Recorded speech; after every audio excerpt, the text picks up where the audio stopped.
African drums are talking.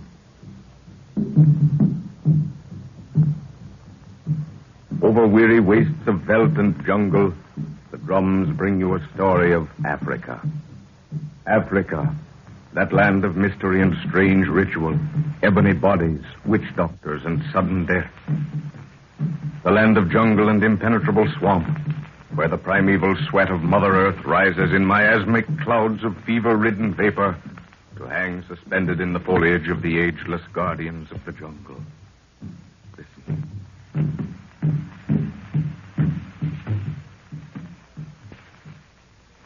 This is the story of a little band of explorers led by Professor Anton Edwards, a giant of a man, the keynote of whose life is scientific discovery. 200 miles from the banks of the Upper Congo River in the jungles of French Equatorial Africa, Professor Edwards has made his camp, awaiting the coming of assistance before traveling further into the hinterlands. With him is his daughter Lorna, just graduated from an American university, and Nguru, a huge native Messiah of royal blood. It is night in the African jungle.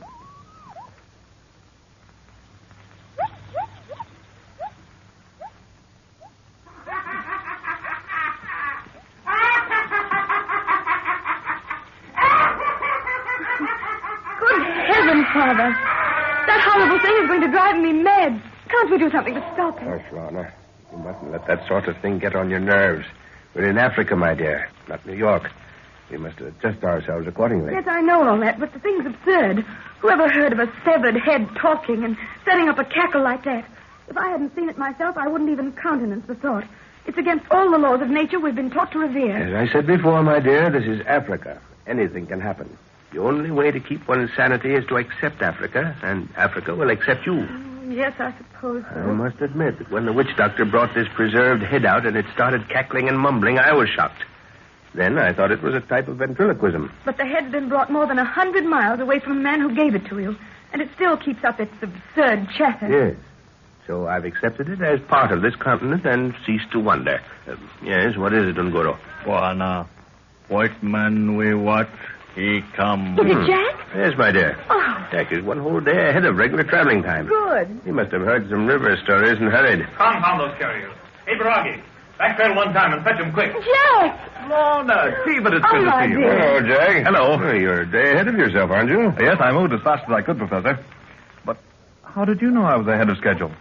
I didn't contemplate joining you for another week until I heard some... Until you heard some talk down the river, huh? And at the fork of the Mubangi, you left the boat, gathered a few natives together, and made a safari as fast as you could to get the truth of the matter. Well, bush telegraph, eh? Precisely. Oh, this place is as bad as Hickville. You can't turn around without the news being broadcast to every native in the country. It has its uses, my boy. Those drums are the newspapers of Africa. Well, I suppose you're tired.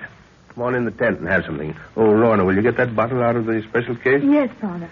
This night air isn't any too good for a tired body. Do you have any trouble on the way in? No, sir, nothing to worry about. The natives were extraordinarily helpful.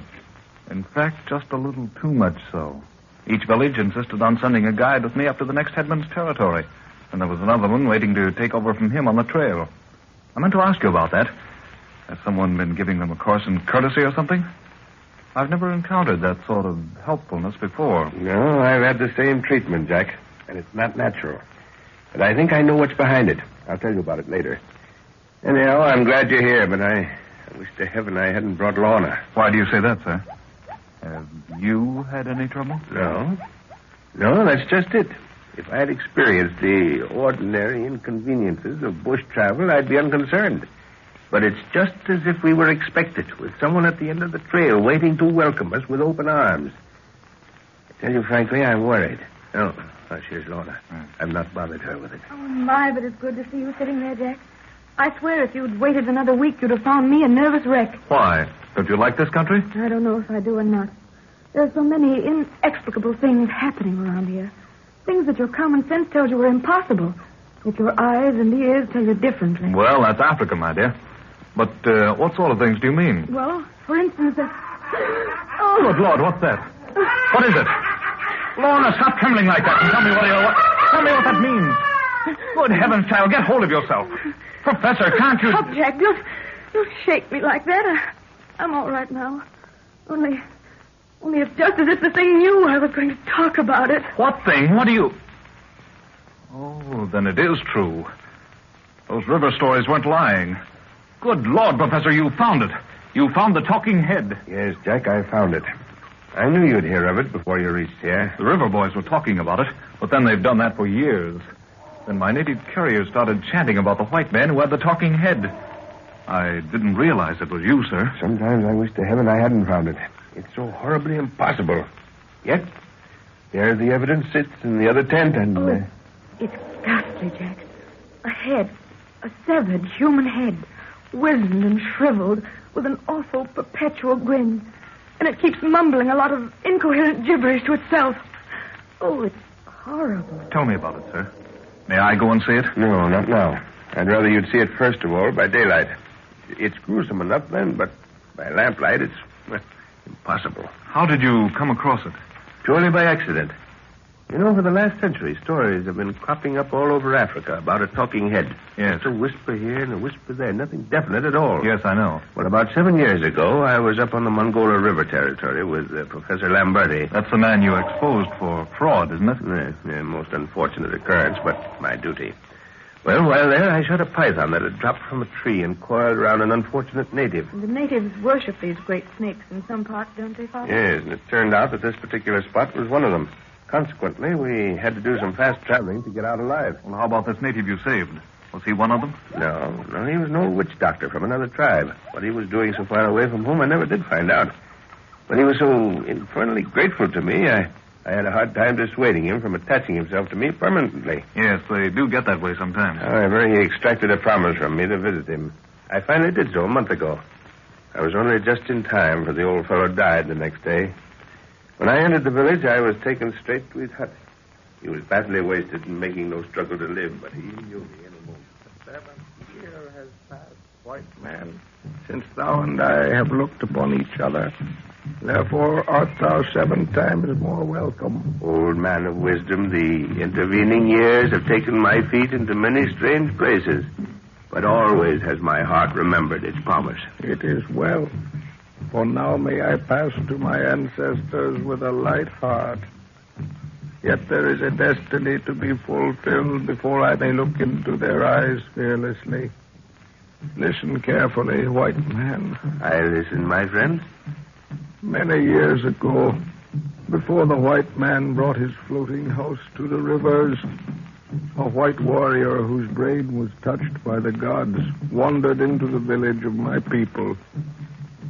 His speech to us was that of the monkeys, but his strength was that of the gorilla. At certain seasons of the moon, he would summon the devils of the forest and hold speech with them, but only his eyes could behold them. You've heard this story, white man. From the mouths of the ignorant only. This man led my people in battle.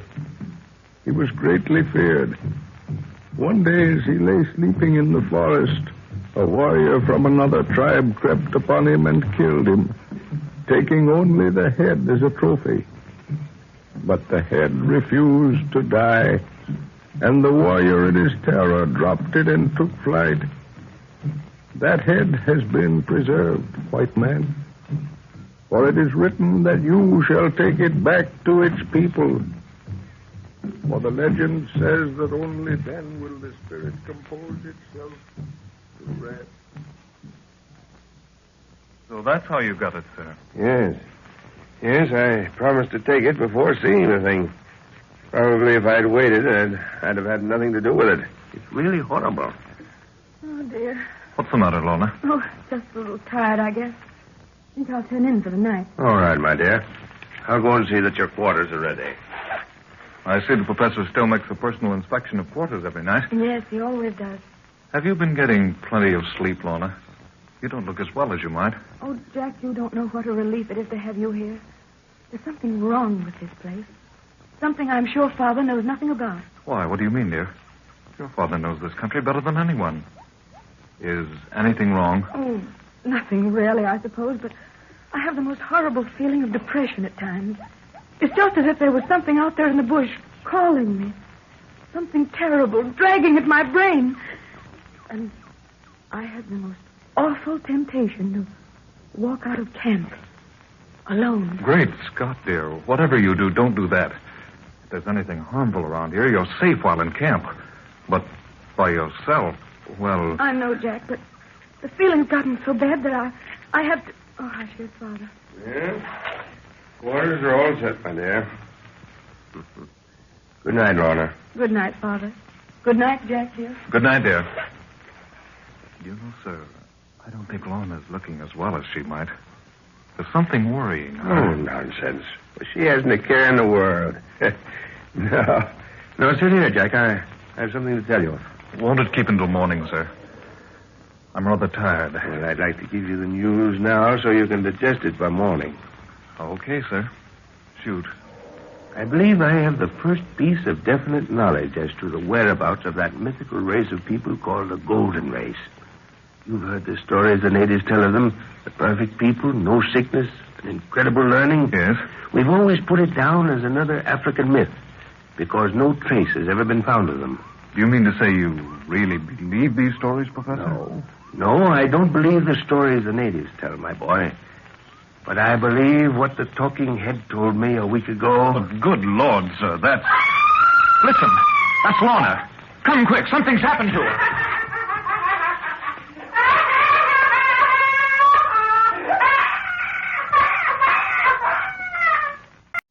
African drums are talking. The drums bring you a story of Africa. That dark continent of jungle, swamp, and arid veldt. Of native intrigue and unbelievable mystery. Listen.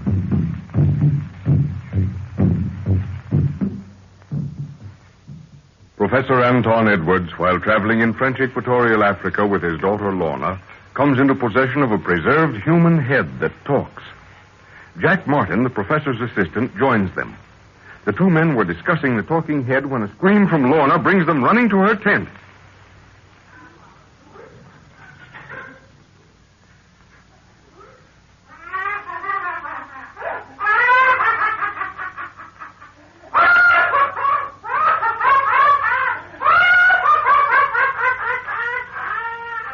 Confound it. Where's that flashlight? Here's one, sir. Lorna's not here. Her bed's empty. Great heavens. What's become of the girl? What in the name of... Oh, take no notice of that, Jack. It's only the head in the other tent. But where... There she is. Where, sir? There. Walking across the open space. Look.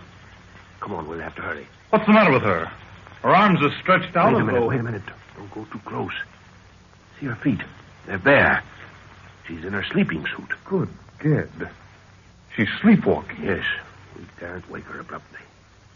Heavens, I didn't know Lorna was subject to things like this. Possibly the change of climate has something to do with it. Has she ever been known to wander this way before, sir? Well, not to my knowledge. I thought she was perfectly normal. Who's that on the other side of the clearing? There's someone watching her. Looks like Nguru. Why must I? What's he doing out here at this time? He ought to be bedded down. Don't worry about him. He must have seen her start out. He's probably following to see that no harm comes to her. He's really very attached to her. I've had Nguru for years, Jack. You know that. Well, he's an ugly-looking customer in any case. I'd hate to make an enemy of him. Don't worry about him. I'd trust Nguru anywhere. Look. She stopped. Seems to be talking to someone. But there's no one near her. I know. She's just dreaming it, that's all. Let's get closer and hear what she's saying. Let's get her back to bed, sir. If we wait too long, she'll be down with fever in the morning. Not yet. I want to hear what she's saying. Might give us some idea as to what's worrying her. But there's something I want to tell you, sir. Let it wait, Jack. I don't want to miss anything she says. But it's about Lorna. She told me tonight that she felt as if something out in the bush was calling to her. Huh? Something that gave her an almost overpowering impulse to walk out of camp alone. She did, Great Scott, when did she tell you this? Tonight, when you went to see if her quarters were properly set. You know what some witch doctors can do with hypnosis. Let's get her back quickly, sir. I don't like this business. All right, only it's imperative to avoid any kind of a shock. Whatever we do, we must not wake her abruptly. Why wake her at all? Can't we guide her gently back to her tent? Yes, that's better still. Come on. No, wait. Wait a minute. He's talking again. Listen. Out of the ageless vault of time, my beloved, have I come to fulfill the promise made to thee when the sun's light rested upon the altar and the sacrificial knife of the priest returned its fire. So were we sent into the oblivion of the ages to learn Talking about the ancient sun worshippers. Must have read that paragraph somewhere. Do you recognize it, Jack? No, I don't, sir. Let's get her back. I can't stand this. All right. Here's Nguru coming across. Take her gently by the arm, Jack. That's fine. We'll take her back in a minute. That you, Nguru? Aye, Buana. Devil spirit, him come from hill. Look plenty for missy. What's that? What does he mean, devil spirit? He says a devil has come from the mountain and cast longing eyes on Lorna. Asante, Nguru. Now, tell me what your eyes have seen. Guru see nothing. Nose him smell 'em devil plenty. Lord, this gets worse and worse. All right, Nguru. Get me a rope from the store tent. Aye, Buana. Careful, Jack. Let her sink back on the bed gently. That's it. Good Lord, sir. I'm worried stiff. Well, it's nothing to worry about. Quite a natural thing at times. Sleepwalking is caused by excitement or mental stress of some kind. Oh, got the rope, Nguru? Aye, Buana. Rope him no good for devil spirit talk. You mean even if we tie her down, she'll walk out if she wants to? Aye, little Buana. Devil him call, she go. Not after I get through tying her up. Well, give her plenty of room. Not too tight, Jack. No, sir. I'm taking the rope around her bed several times. There's enough play for a natural turn of the body, but she'll never get out of it unless the rope is cut. Yes, I see. Well, that looks safe enough. No spirit I've ever met would get her out of that. She seems to be sleeping very heavily. Do you think she's been hypnotized, sir? No, you see, her eyes react to touch. Yes, come on, she's safe enough now at all events. Let's go to the other tent and finish our talk. Thanks for watching, Nguru. Asante Sana. You can sleep now. Aye, Buana. Hadn't we better place a guard outside here? No, there's no need, Jack. She's all right now, I'm sure. We'll only be a few feet from her. But I still think a guard would be the safest plan. Don't worry, my boy. Nguru is always on Gazi. He never seems to sleep. The slightest unnatural sound in camp at night brings him up as silently as a shadow. Yes, he seems to move just like a cat. Yeah, and he moves just as quickly, too. Oh, whiskey and soda? Yes, thanks. I need one after that. What about this body servant of yours, sir, Nguru? He certainly is a tough-looking customer. Yeah, Nguru is all right. And he's not exactly a body servant, you know. I've spoken of him several times at home, if you remember. Yes, but you've never really described him properly. He's as big as you are and fully as strong, which you must admit is unusual. Yeah, he's a fine specimen of warrior. He's a prince in his own right. Blue blood through and through. I've had Nguru for years. We did quite a lot of Secret Service work together for the British government during the war in German East Africa. He saved my life on more than one occasion. Does he always carry that great spear with him? Never lets it out of his sight. He calls it the Snake Woman. The Snake Woman? Why is that? Because just one kiss means death. That is, unless he wants to prolong the operation. Good Lord, does he do that sort of thing often? I've only seen him do it once, when he fought the man who ran off with his wife. And he cut him into ribbons before delivering the final thrust. Well, it's nice to know he has some sort of feeling anyway. Since I've met him, the expression on his face hasn't changed one jot. It never does, under any circumstance. But I'd trust Nguru with my life at any time. Now, let's get back to talking about that talking head, Jack. Yes? I wanted to tell you that the chatter of the head is not at all gibberish, as you probably think. There's sense to what it says. Good heavens, sir. How can the thing talk if it's severed from the body? There's some trick to it. No, I don't think so. And I have sense enough not to bother about that part of the phenomenon. What I'm interested in is what the head says. Do you mean the thing actually speaks words? Yes. Jack, my boy, we're on the verge of something that's going to make the scientific world sit up and take notice. In what way, sir? This head speaks the language of the lost Atlantis, or as near to it as anything can be. But there's never been a language discovered that was attributed to the Atlanteans. No, as far as you know, there hasn't. But you know what my hobby has been for the last 20 years? Oh, yes. Ancient languages. Very well.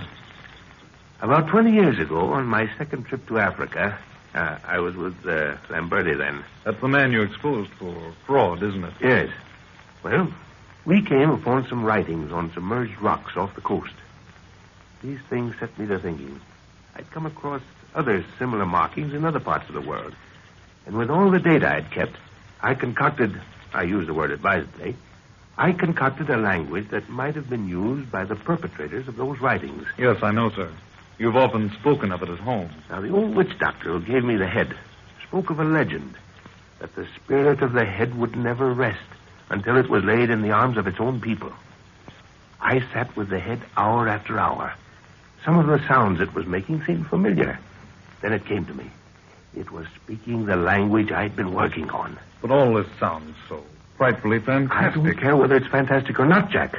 This whole thing leads to the native legend of the perfect race of people. You know the myth of the golden race? Superb, perfect men and women. Yes, of course, I've heard it. But I've always taken it with a pinch of salt. Well, possibly you'll take it with a pinch of something else after I've found what I'm seeking. What do you mean? Just this. It's well known that the Atlanteans held a secret, natural formula, that kept their bodies in perfect health. And if this head belongs to one of that lost race of people, it's going to lead us to the place where they are.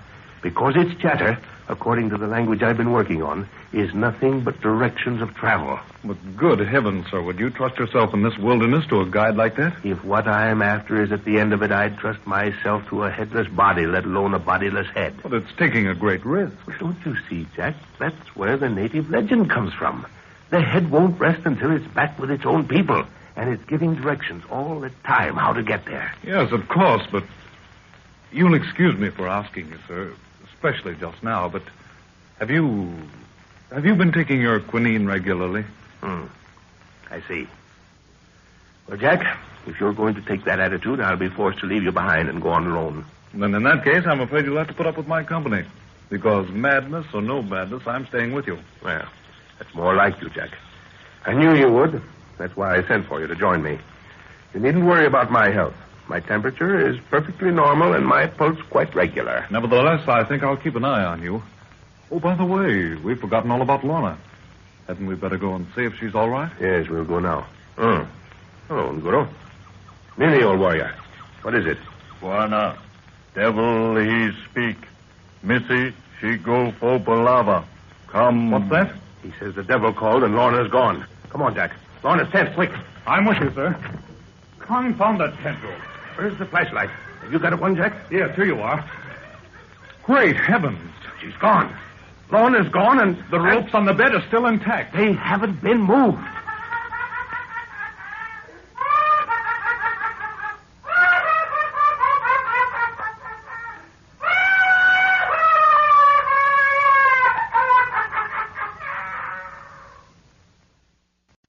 African drums are talking.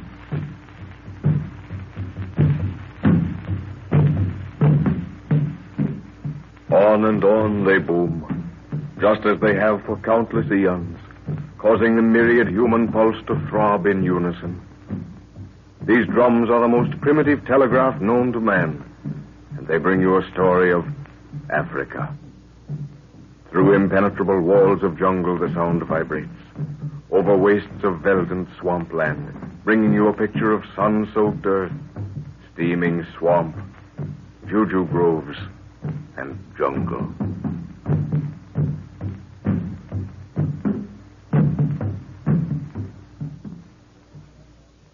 Professor Anton Edwards, while in Africa, comes into possession of a severed and preserved human head that talks. The professor maintains it is the language of lost Atlantis, the same that he has been reconstructing for years. This theory makes possible the stories told by natives of a marvelous white tribe known as the Golden Race. The professor, his daughter Lorna, and his assistant, Jack Martin, are in camp. With them is Nguru, a huge native Maasai prince. Lorna was found walking in a trance, and for safety was tied to her bed. Later, they found her gone, and the ropes on her bed still intact. It is night in the African jungle.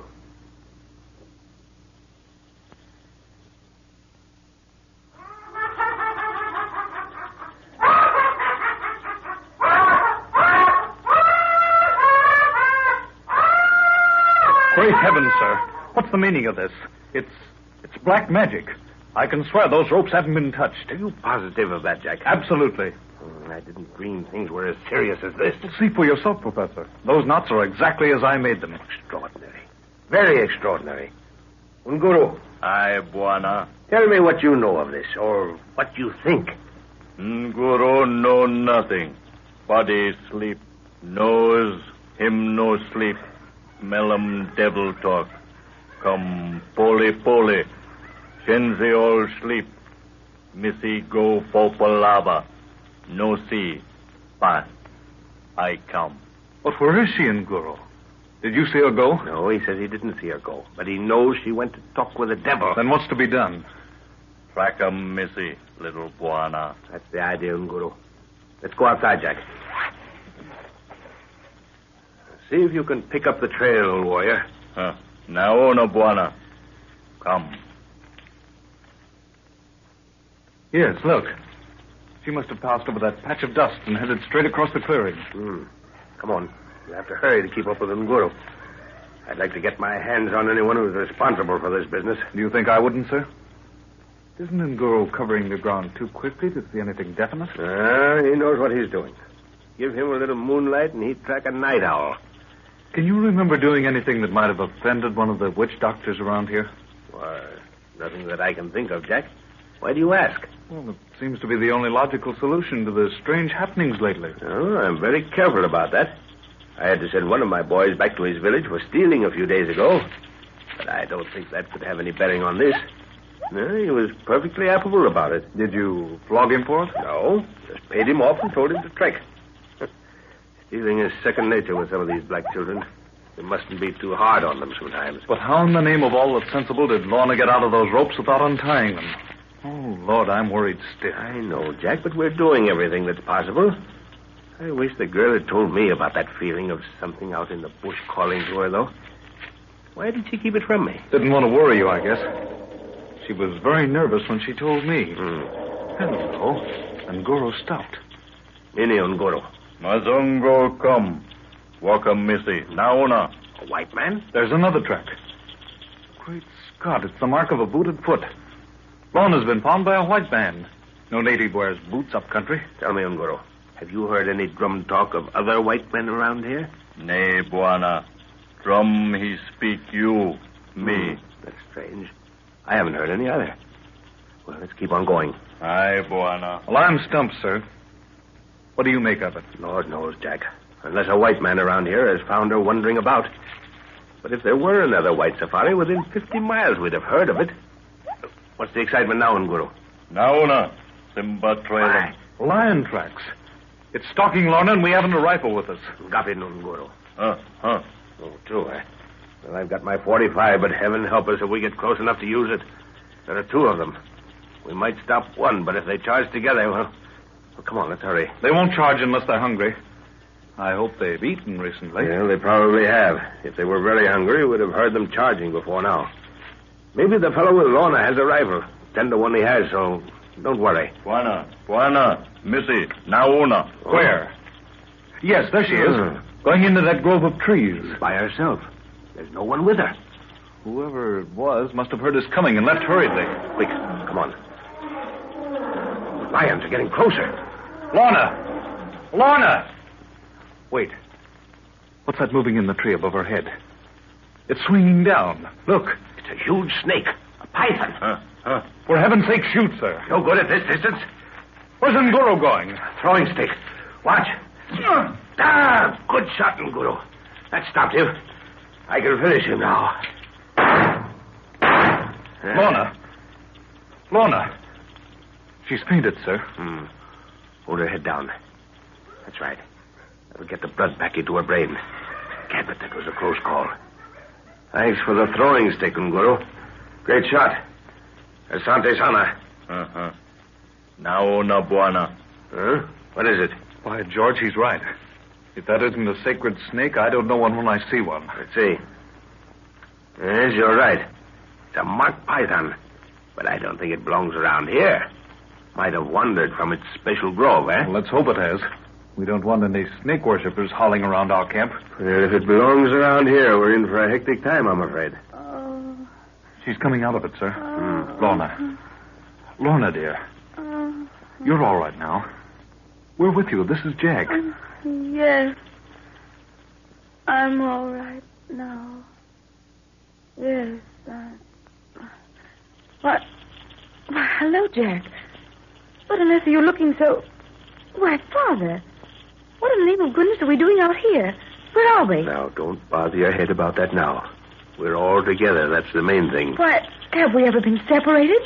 What's all this She about? doesn't remember a thing, sir. Heavens, what should I remember? Oh, what's that? Now, don't worry. It's dead. I shot it. But I saw it move. Muscular reaction, that's all. Always happens to pythons. A python? Yes, we'll tell you about it later, dear. Oh. We've got to go back to camp as fast as we can. Better take that snake along, Professor, or bury it. If these natives... We haven't time now. We've got to get back to camp. But how on earth did we come away Now, from don't there? ask questions now, Lorna. Be thankful we're all together. Which way do we go? I'm all turned around. Walk for moon, little Buana. He says to follow the path of the moon. That way? I'd have sworn it was any other way but that. We must have been going in circles. We were.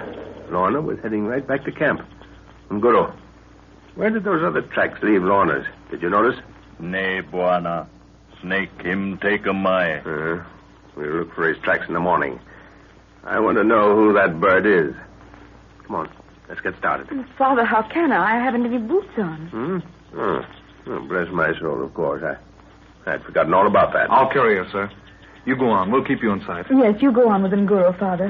I want to talk to Jack. Yeah, all right. Yeah. What are you doing, Jack? Trying to measure the snake. He must be at least 24 feet long. Yes, fine specimen. But if you want any help, call out. Come on, Nguru. Aye, Buana. Ready, Lorna? Yes. All right. Up you come. That's comfortable? Of course it is. Oh, Jack, you don't have to tell me what happened. I've been putting things together since I woke up, and it's horrible. But I didn't want Father to be worried. That's why I said nothing before. You're a brick, Lorna. Tell me what happened when you left us tonight and went to your tent. Well, I experienced that same feeling again. You know, the one I was telling you about, like something calling me, urging me to walk out of camp. Well, did you see anything? I mean, did you see anything out of place? Like someone snooping around your tent, a face in the bushes, or eyes looking at you? Not a thing, Jack. I can't account for it.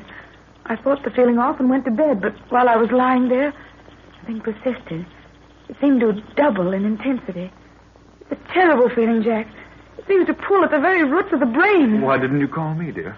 You know where I was. Yes, with Father. That's the reason I didn't call you. I hate to worry him. The thing is so intangible. I was afraid he'd think I was foolish. But, Lorna, don't you realize if there's any witchcraft being worked around here, that your father's the right man to cope with it? Yes, I suppose I should have told him. But he's so taken up with his plans, I hated to worry him. Well, you don't have to tell him now. He knows all about it. Do you know, we found you sleepwalking earlier tonight. What? We took you back and roped you to the bed. You seemed to be sleeping soundly when we left you. And later, when we came to look, you were gone. The ropes hadn't been touched. Jack, what in the world's happening to me? It all sounds like a magician's dream. Oh, I'm afraid. What's that? Great Scott. I'd forgotten all about those lions. Hold tight, we'll have to run for it. I guess we've got too far behind. Good gad. What's the matter? There are 2 lions standing in our path. Oh. They're between us and your father. See them? Oh, yes. Fire a shot, Jack. Maybe it'll frighten them away. I haven't a gun. Your father has the only one we brought. What can we do? I'll put you down. Now, if they start to charge, see that tree there? Yes? Well, if they come for us, you run for that tree and do the best climbing you've ever done. But what about you? I can't leave you. Hello! Take to the tree! Your father's seen what's happened. Now, don't forget, if they charge, run. Look out, they're coming. Run, Lorna, run!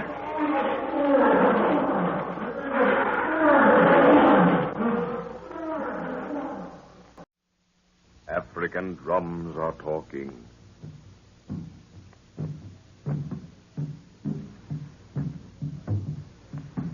Over miles of veld and jungle, the weird throbbing of the drums beats through the tropical night.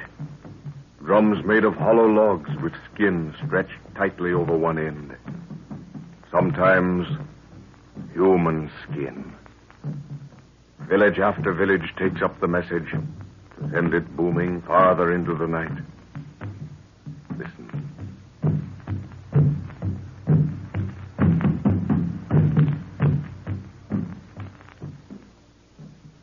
Searching for a lost tribe, spoken of by the natives as the Golden Race, Professor Anton Edwards, together with his daughter Lorna and his assistant Jack Martin, are in the wilds of French Equatorial Africa. The professor has come into possession of a preserved human head that talks. He believes it to hold the secret of lost Atlantis. Lorna was found wandering in a trance a mile from camp. They suspect it is the work of a local witch doctor. The professor, carrying the only gun, is walking ahead with Nguru, a native prince, while Jack, carrying Lorna, is straggling in the rear. Almost within reach of camp, 2 lions appear on the trail, cutting the girl and boy off from the others. The animals pause a moment, then charge. Run, Lorna. Run for that tree, quickly. No, Jack, I won't leave you. Run, for heaven's sake, go. Are you mad, girl? Run. No, Jack, I won't. It's too late now. They're on us.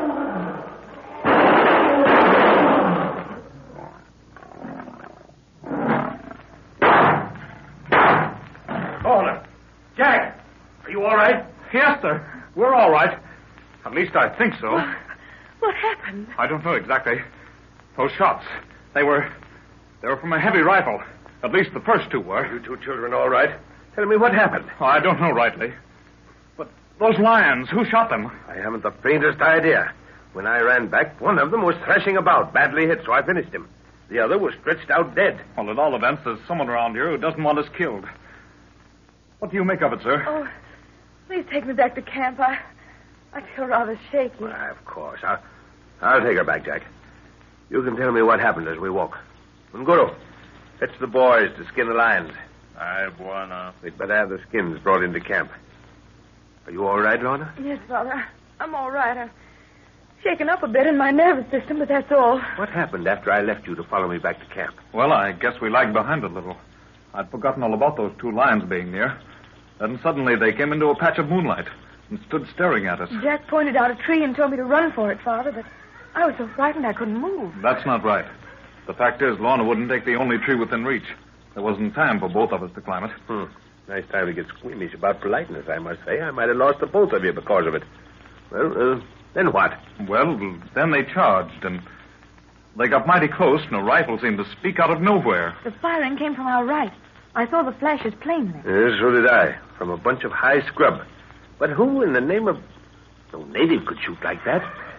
When the porters hear this, they'll certainly think we're bewitched.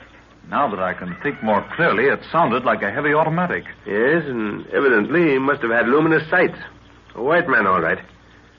Well, we have a guardian angel anyhow. Oh, that campfire looks good. I'm frozen through. Well, I think you better take a dose of quinine, Lorna, and go to bed. Oh. Well, I'll take the quinine, but I don't want to go to bed. I wouldn't sleep anyhow. I'd see those awful lions coming at me all the time. Get my coat from the tent, will you, Jack? I want to stay by the fire a while. All right. Can you dig down into your memory, my dear, and recall anything about the earlier happenings of the night? You mean before you found me out there? Yes. No, Father, it's all a blank. But it might come back.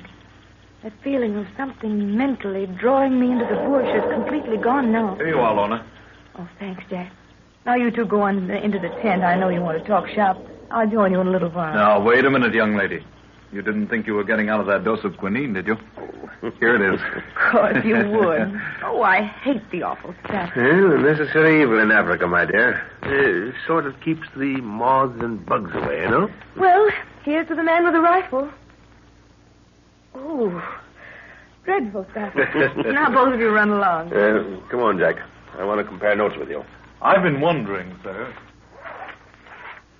Did you do right in having the lion skins brought here? They really belong to the other fellow, you know. Well, that's the reason I wanted them here. In the hope that he'd come and make a claim. Oh, I see. And Guru went out to the boys, didn't he? Yeah. They ought to be back soon. Yes.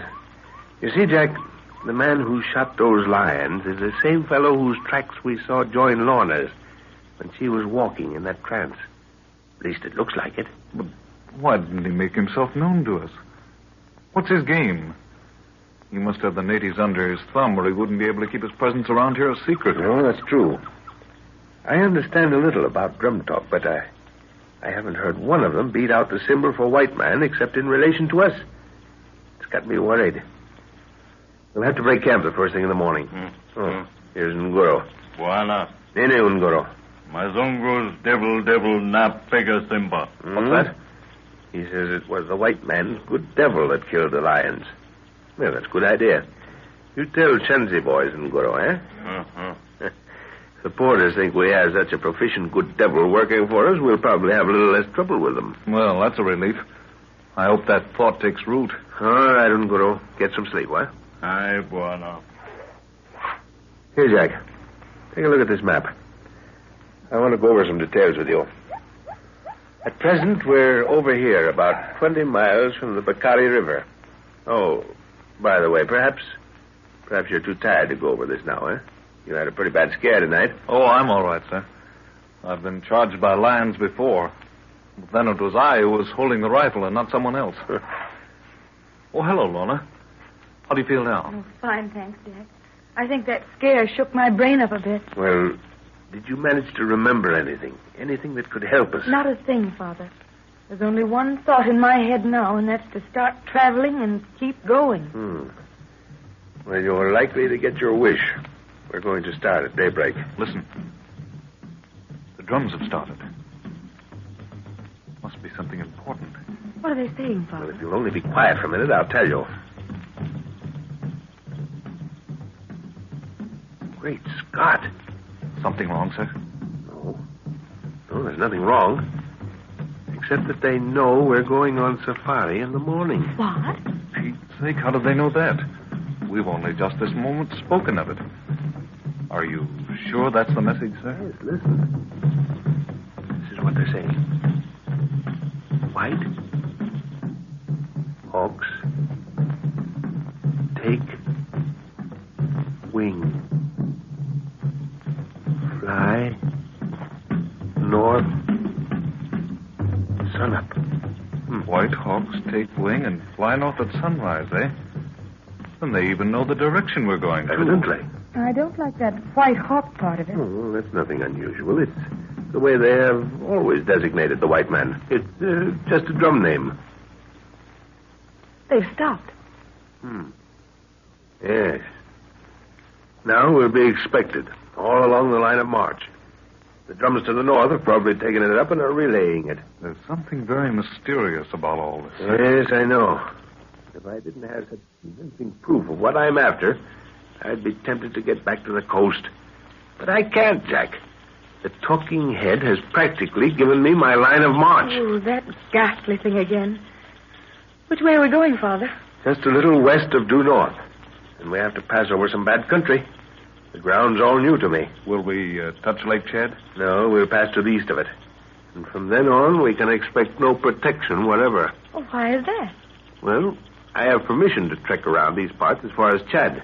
But north of that, we'll be going into Tuareg country. And the French won't guarantee anything. In fact, they won't give me permission to go in there. So we'll have to sneak in. Then there'll be no need to touch any place where they're likely to question us? No, we have supplies for an indefinite period. That is, providing we can shoot meat for the porters. Yes, they won't work without meat. And when we get past Lake Chad, we can send the porters back and use camels. They're surly beasts, but as long as you keep them hobbled, you know you've got them. The drums have started again. Yeah, so they have. Laura, I think you better get dressed for traveling. It'll be daylight soon, and there are heaps of things I want you to attend to before then. So, hurry, dear, will you? Oh, of course I will. That's what I want, something definite to do. All right, off you go then. Jack, we've got to move fast. The drum that's talking is a snake drum. Well, what does that mean? We killed a sacred python tonight, didn't we? Yes, worse luck. Well, I didn't think there were any snake worshippers so far up country. Evidently, I was wrong. The sect may be very small, but they're after us. By daylight, they'll be howling madly around here because we killed one of their gods. Is that you, Nguru? Aye, Buana. Nguru come. Savvy snake juju drum. Him witch doctor plenty mad palava, huh? Break camp and make trail as fast as you can, Nguru. We don't want a fight on our hands. Nguru know you snake woman for wa palava. No, you bloodthirsty old ruffian. Go on now and get out of here. Hapana. Look for the Shanzi boys. Plenty kazi. Aye, Buana. He'll attend to the porters, Jack. But I do believe I saw him grin at the thought of a fight. Guru would rather fight than run any time. Well, I hope it doesn't come to a fight for Lorna's sake. My stuff hasn't been unpacked, so I'm ready to move at a moment's notice. Well, that's good. We've got to put some ground between us and those birds before they can organize, or we'll have a mob of yelling, bloodthirsty savages right on our heels. Well, how long before they can get together, do you think? All according to how far the sect is spread out. They'll gather around the priests and witch doctors for some instructions first. Then they'll hold a few rites to work themselves up into a fighting mood. But, good heavens, sir. Listen to that thing going. The talking head, Jack. Listen. It's warning us. Warning us against some impending danger. Go and stand by Lorna in case something happens. I'm going to help Nguru. Hurry!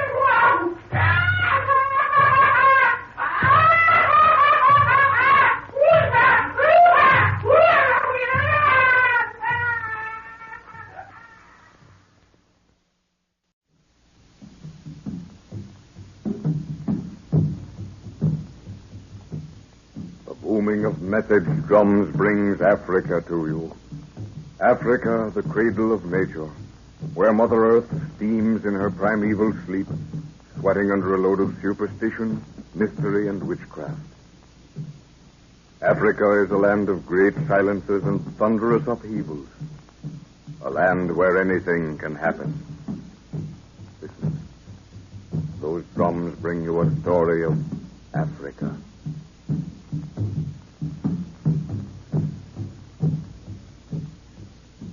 Professor Anton Edwards, while heading a little scientific expedition into French Equatorial Africa, comes into possession of a mummified head that talks. He believes it to speak the language of the lost Atlanteans and will guide them to where a remnant of that race may be found. With the professor are his daughter Lorna, Jack Martin, his assistant, and Nguru, a huge native prince. Lorna was found wandering in a trance, and in effecting her rescue, a sacred snake was killed. The snake worshippers gathered to avenge the killing of one of their gods, but the party hastily broke camp and marched. Now, believing they have thrown off pursuit, they decide to camp again. This open space looks all right, Jack. What do you think? Couldn't be better, sir. But I don't see why we turned off due west for the last 10 miles. There should have been plenty of water on our original course. Well, never mind that for a moment. I'll explain the move in due time. All right, Nguru. Make panga. Aye, Buana. Are you all right, Lorna? Yes, I'm okay. Is this just another short rest, or have you people decided to call it a day? We camp right here, my dear. Well, thank goodness for that.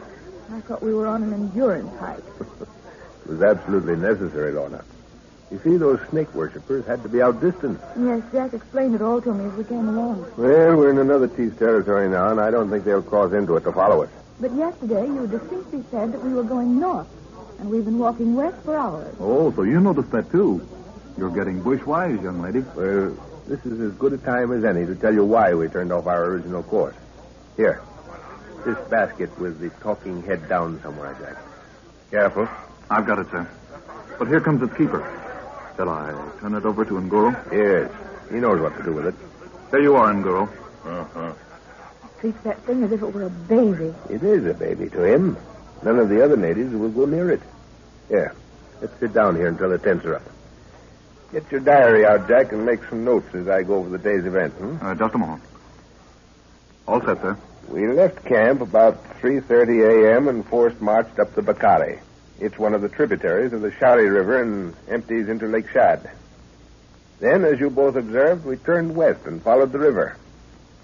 You remember just before leaving our last camp that the talking head kept calling? Do I?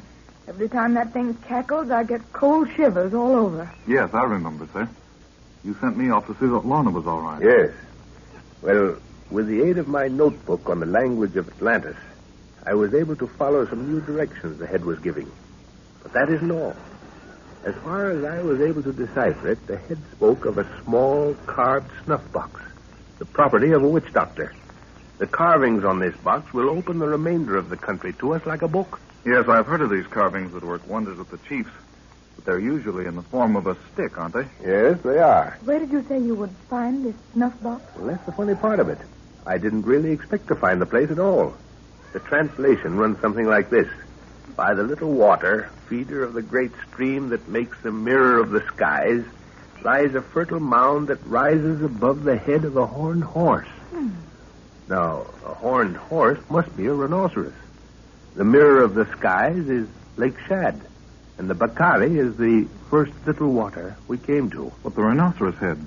How in the world can you link that up with it? I've got it. There it is. That huge boulder over there. Look at the flat head and the curved horn on the snout. You're right, Lorna. That's just what I thought. And you can imagine the thrill I had when we rounded the bend and I saw that. There's the fertile mound, that wooded hill. And the witch doctor evidently lives at the top. It sounds like the directions to a pirate's treasure. I'm thrilled to death. Where are you going, Jack? I'm going over to that rock and see if it was carved by a hand or not. Maybe there's some writing on it. Well, I'll go with you. All set, Guru? Aye, Buana. Tent him all ready. Plenty water all time. Shinzi boil 'em food drink one time. Good. You stay here in camp. I'm going for a walk. Buana go walk for hill, huh? Yes, I'm going up that hill. Why? Buana watch 'em thorn. Him plenty thorn on hill. Buana go for catch 'em sleep. Make 'em for hill tomorrow, huh? No, we can't wait for tomorrow. I'll go now. Guru walk for hill along, huh? No, you old scoundrel. You stay here in camp. I'm going for a talk with the witch doctor. Boss, I have spoken. Aye, Buana. Him witch doctor plant 'em plenty thorning ground. Buana nenda poli. Poli.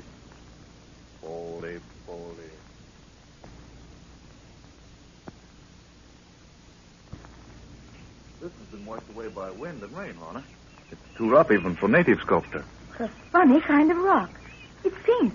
Must be beautiful when the sun shines on it. I guess the sun only hits it directly first thing in the morning. It's a kind of volcanic rock. Must have been here for thousands of years. Believe me, I'll be up early in the morning to see it. It must look marvelous in a sunrise. It does, Lorna. Oh, hello, sir. This thing is perfectly natural as far as I can see. Yes, appears to be. Isn't it a pretty color, Father? Yes. There's a city in Arabia that's built of the same stone. As a matter of fact, I shouldn't say built, I should say carved. That's what they call the Rose City, isn't it? Yes, but it's deserted now. Has been for hundreds of years. Oh, Lorna, I brought your camera over. I'd like some pictures of this rock. All right, dear. You want them taken head on? Yes, one that way and one as near profile as you can get. All right. I'm just wondering if the carving on this rock is natural, Jack. Did you find any writing on it? Well, there's something around this side underneath the snout. See up there? Looks as if a bird had walked across wet cement. Yes, by Jove. Yes. Hey, this is interesting, Jack. Do you make anything of it, sir? Yes. Yes, I do. Where's that confounded notebook of mine? In your top pocket. Oh, yes. Yes, to be sure. Now, let me see. Just as I thought. Sikhs. Yes, that's right. Sikhs. Write this down as I translate it, will you? Yes, sir. To him who seeks the key.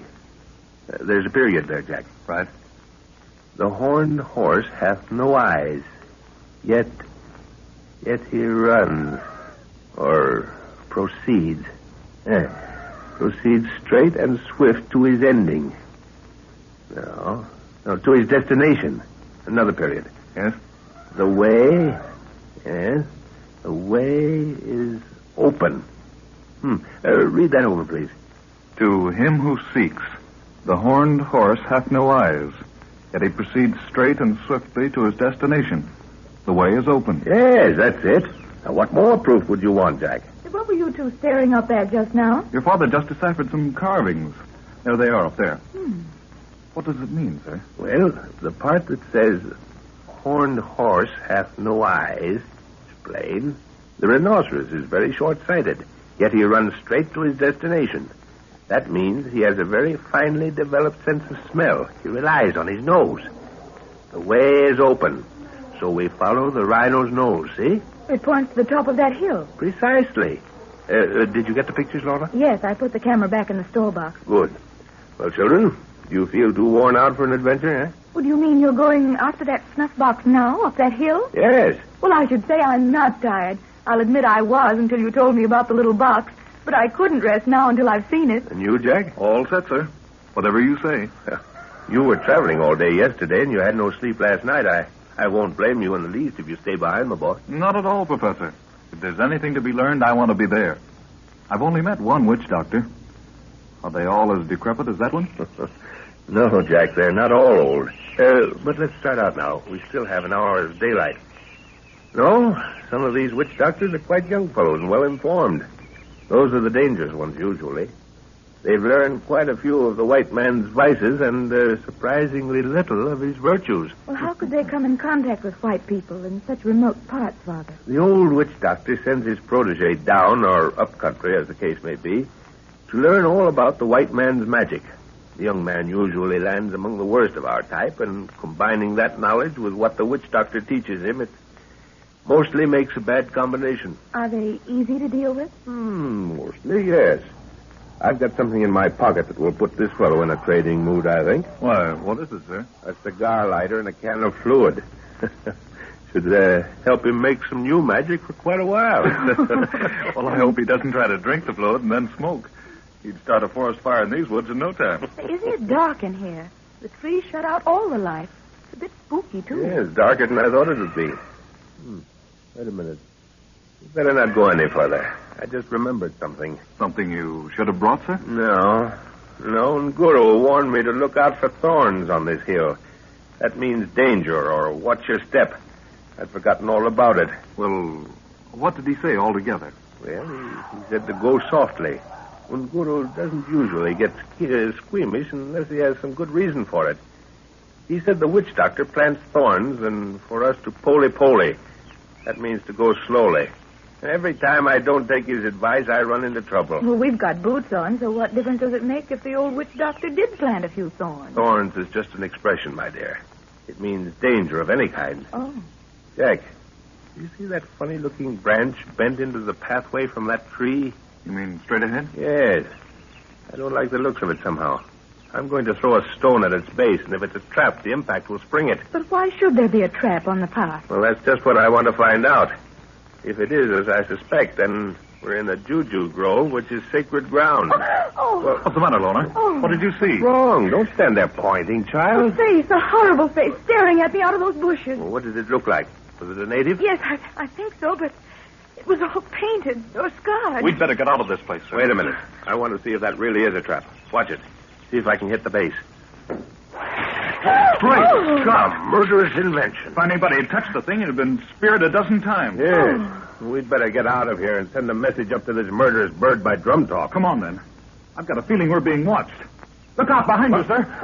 In heaven's name. Oh. African drums are talking.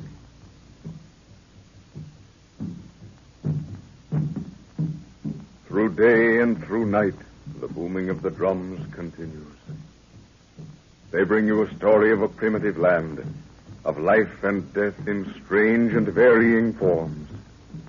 Dark bodies slinking through trees, feline forms creeping through underbrush. This is nature's hunting ground, where murder is rampant and the law of the jungle prevails.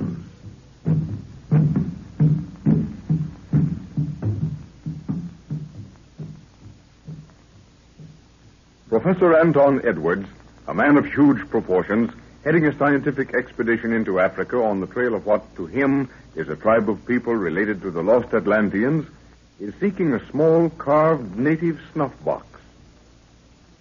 Carvings on this box will open the way for his party through some bad country. But while the professor, his daughter Lorna, and his assistant Jack Martin approach their goal, they're suddenly set upon and, hands bound behind their backs, forced to walk ahead of their captors. You all right, Jack? Yes, I'm all right. What do you make of it, sir? I've been afraid to speak in case they'd separate us. Can't make head nor tail of it, my boy. These natives hadn't let a peep out of them since grabbing us. They usually go about after a capture with yells and screeches. The whole thing was over so quickly, it seemed like black magic. I wonder how Lorna's taking it.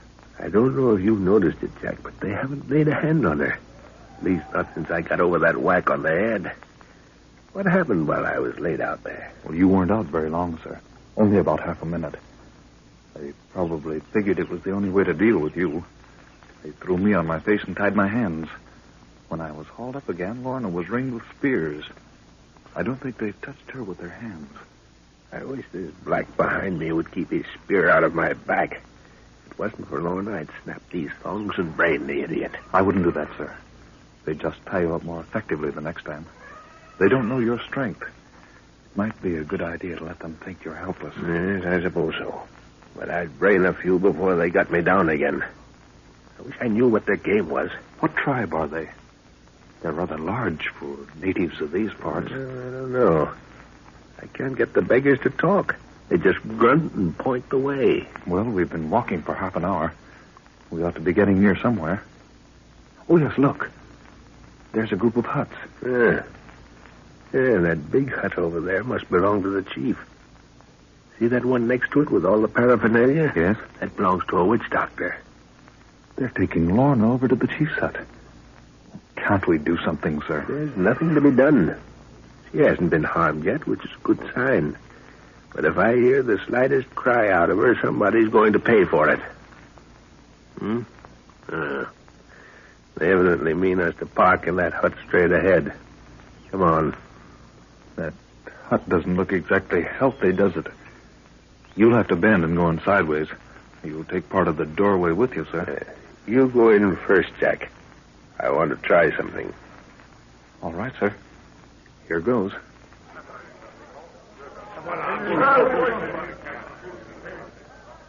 Well, that's that. I thought it'd loosen their tongue.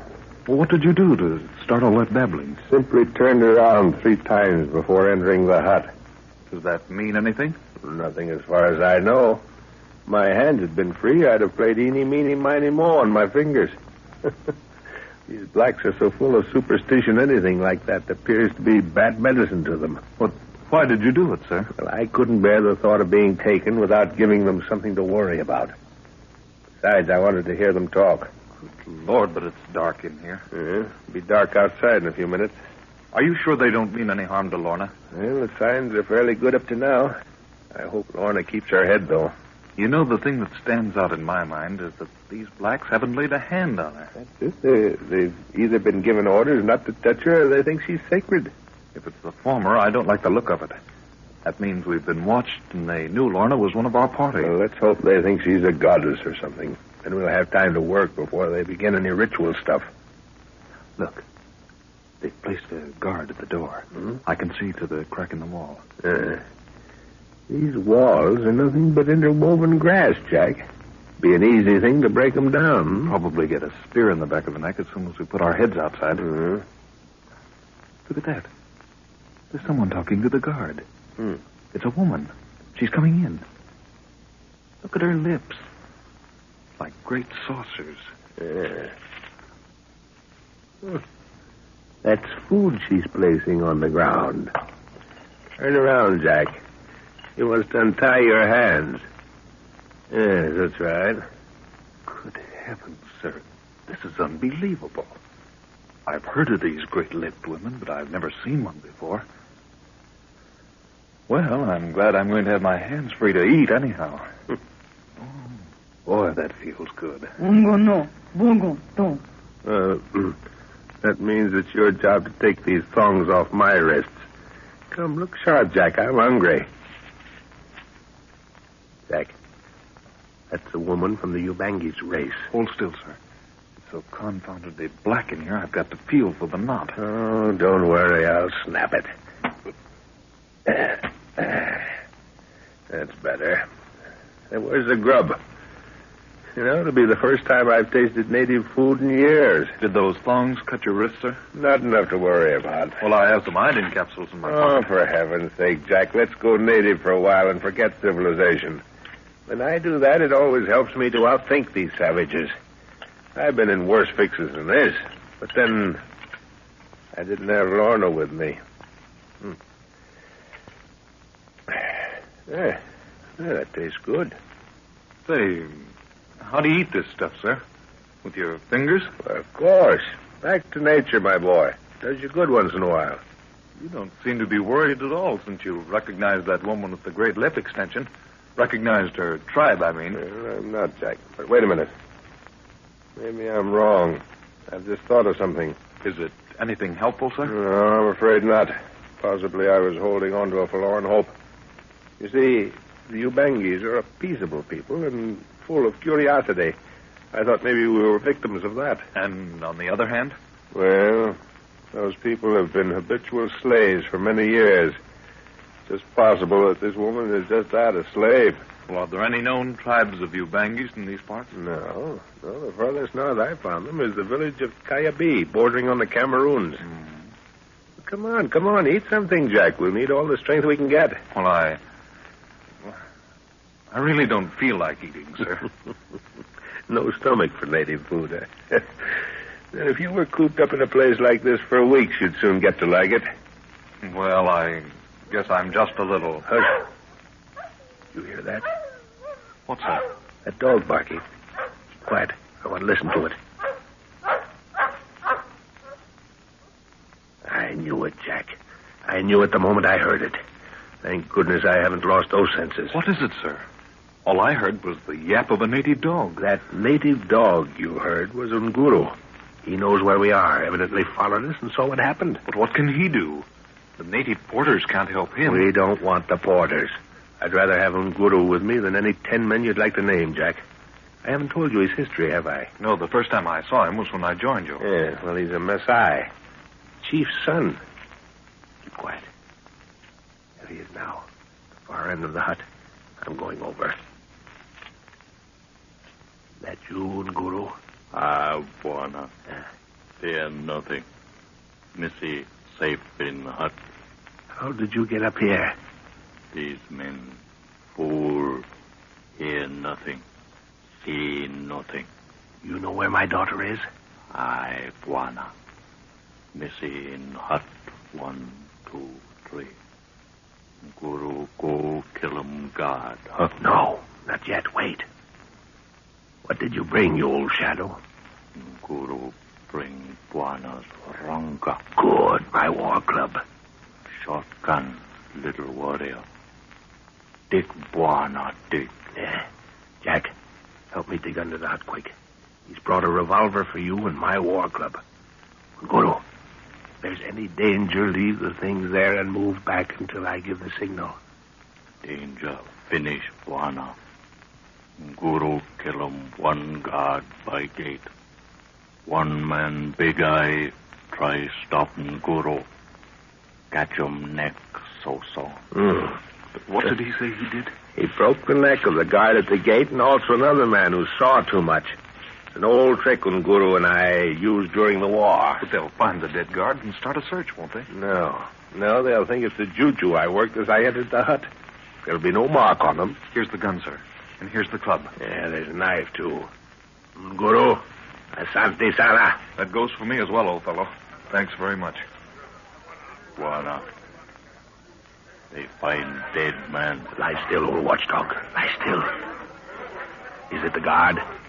Aye. Other man lie in bush. No see. Good work, Nguru. When safe, return to Missy. Say we come tonight. Aye, Bwana. I go. How in the world did he manage it, sir? I mean, coming through the village like that. Jack, that black sinner could go through Hades without even Satan knowing of it. You know, sometimes I wonder if he isn't Satan himself. He holds all these tribespeople in absolute contempt. Well, if he can do a thing like that, I don't wonder at it. By the way, sir, what war was it that you spoke of just now? Surely you didn't have Nguru in France with you? No, I was in East Africa in 1914. Nguru was my guide and gun bearer. We attached ourselves to a British force that was moving into some country I wanted to go over, and we had a lot of fun. Listen. The drums have started, sir. I think it's a message. Yes, listen. Come. Meet. White. Full moon. Tomorrow. Good heavens, Jack. What is it, sir? These people are cannibals. They're setting a feast for the full moon and calling the tribe home, saying the meat has been found. Good Lord. I didn't think it was as serious as that. We haven't heard a sound from Lorna. Do you think anything could have happened? No, Jack. These people only become cannibals at the full moon. I know what they are now. They never kill until the full moon appears. It's a sort of ritual with them. But that's tomorrow. Yes, we've got to get out of here tonight or we'll never get out. That's Lorna. Good Lord, sir, we can't sit here and do nothing.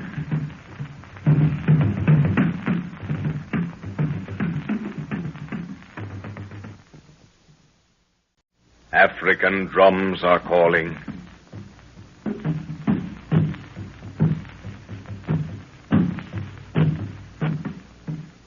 The slow, rhythmic cadence of the drums penetrates into the deepest bush.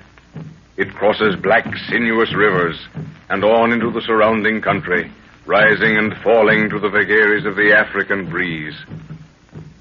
It is a funeral dirge. And in the open space in the center of some village lies the cold body of a great chief. Slowly, each stepping carefully to his distance from the next, comes a line of 7 warriors.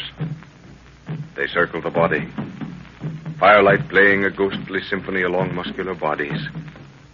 They pause, but the wave-like ripples coursing continually up and down the back and out along the arms to the fingertips never ceases. It is the dance of death.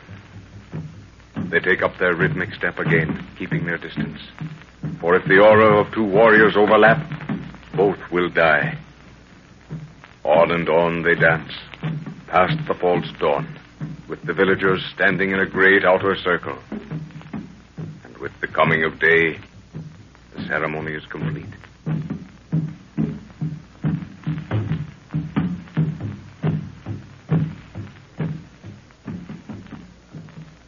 Professor Anton Edwards, his daughter Lorna, and his assistant Jack Martin have been captured by a savage tribe while on an expedition into the wilds of Africa.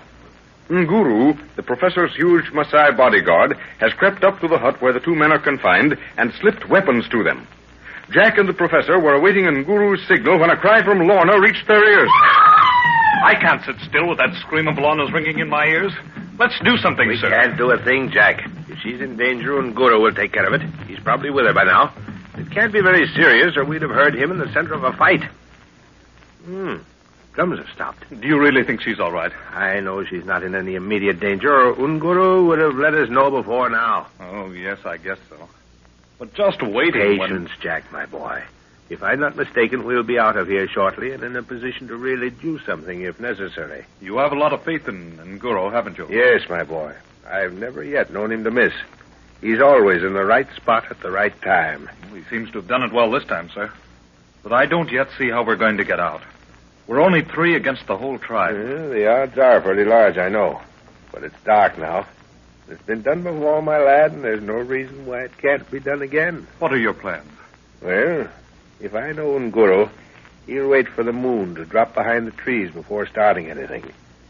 The village will be asleep by then, except for these guards and the ones tending the fire. But the moment we try to break out, the whole place will be roused.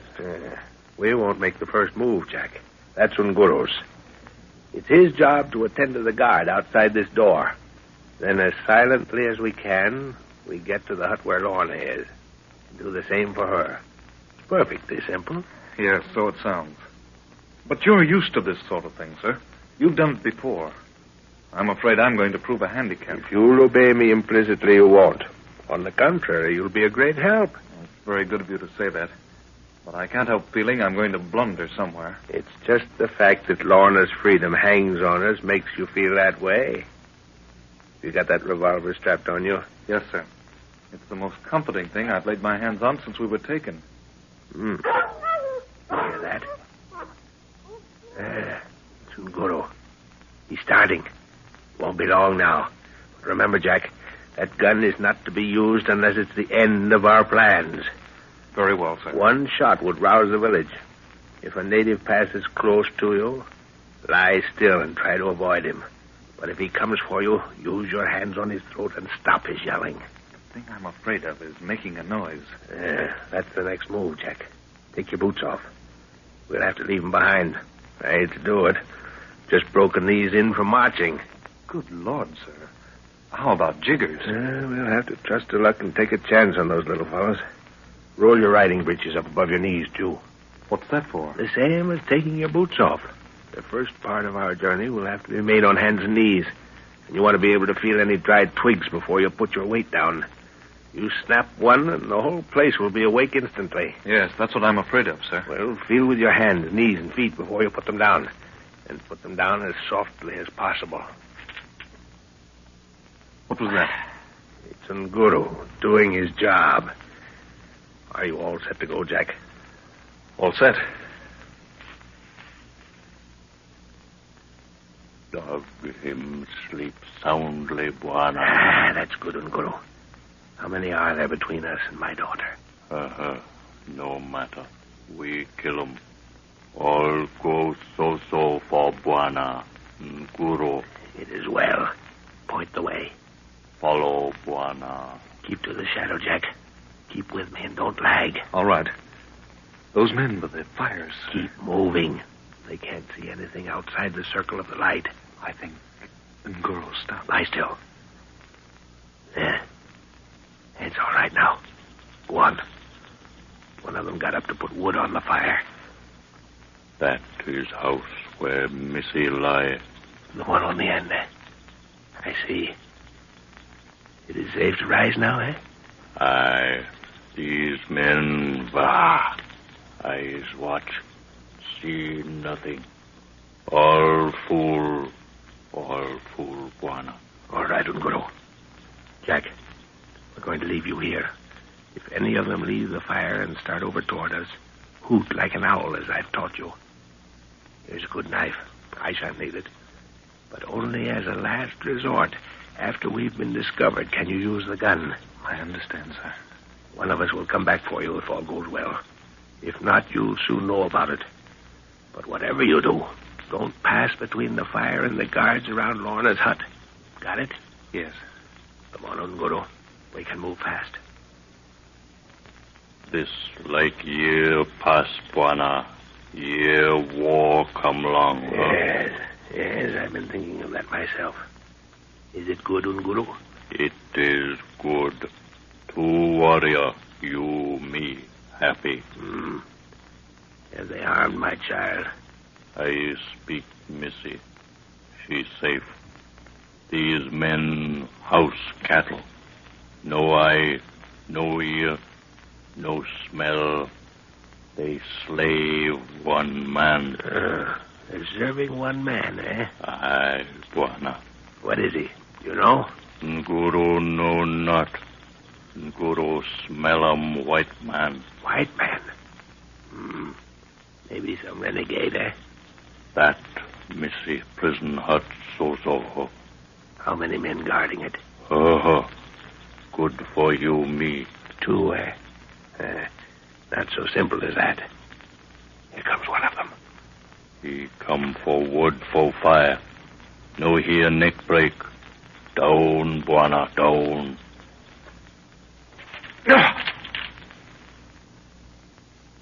The old trick worked out, Nguru. Only this time I took the feet and the head fell to you. Nguru slow, Bwana. In Bwana hand. Neck him break quick, Look. so. The other one has noticed something. He's come to the edge of the hut, looking this way. Dog. Him no good guard. Him come. If he leaves his post through curiosity, he's in for a lesson. Him ancestor wait in heaven. He come. You take him for head, Bwana.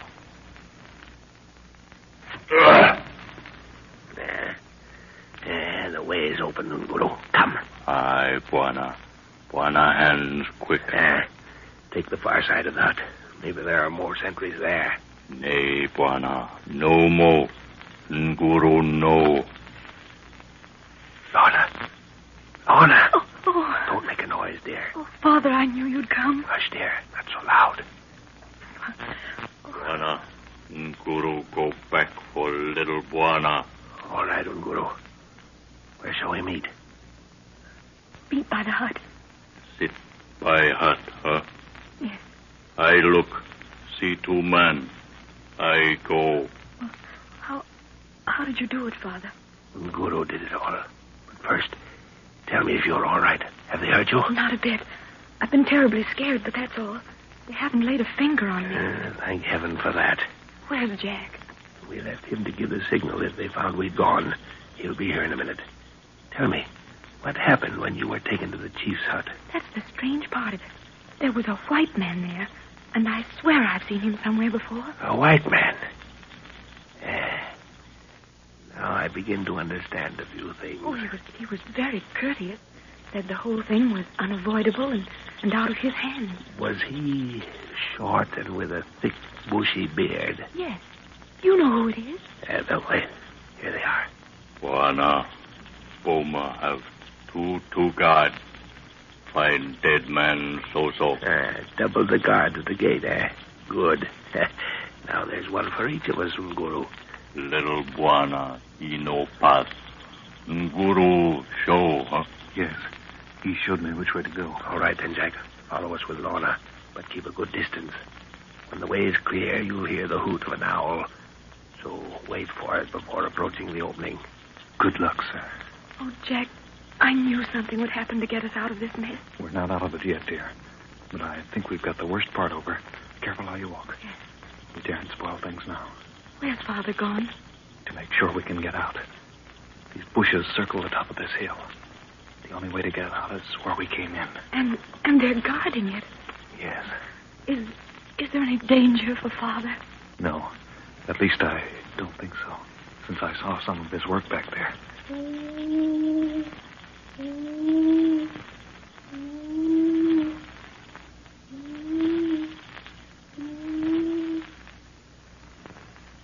There's the signal.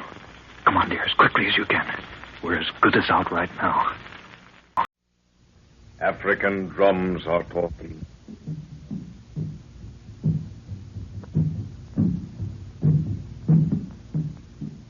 Through fertile valleys and on to the highest mountain tops, the rhythmic beats carry their message. Africa, a land of primitive impulse, mystery, juju groves, and jungle.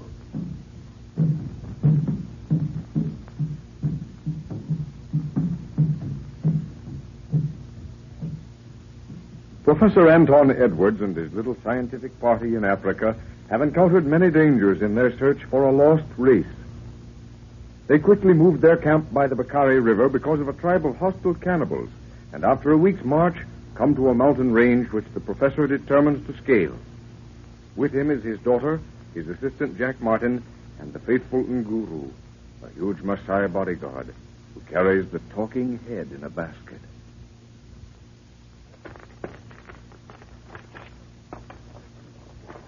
Oh, but I'm tired, Father. When we get to the top, do we make camp? Yes, we'll probably stay there for a day or two. I want to look around. Oh, darn these mosquitoes. One of them just took a piece right out of my nose. Well, if it swells up as much on you as the bites do on me, you're going to lose your beautiful profile, my dear. I'm past caring, Jack. My face has gone right back to nature already. Yeah, there must be some stagnant water around here somewhere for these mosquitoes to breed. I hope you didn't forget the quinine, Jack. No, sir. You'll find some at the bottom of your haversack. Father, I meant to ask you this before. Did you hear anything moving around after we turned in last night? No, after that long climb yesterday, I went to sleep as soon as I hit the pillow. Oh, it was probably some animal, Lorna. Why? Well, I thought I heard some loose stones rolling just before I went to sleep. A mountain goat moving somewhere above us, I expect. The nearest humans to us are the porters we left at the base camp. Yeah. Oh, heavens, that awful head gives me the jitters. Does it have to do that? It's the first time it's talked for days, Jack. Yes, I'd hoped it had gone to sleep for good. What did it say, sir? Just the usual instructions. Go north. It doesn't seem to worry Nguru a bit. If I was carrying that basket and it let out a cackle like that, I know I'd drop the thing. Mind that boulder as you crawl by. Oh. Looks as if the least push would send it rolling down the mountain. I'd hate to get in front of it once it started. The rain's washed the base almost entirely away. You know, it's strange we haven't seen any signs of life, Jack. You notice there are no small animals scooting out in front of us as they did yesterday? Yes, I have. So have I. Ever since that great big rat ran over my foot yesterday, I've been keeping a lookout, but I haven't seen a thing. What's the answer to that one, sir? I don't know, but there must be a reason somewhere. Father, you'll have to stake me to some new boots when we get back to camp. The toes of these are almost worn out. Well, not much further to go, my dear. In a few moments, we'll be at the top, and we'll see what we shall see. Well, what's the real reason for all this climbing, sir? I know you're out after data of the country, but that's not the whole reason. We're on the second day away from camp, and you act as if you were going into entirely unexplored country. Can't you youngsters wait until we get to the top of this mountain and see for yourselves? Well, I've noticed such strange formations of rock lately that I've become curious. I'm so tired of climbing, I want to have something to look forward to. What's that moving over there? Where? Way over there. Probably a herd of mountain goats. Mm. Well, if you must have it, these mountains behind us have been scaled by others, but I don't know of anyone who had the patience to come through those valleys and try this one. Well, what's the hunch, sir? Did the head tell you to come up here? You don't usually go mountain climbing just to be the first. Well, to be perfectly frank, Jack, this inner range has always intrigued me, and I wouldn't be satisfied if we passed it by. No white man has ever reported on it, and we might find something to make those old fossils at the academy sit up, Well, you can tell them that it took us 2 days to climb, and that I left my mosquito net behind, and the little pest got bigger as we went up. The darn things do look something like small hummingbirds, don't they? No. You're to be the first over the top. Come on up here. I'll give you a lift. Well, that's an honor anyway. Well, I'm too tired to be thrilled. Well, are you ready? Yes. All right. Over you go. Up. Oh. There. You next, Jack. Up. Huh? Let me give you a hand, sir. Oh, wait a minute. Your turn, Nguru. Wana, Nguru no make Fobi goat, no make Fobi eagle. Come on up with you old grumbler. Take that basket with the head with you. Now, Jack. Up. There. Now, look out, I'm coming over. Well, now that we're here, I hope you're satisfied. Jack, you see what this is? It looks like a huge crater to That's me. just what it is. The whole of this inside circular range is one huge volcanic crater. Look at those trees down below. They're peculiar-looking trees, Father. What on earth do you call them? Come on, people. Down to that ledge of rock. What did I tell you, Jack? Those trees alone are enough to make these stay-at-homes envious. What do they remind you of, eh? Why, they look something like a weeping willow turned upside down. Wana, devil look 'em. Now, huh? Great Scott. What is it? Don't shoot, Jack. I want to take a good look at it through the glasses first. Why, it looks like a dragon out of some fairy It's a tale. lizard, Jack. A lizard that size, sir? Yes. No wonder Nguru said a devil was looking at us. It's a lizard grown out of all proportion until it looks like a small alligator, but twice as ugly. Don't shoot it unless it comes to attack us, but I don't think it will. Wana, this place home for devil. Devil hand pull Nguru hair. There's another species of tree on that ledge there. Isn't it a grotesque-looking thing? Great heaven, if that's a tree, Father, I'll have to go back to school. I must have missed something. You've missed nothing, Lorna. Don't you children realize we're in another land? It's a world that science seems to have missed or forgotten. Haven't you noticed the difference in the air you're breathing since we came over that rim of rock? Why, yes. It seemed to get warmer all of a sudden. It is warmer. The air seems to have a bracing effect. I was a little tired a few moments ago, but now I feel ready to lift a ton. It's oxygen. That's what Nguru felt when he said his hair was lifting, Jack. This is marvelous. The whole inside range makes a huge crater. Well, then it must be at least 100 miles across. Look over there. Good heavens, it seems to slope down interminably. Can you make out the bottom of it with the glasses? No, it just fades and fades into nothingness. The sides are lined with a thick white volcanic dust. Wana, Juana, look. What is it, Father? Why, it looks like an ostrich or a great chicken. There's a big lizard chasing it. You cover the bird, Jack. I'll take the lizard. All right. All right, go ahead. Yeah, well, I guess that stopped him. Good Lord.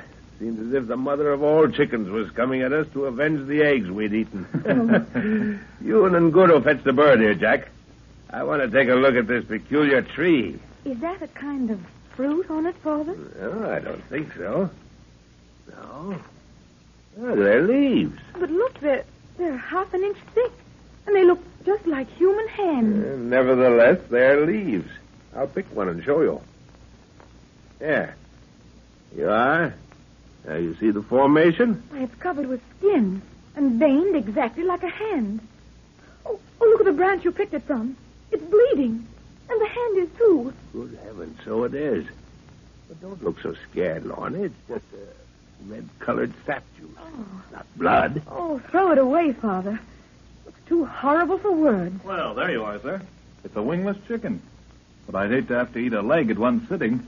It weighs 100 pounds if it weighs an ounce. Juana, devil blow so-so for chicken. Make 'em plenty big, huh? Oh. Is that how you account for it? What did he say, Father? Well, Guru thinks that devils have breathed into these chickens and expanded them beyond all reason. Yeah, it's a species of chicken, all right. Why, what's the matter with your hand, sir? It's covered with blood. No, that's not blood. It's a peculiar red juice from that tree. Isn't it horrible? Oh, that thing bleeds just like a human being. Take a good look around you, Jack. Use your glasses. You too, Lorna. All right. Why, this place is alive with those huge lizards. Well, and there are some more of those large chickens over there. Do you notice anything peculiar about those trees? Well, they're the funniest trees I've ever seen. Nothing, sir, except they're a species I've never come across. Yeah, no one else has ever come across them, Jack. We're the first.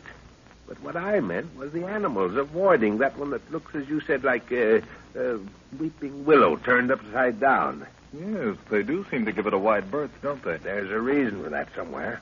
I'd like to go up and find out. You're both wrong. There's a chicken going straight towards it as it feeds. Look. Yeah, so there is. Yes. Well, I guess I was wrong. Well, what did you think it was? One of those poison ones? Wait a minute, sir. Look, the branches of the tree are moving. They're straightening out and coming down slowly. Watch it closely, Jack. What's it going to do? Oh, look. The branch has suddenly dropped around the bird. See it, Jack? See it? The bird is being lifted up. Why, the bird's gone. And the tree looks the same as before. Good heavens, sir, what kind of a country is this? Oh, that was horrible. That poor bird didn't have a chance. It was gone in 10 seconds. Juana, him devil tree catch 'em chop one time, huh? It put that chicken right in the center where the top of the trunk must be. Must have a mouth. Guru says it's the devil inside the tree, and even devils must eat. Oh, don't talk about it. Well, I'm glad we found out before going near it.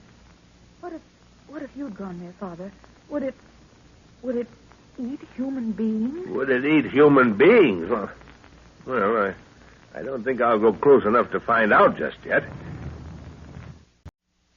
African drums are talking.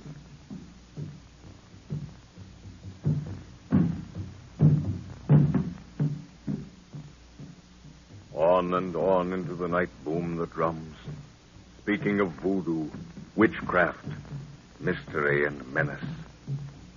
Their rhythmic beat breaks through walls of silence to bring you a story of Africa. Africa, that land where anything can happen. Listen.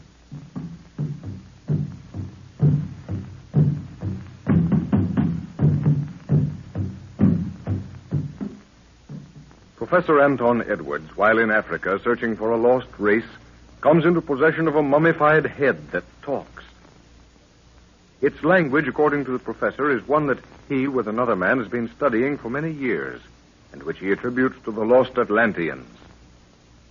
This talking head has been directing their travels, but it led them into a dangerous situation with a tribe of cannibals dominated by an unknown white man. Through the efforts of Nguru, a huge Maasai prince, they escape and press on to climb a circular range of mountains. On reaching the top, they find themselves standing on the edge of what appears to be a gigantic extinct volcano.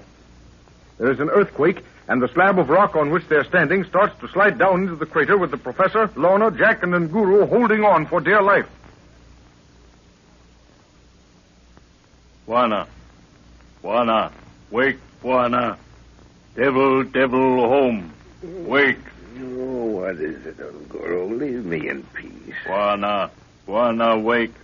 Naona, no kill him. Oh, leave me in peace. I just shut up. Apana, Bwana. Look live for one time. Naona. What on earth are you talking about? Don't be so... Oh, good heavens. Yes, I remember now. The crater, landslide. Aye, Bwana. Nguru wake. Find devil home. By devil come for one time all. Huh? Oh, don't be silly, Nguru. Jack, you hurt my boy? Oh, gee, I'm sleepy. Can't I help? Jack, are you all right? Why? Yes, of course. What's wrong? Well, don't you remember? The slide? We slid down into a volcano. Come, snap out of it, son. Great Scott, yes. How long have I been asleep? It must be nighttime. Where's Lorna? Don't wake her yet. I think she's all right. She's sleeping. I want to make some observations with you. Of course, sir. Isn't this a strange light? It's green. Bwana, him light for boss devil. Him look all time poli for watch him palava. What's that he says, sir? He says it's the light from the eyes of the master devil as he watches us. Well, that's a theory at any rate. Oh, don't be foolish. You don't seem to realize what happened to us. We shot down many thousands of feet into an extinct volcano, and we're still alive. I'm afraid my head's still heavy with sleep, sir. Yes, I know. It's the atmosphere. We'll have to get used to it. Is your watch going? Why, no, sir. It stopped. Yeah, so is mine. That means it's more than 24 hours since we wound it, or else the atmosphere caused it to stop, huh? Well, if this is really a volcanic crater, shouldn't it be full of gases? Yes, that's what's puzzling me. If it were, we'd be dead by now. Somehow the gases have been forced out. Look, the light's growing brighter, sir. Yes, it's spreading in an arc from way off.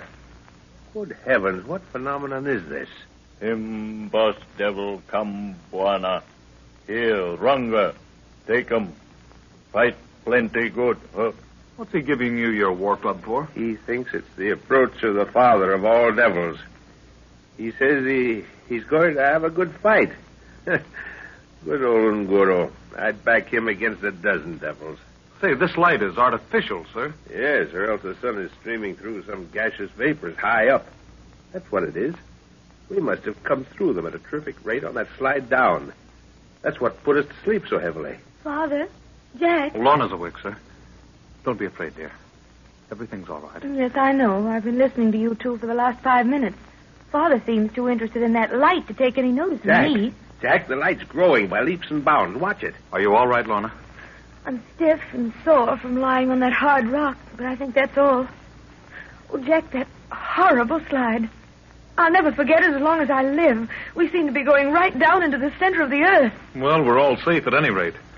I suppose we'll have to do some fine thinking to get out of this place. Jack, this is marvelous. The whole place is covered with a soft green light.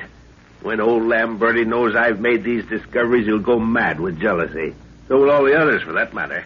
This is wonderful. The color must be caused by refraction of the sun's rays through layers of gases or thick vapors, eh? Where is Lamberti now, sir? I don't know. Haven't seen him since he threatened my life for exposing him. And Jack, he's never forgiven Father. Look. You can see now.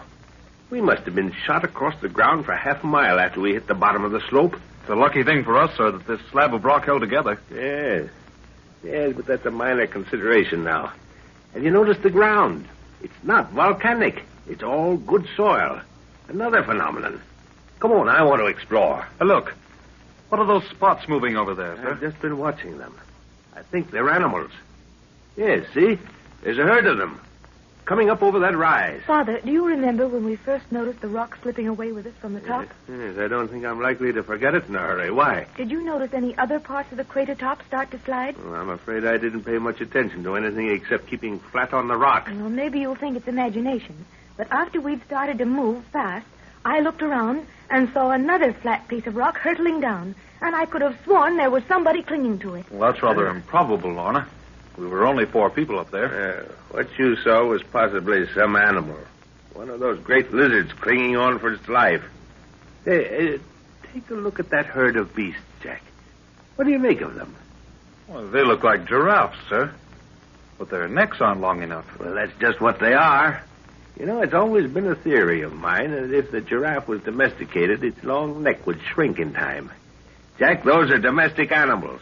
That means there are human beings here or near here. Oh, that awful thing. The head. It's talking again, sir. Yes, I know. What does it say? Juana, head spirit Palava good, huh? It's assuring me that it's all right and scolding me for not keeping to its directions. Travel north. Well, which is north? I'm afraid the compass has been damaged. Let me see it. No, it hasn't been damaged, but there are magnetic rocks around here and throwing it off. Well, that's lost its usefulness for the time being. There's only one way to go, Father, and that's straight ahead. Yes, we'll have to try that. There's some more of those chickens over there, sir. Only they don't seem to be so large. Juana, Bibi and Guru Kral speak 'em. Live for spirit long time go. She true Palava, huh? What does he mean, Father? He said an old woman of his village once told him that he would visit with the souls of forgotten men, and she spoke truth. And why do you believe that, Nguru? Naona, Buana, look. Oh, there's a man running. It's a white man. Coming this way, fast. There's another man following him. No, there are several huge fellows. Those are apes. What? Great apes chasing the man in front. Get your rifle, Jack. All right. Cover the second animal. I'll take the first. If they get too close to him, shoot. Oh, he's seen us. He's all in, Father. He can't run much more. I'll take the nearest one. Hold your fire, though, Jack. All right, sir. Yeah, that spun him around. Got to get him in the head, I guess. That stopped him for good. What's the matter with the man? He stopped running. Get that nearest ape, Jack, in the head. Good. He's running again. It's the gunfire. He's not used to it. When he saw the beast go down, he was reassured. That's a peculiar dress he's wearing. He looks like a character out of a book. Juana, this no man. Him spirit. Well, let's go to him. He's all in. Yes. The other apes have stopped to examine those we shot. Oh, Lord, prithee, mercy. Mercy, oh, Lord. Mercy. He's fallen. Just let him lie there and get his breath. Professor, did you hear that? Did you hear what he said? Yes, he spoke English, Jack. Middle Ages English in keeping with his dress. The poor fellow. Here, drink this. Why, sir, you're trembling. Excitement, Jack, that's all excitement. Do you realize what we've done? Right in the heart of Africa, we found a race of people who speak English.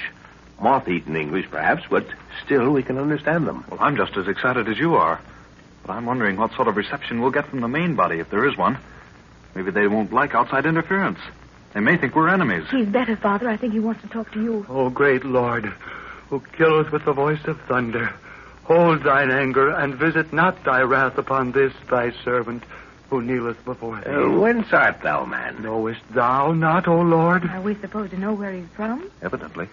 He looks absolutely poor. Nay, I know not thy origin. Speak. Art thou not he, O Lord, the God of the rock? Be careful, sir.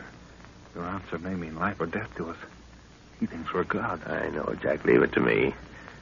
Thou hast a doubting heart, O man, and within the rock lieth a goodly reward for such as thee. Oh, nay, I doubt not, O Lord. Thou art he, for only a god hath power to kill the sacred apes. For Pete's sake, those apes are sacred.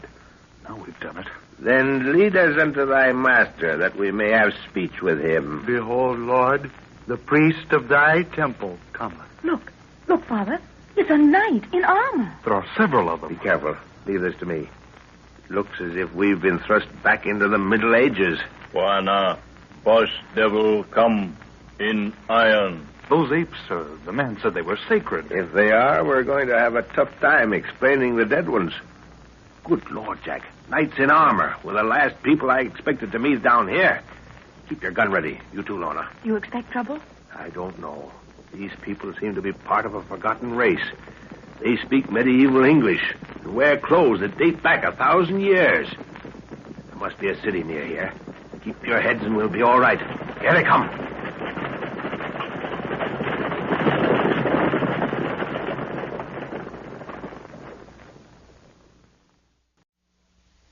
African drums are talking.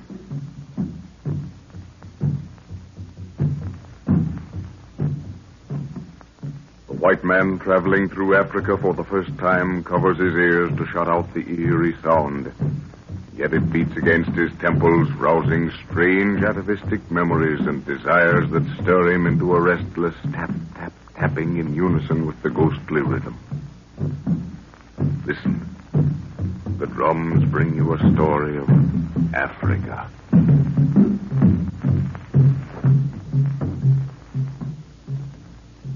Professor Anton Edwards and his little party of explorers in Africa are following the directions of a talking, mummified head. The professor maintains that its language is that of the lost Atlanteans, but the directions of the head caused them to be taken prisoners by a hostile tribe domineered by an unknown white man. Through the efforts of Nguru, a huge native prince, they escape and scale a circular range of mountains, finding them to be the outer shell of an extinct volcano. An earthquake sends them sliding into the crater. Volcanic gases put them to sleep, and on awakening they find the floor of the crater to be inhabited by a strange people whose speech and dress is that of the Middle Ages. The professor and Jack shoot two great apes that were pursuing a man, and in doing so incur the displeasure of the priests of this strange country, for the apes are apparently considered sacred. The party is escorted to a city, virtually prisoners, and given quarters in a temple hewn out of solid rock.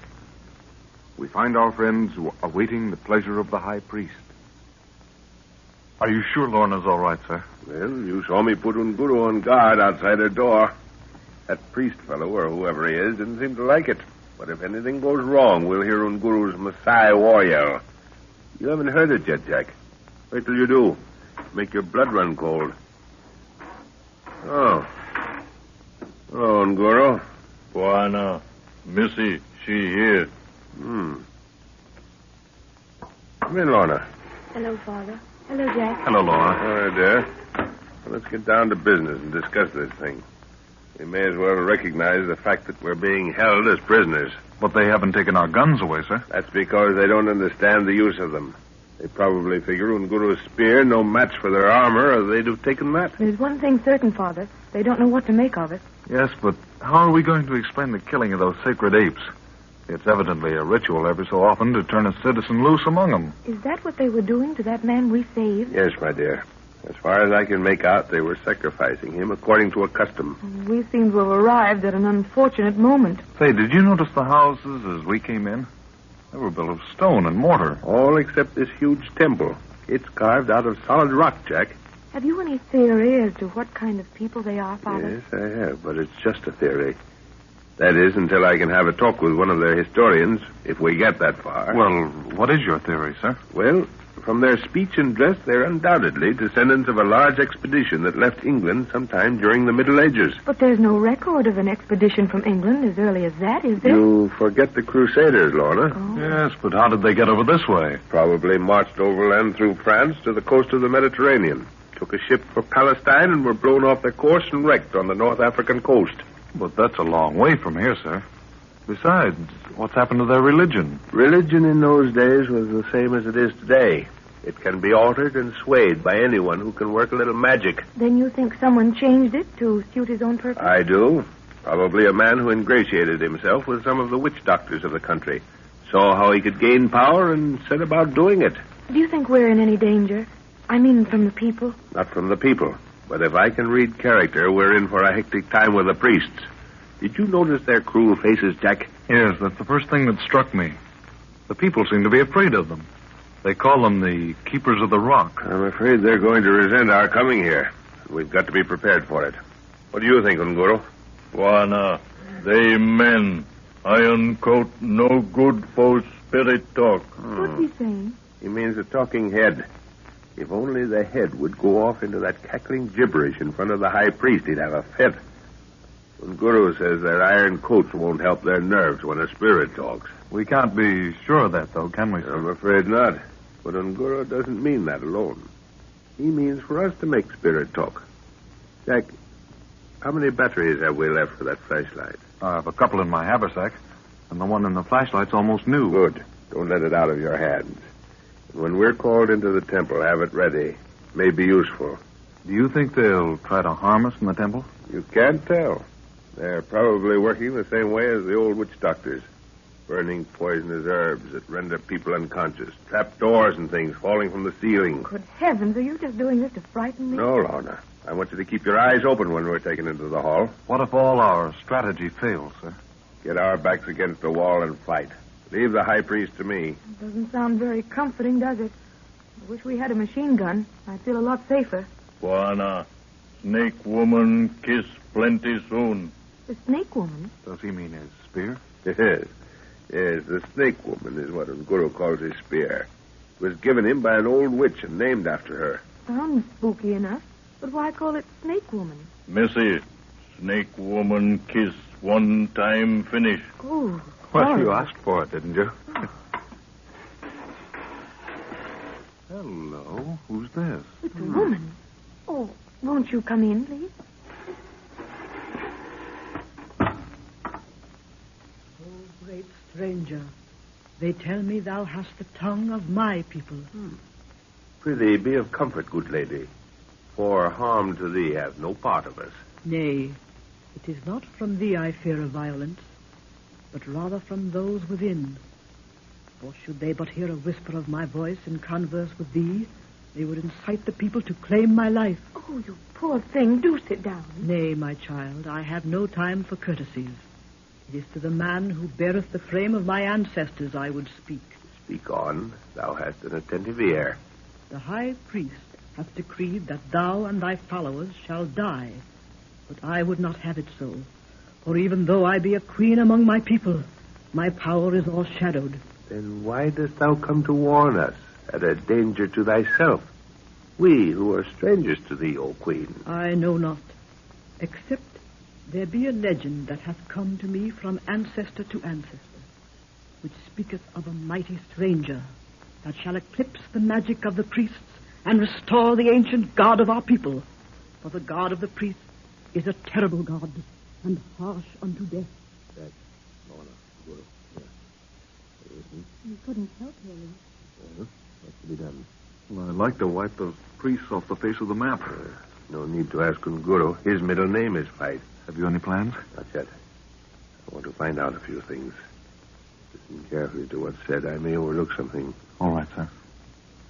O royal lady. Thou hast no need of speech. Thy faces have enlightened my heart and told of thy purpose. The guardians of this door are faithful to me. They will give the exit and lead the way to my house. Tell me, what manner of death hath been devised for us? Death by the rock, great man. It is a fiendish device controlled by the priests, and no other man knoweth its secret. In what manner doth it kill? The cave closeth suddenly upon its victim, and the sacrificial blood floweth like a crimson soul to the altar. Oh, but I pray thee, flee while yet there is time, for the faithful of my people need but a leader, and thou art he. Calm thy fears, O lady, and tell me, hath the high priest a place of favor from whence he observeth the sacrifice? After he hath entered the mouth of the rock for the sacrificial chant, he taketh his place at the altar, whereon is a great cross many hundreds of years old. Doth he use the cross for a purpose? Aye, in truth. For with the sacrifice unbound within the mouth of the rock, the high priest setteth the cross to turn toward it, and immediately the rock closeth. Doth it open again? Nay, that be for the eyes of its keepers alone. And thy subjects? They be forced to attend each sacrifice, and the word hath gone forth that this night shall the rock be fed. One thing more, O royal woman. Should the life of the high priest be taken this night, will the people rejoice? There are many who have vowed allegiance to me in such a case. Yet are there many who wish to gain favor with the priest. Then send forth word to thy faithful to be ready this night. Thou canst not kill the high priest. He hath a guard of armored men, and ye are but 3. Nevertheless, do as I bid thee. And now, farewell, O royal queen, until this night. May the power of my ancestors go with thee to the Hall of the Rock. Farewell.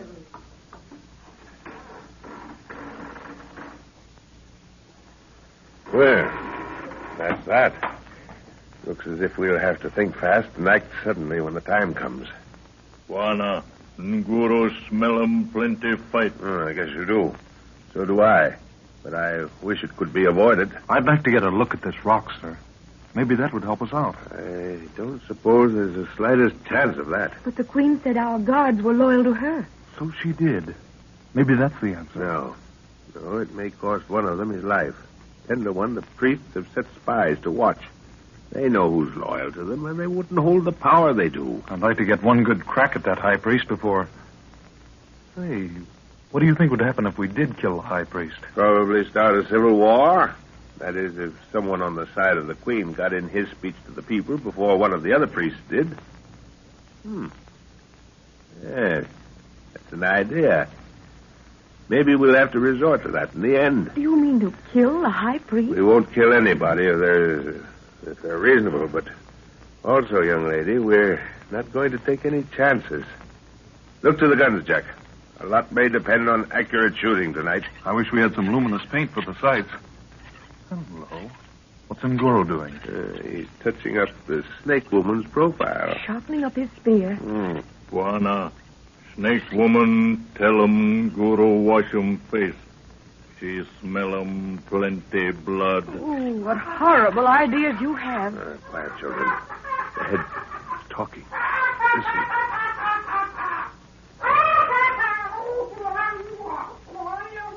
Oh, so that's it, is it? Well, we'll see. Yes, we'll see.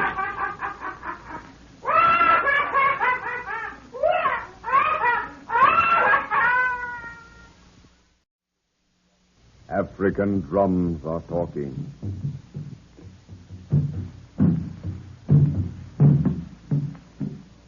The throbbing drums beat out their rhythmic music as the jungle seethes and bristles with unseen life.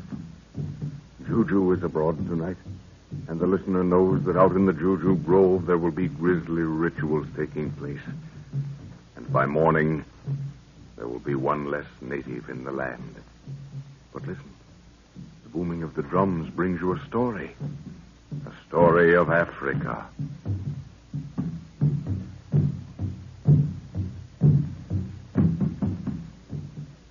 Seeking in Africa for a lost people, Professor Anton Edwards and his party follow the directions of a talking, mummified head, a head that speaks a language he's been studying with another man for years. But the directions the talking head gave them led them into difficulties, and the professor became a little suspicious. On climbing a circular range of mountains, they find themselves on the edge of an extinct volcanic crater. An earthquake starts them sliding into the crater. Reaching the bottom, they discover the place to be inhabited by a medieval people who are ruled by the priests in cruelty and fear. Unfortunately, the professor's party killed 2 sacred apes, and the priests have vowed to put them to death for the sacrilege. But the queen of the people, in a secret interview, begs the professor to wrest her country from the power of the priests. The professor's party now is awaiting the summons to appear before the high priest in the hall of the Temple of the Rock, when the talking head delivers a message.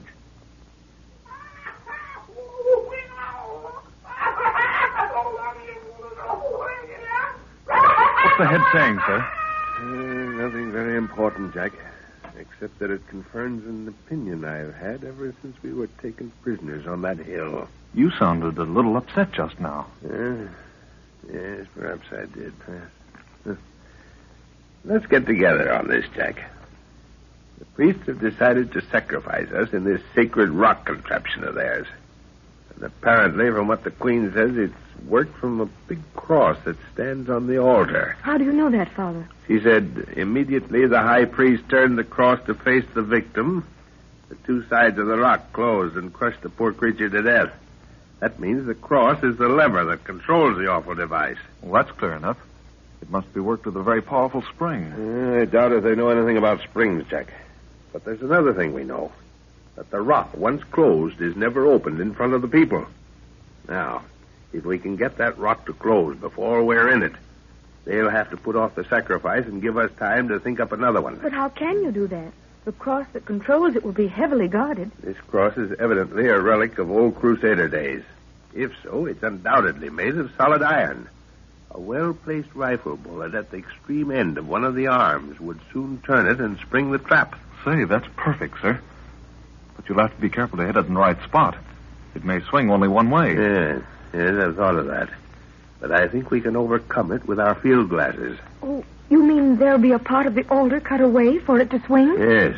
I doubt if the priests allow the people to get near enough to see how it works. But glasses will offset that. Well, that's fine, sir. But what if they decide to get rid of us some other way? Then, as I said before, backs to the wall and let them have it.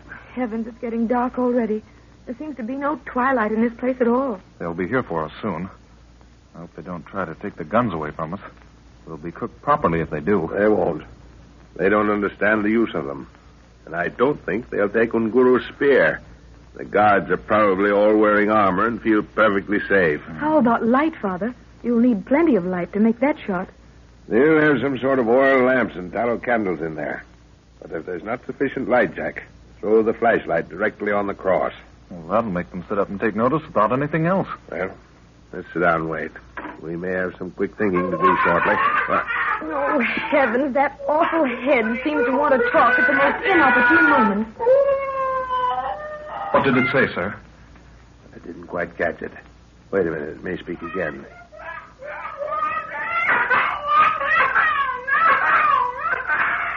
Yeah. Talking about revenge. Yes, just what I thought. Revenge. I should have realized it before, but... Well, nothing... Father, look. Don't be frightened, Lorna. It's all right. Well, they've come for us. Let's get it over with. You youngsters follow me. Lorna first, and then Guru will bring up the rear. Come on. And whatever you do, don't let go of your rifles. Buana. Well, Nguru? Nguru, Snake Woman, lead way, huh? Pana, you old fighter, do as I say. You guard the rear. Wait for my word. Aye, Buana.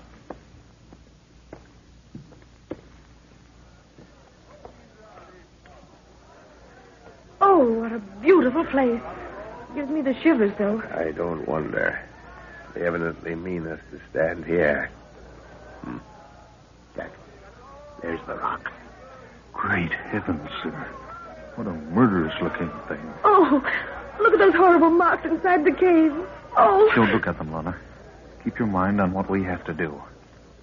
Try and think how many people are here. At least 70,000, Jack. I've never seen such a huge place in my life. There's the cross right in the center on a raised dais. Shall I put the glasses on it? There's plenty of light. Yes. See what you can see. The priests haven't come in yet. Will the Queen be here, Father? Hush. We're not supposed to know there is a queen. Oh. She probably sits on that carved stone chair. This place is packed with priceless antiques. I found it, sir. That right arm moves away from us, and the left comes this way. A part of the rock in which it's embedded has been cut away to the left. That shows it swings this way. That's fine, Jack. There's a light coming out of the tunnel. Look.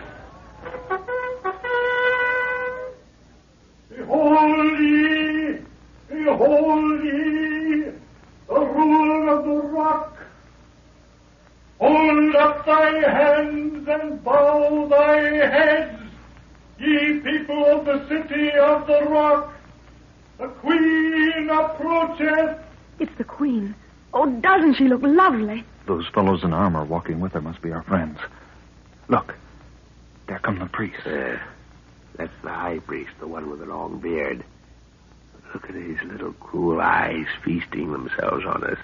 Dirty rat. What is it? The high priest taking his place on the floor in front of the queen. This is where the argument starts. Can you hear what he's saying?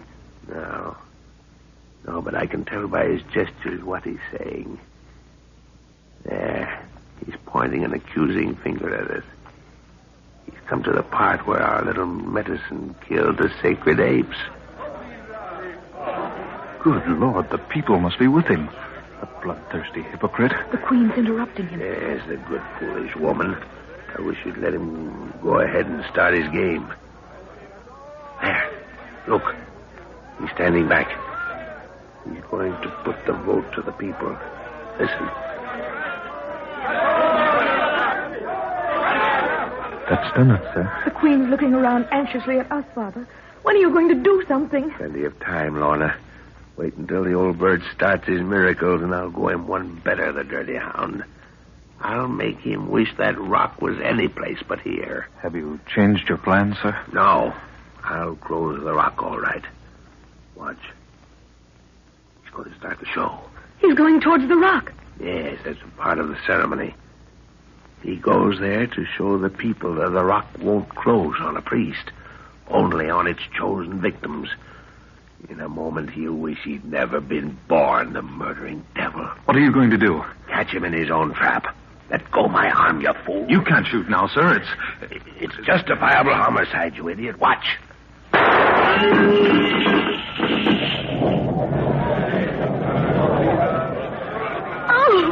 Oh, how horrible. Oh, Jack. Don't worry, dear. Your father had to do that to save us from the same fate. He was quite right. Where's Father going? Listen. He's going to talk to them. The guards are afraid to touch him. Ye people of the city of the rock, hearken ye and learn. No harm shall befall thee. Wilt thou be murdered one by these who call themselves priests? They are but cast in one mold and measure with one rule.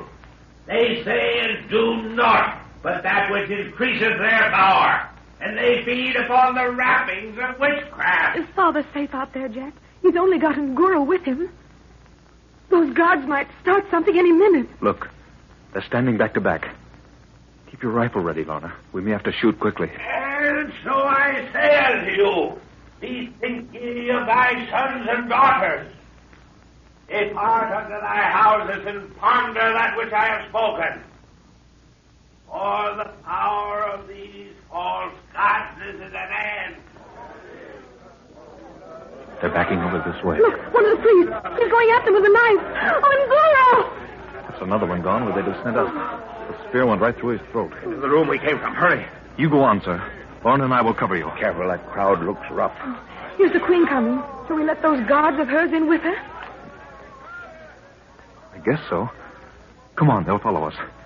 Everybody else seems to be going the other way. Oh, you know, Jack, I believe I'm going to faint. If you do anything like that, now that the worst is over, I'll disown you. Here we are. Fine, Lorna. You stuck it out well. Come, sit down, child. The Queen's coming this way, sir. Good. She'll probably know what's likely to happen next. Those priests look ugly to me. So the snake woman had her kiss after all, Nguru, eh? Aye, Buana. Smell more blood soon. Here's the Queen, sir. O great man, thou hast kept thy word. But in truth, upon the morrow shall we have war. The priests are fleeing into the hills, taking many followers, yet are many faithful to me. What is the number of thy followers? They number 30,000, and they clamor for thee to lead them in battle against the hosts of the priests. For so reads the prophecy. Rivers of blood shall run ere happiness settles upon the land. Art thou ready, great fighter? Aye, noble woman. I am ready. African drums are talking.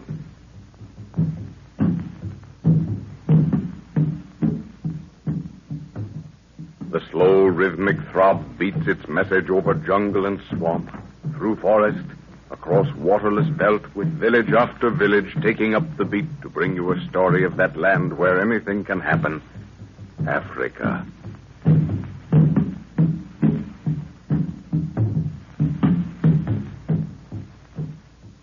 Professor Anton Edwards and his party, while searching in Africa for a lost people, have followed the directions of a talking, mummified head that speaks a language the professor and another man have been studying for many years. But the head guided them into difficulties, and the professor became a little suspicious. The party descends into a huge volcanic crater and finds a medieval people who are ruled in cruelty by the priests. The professor and Jack have killed 2 sacred apes, and the priests vow to put the party to death. The queen of this people begs the professor to wrest her country from the power of these cruel rulers, and when the party is called to trial, Professor Edwards kills the high priest, thereby bringing about a state of civil war between those loyal to the queen and the forces of the priests. In the queen's palace, the professor and his party await the arrival of the queen to discuss plans.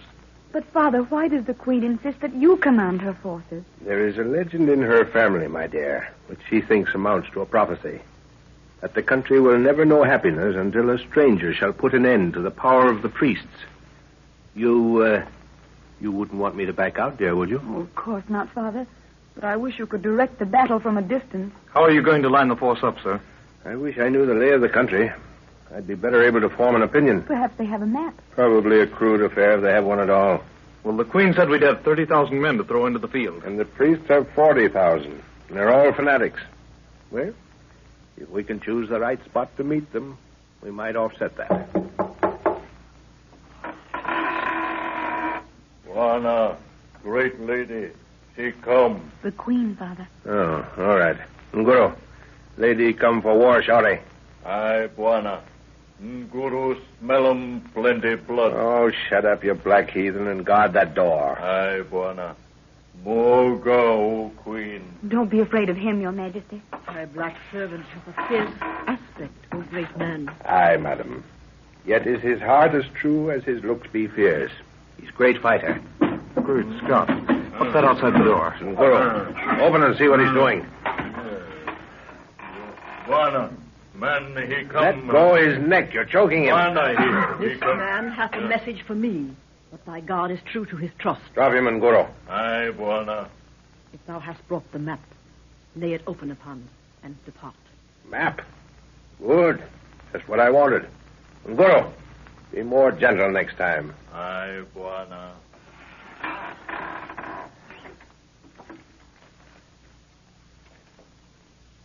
This map hath been compounded for thy benefit. See, here lie the hills in which the priests have their forces. It looks about 30 miles from here. If this represents the city, sir. Thy finger lieth upon the city. Then that's right. What does this line signify? There lies the river. 'Tis but a stream at this season. And this? A forest of low trees. Here lie rocks to the right. That is all, old lady. Thy forces shall advance to this point before the river and await my coming. Should the enemy attack, 'tis the most likely place to meet him. Thou art a wise man. For should they advance to the city, their greater number shall prevail. Here the land narroweth, and here shalt thou meet those forces and drive them before thee till the spirits of my ancestors shall rejoice. Return victorious, O great stranger, or upon the shields of the vanquished, farewell.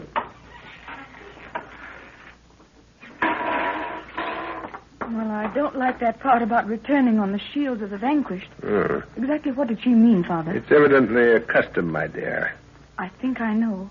It'll mean that you're wounded or... Exactly. Now forget about it. Don't worry, Lorna. This isn't the first war in which your father set a command. I know, but this isn't the same. A good, clean bullet hole is one thing, but those great, huge swords, oh... If you don't stop getting the horrors, young woman, I'll pack you right out of here. Now, we've work to do. Come on, Jack. Let's get at it. All right, sir. How many troops have we? 20,000 foot soldiers and 10,000 horse. Yeah. The infantry use spear and sword, eh? And they carry huge shields, sir. Fine. Now, we've got to split them up and cover the neck of ground just this side of the river. That forest will protect our left flank and the rocks the right. Then they'll have to cross the river before meeting us. Yes. Now, in the center, mark this on the map, Jack. Yes? In the center, 10,000 spearmen will form the main body in squares. Flank them with 3,500 cavalry each side. How's that look? Looks useful, sir. But that won't fill out the ground. I know. Split 7,500 infantry, and that makes 3,750 on each wing, and a little to the front. That's it. I'll support them with 700 cavalry each. How about main supports? The remainder of the infantry and cavalry in rear of main body. That makes about 2,500 spears and 1,500 horse, roughly. That'll do. We'll have to leave the rest to the separate commanders. Which force will you take, sir? The cavalry on the right center. You'll be with me. And Guru will have the time of his bloodthirsty old life. Why? How's that, sir? He's going to command the main body of foot soldiers. He can show them what he wants by gestures. Come on, let's go. Oh, Father, I don't want to be foolish, but... There, child. I know your feelings, but your old father has come out of worse scraps than this one. Come on. Let's see you smile, eh? It isn't the fighting I'm afraid of. It's the awful waiting I'll have to do. You'll be with the Queen all the time, my dear. And she'll be just as anxious as you are, so you can hang on to each other's necks. I can't see the Queen doing that for anybody, can you? No, Jack, I can't. She's the bravest woman I've ever seen. Sorry I got a bit silly. The lady's waiting for you, Lorna. You're to go straight to her rooms. Bye, dear. See you tonight. Bye, Dad. Bring home the bacon. That's the girl. You know, Lorna, well, I've told you so many times you ought to know by now. Bye, sweetheart. Bye, darling.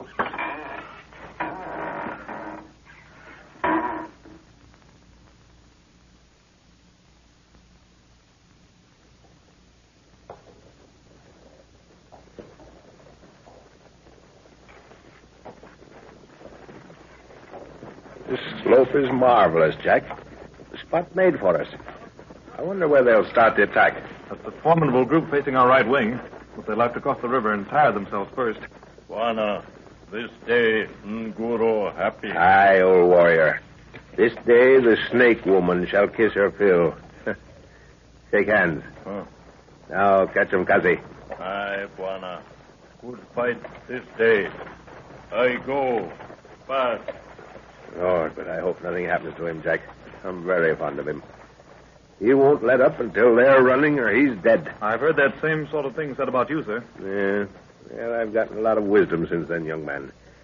But it certainly is great to feel a good horse between my knees again. I wonder if a charge holds the same thrill for me as it used to. Oh, look.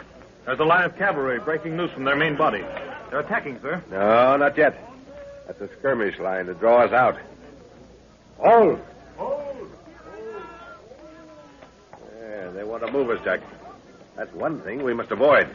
See? They're going back across the river. There's a movement on the left. More cavalry, sir. Use your glasses. Yeah, you've got a sharp eye, Jack. Where's that trumpeter? Here he is. Sound your trumpet. They've broken away. About 4,000 of them. Coming straight for the river, too. Well, as they hit the water, what's that left center cavalry of ours? There they go. They're in wedge formation, sir, about three-quarters of them. Look, they're swerving out and away. There's something wrong. They're pulling out. No, watch. Back they come, see? Tip of the wedge will catch them dead in the middle of that line. Look!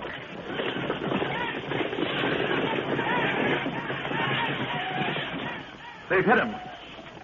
They've gone through and split the force in two. Yeah, that'll give them something to think about. The wedge is curling around. Look, they're turning. They're flying across the river again in disorganized parties. Cover there. Take hold of horse. Our right wing's going to be attacked. Can't we fall on them? Now they're crossing the river. It's a huge force, sir. No, let them keep their squares. Waves of horse will hold them up. Hold her there! Away, away! There they go. That won't stop them, sir. There are too many. Never mind. They'll keep them busy for a while. Here comes the main body. We've got to meet them, Jack. You see that huge fellow leading them? Yes, sir. It's one of the priests. Take him off. It'll make them wonder. Good shooting, boy. Keep picking the leaders off as they come up. I'll take the heart out of them. Look at Nguru in the center. He's a fighting fool. Can't we get in, sir? The center's getting away. Not yet. Our time's coming. That's for the reserve, sir. Yes. Are you ready for a charge, Jack? Yes, sir. All ready to go. Use your revolver, and when it's empty, swing that sword like blazes. Here we go. Hola! Hola! Away! Away!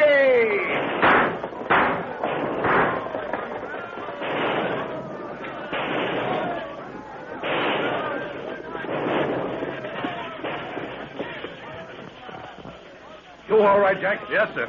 That was great. They run.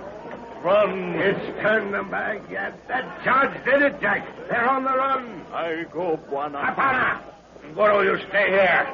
Buana. Fight no finish. Yes, it has. Don't you told. You're covered with blood now. What more do you want? There's a man coming up, sir. He seems badly wounded. Yeah. That's the fellow we saved from the apes. What does he want? Oh, Lord. Lord, return to thy woman. Eh? The queen. The queen is to be murdered at sundown. Treachery. In the palace. Where did you learn this? Speak. From a dying man. It hath been planned, and even now they await the setting sun. Why? He's dead, sir. Yeah. Lorna, what can we do? The sun will set inside an hour. If we ride like blue blazes, we might get there in time.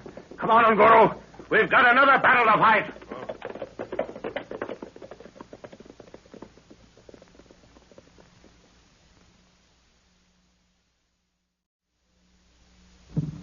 On and on boomed the drums through mile after mile of unexplored jungle to bring you a story of Africa.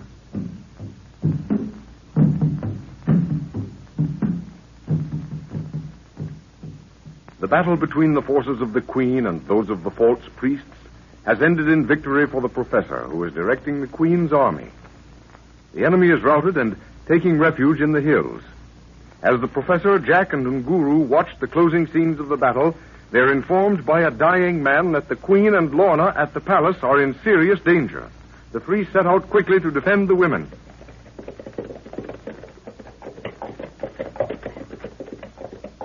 We ought to be inside of the palace as soon as we get over this hill. Yes, there are the turrets.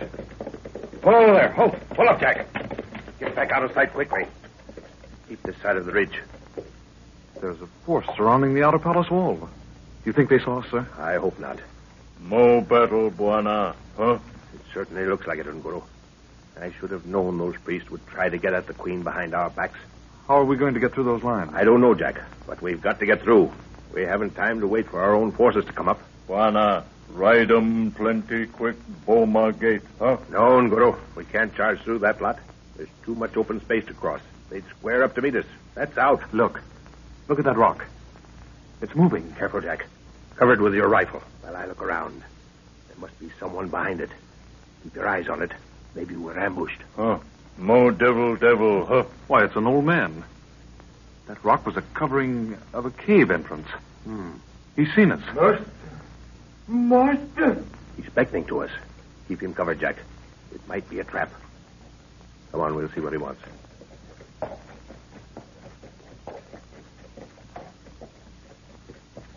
I think I've seen that old fellow at the palace with the Queen. Yes, he's one of the trusted few. I wonder what... I bring thee greeting from Her Majesty the Queen. Thy approach was seen from the turrets, and I was sent to guide thee by the secret way, for the palace is surrounded. Secret way, eh? There's no time to waste. Down you get, Jack. You and Guru. The horses will have to be left here, evidently. This is luck. Is the Queen and my daughter safe? Her Majesty and thy daughter are safe. But the enemy clamors at the palace gates, and we are but few. Buana, we go for whole like fox, huh? Yes. In you go, Jack. And you, Nguru. Buana, Nguru. No argument, you black sinner. Get in there. The lamp still burns brightly. Enter, Lord, while I seal the opening. Pretty dark in here, sir. However, that lamp helps some. Wonder which part of the palace this leads to. Goodness knows. It's been well made, though. I can stand upright in it. This secret passage was made for men of thy stature, Master. Many hundreds of years ago it was made for such a time as this. There's a door right ahead. Press thy hand to the rock that juts over thy head. This? See? It opens. The steps lead to the Queen's chamber. Well, let's hurry. It won't take them long to get through those outer gates. More doors here. A guard stands beyond. Wait. word. Dio lo vult. We are now in a secret wall of the palace, Master. In a moment we will reach the panel that opens into the chamber. Did you hear the password he gave, sir? Yes, the Crusader's motto. Oh, confound this narrow passage. In the walls, did he say? Juana, this way for rat, no fox. We'll be out of it soon, I think. Master, he's here. Here they are. Oh, I'm so glad you've come. Are you all right, Father? And you, Jack? Of course we're all right, my dear. The question is, are you all right, Lorna? Oh, yes. We had a message that you were Never mind about that now, Jack. Her Majesty is waiting for news, I know. Yes, great man. We have waited anxiously. Is all well? The forces of the false priests have been scattered. These without the gates must be treated likewise. I have but 50 men to combat 200. Look from this window.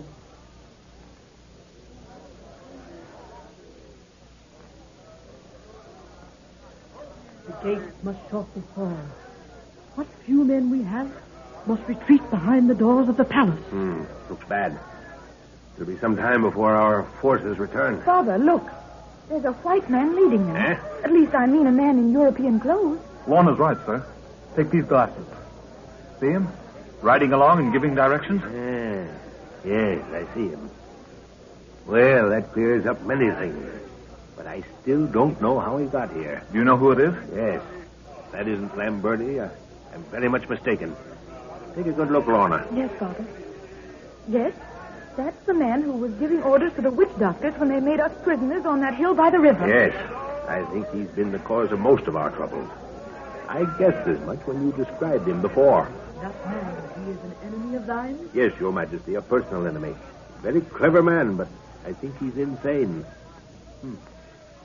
Yet I still don't see how he came down into this country. Probably the same way we did. Of course. Don't you remember I told you I saw someone else sliding down when we started? Maybe that's the answer. Oh, they've blown the gates in, sir. More of Lamberti's tricks. He always could make explosives out of practically nothing. There he goes, riding off. Well, he's opened the way for them.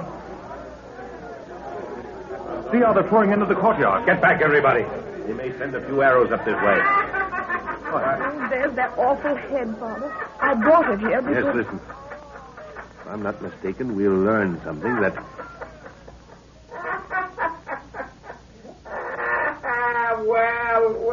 Well, Miss Edwards. What? I hope you're listening to me. It's Lamberti's voice. Coming from the talking head. Your father is probably dead by now. I wanted the pleasure of seeing him die, but evidently it was not to be. So I shall be there to see you die instead, Miss Edwards. Juana, white man voice from head. Yes, Guru. I've known it ever since we camped by the river. The head is one of Lamberti's inventions, but that doesn't help us now. Lamberti doesn't know we're here, Jack. That means that he doesn't know the result of the battle. But how about the talking head, sir? Lamberti fooled me, Jack.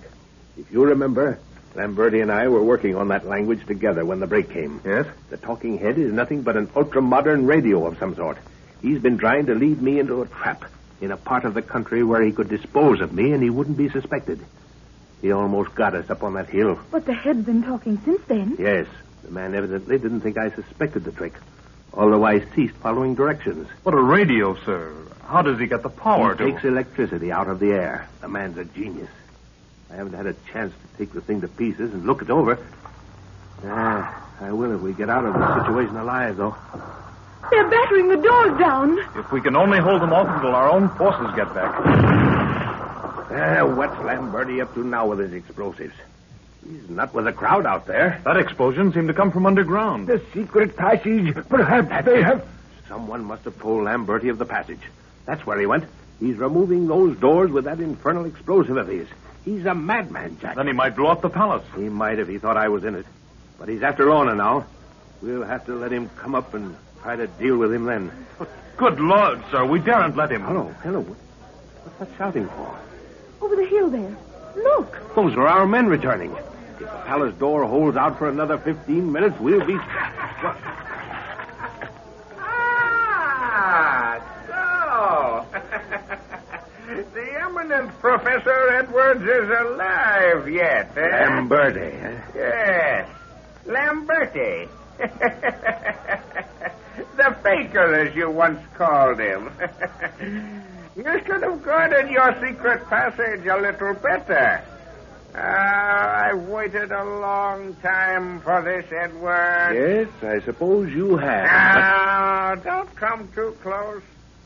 See this wooden flask I have in my hand?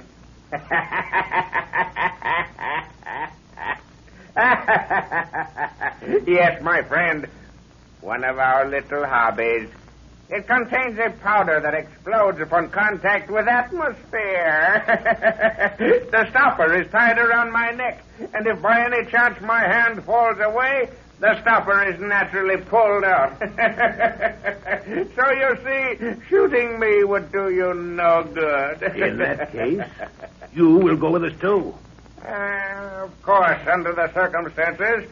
I had planned otherwise, but... Snake woman!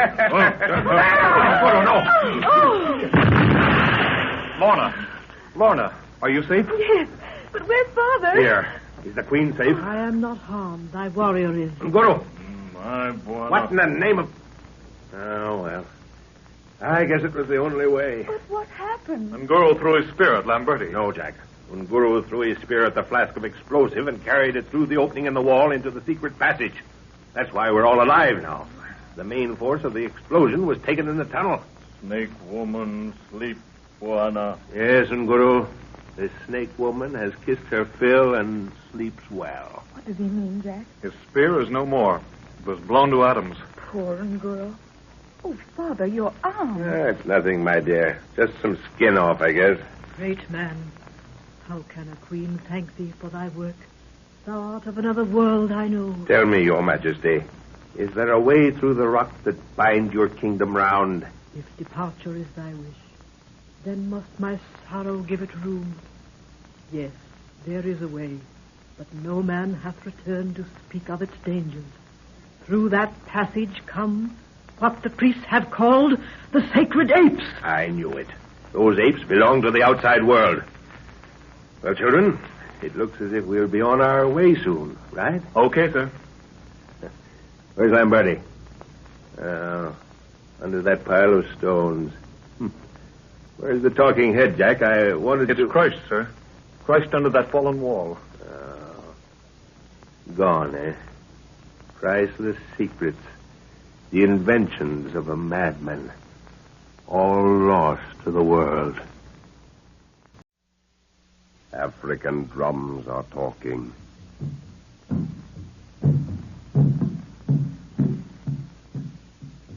The white man, listening, shivers to the booming rhythm. Atavistic memories taunt him. The drums of his druid ancestors take up the beat again in his subconsciousness after 1,000 years of silence.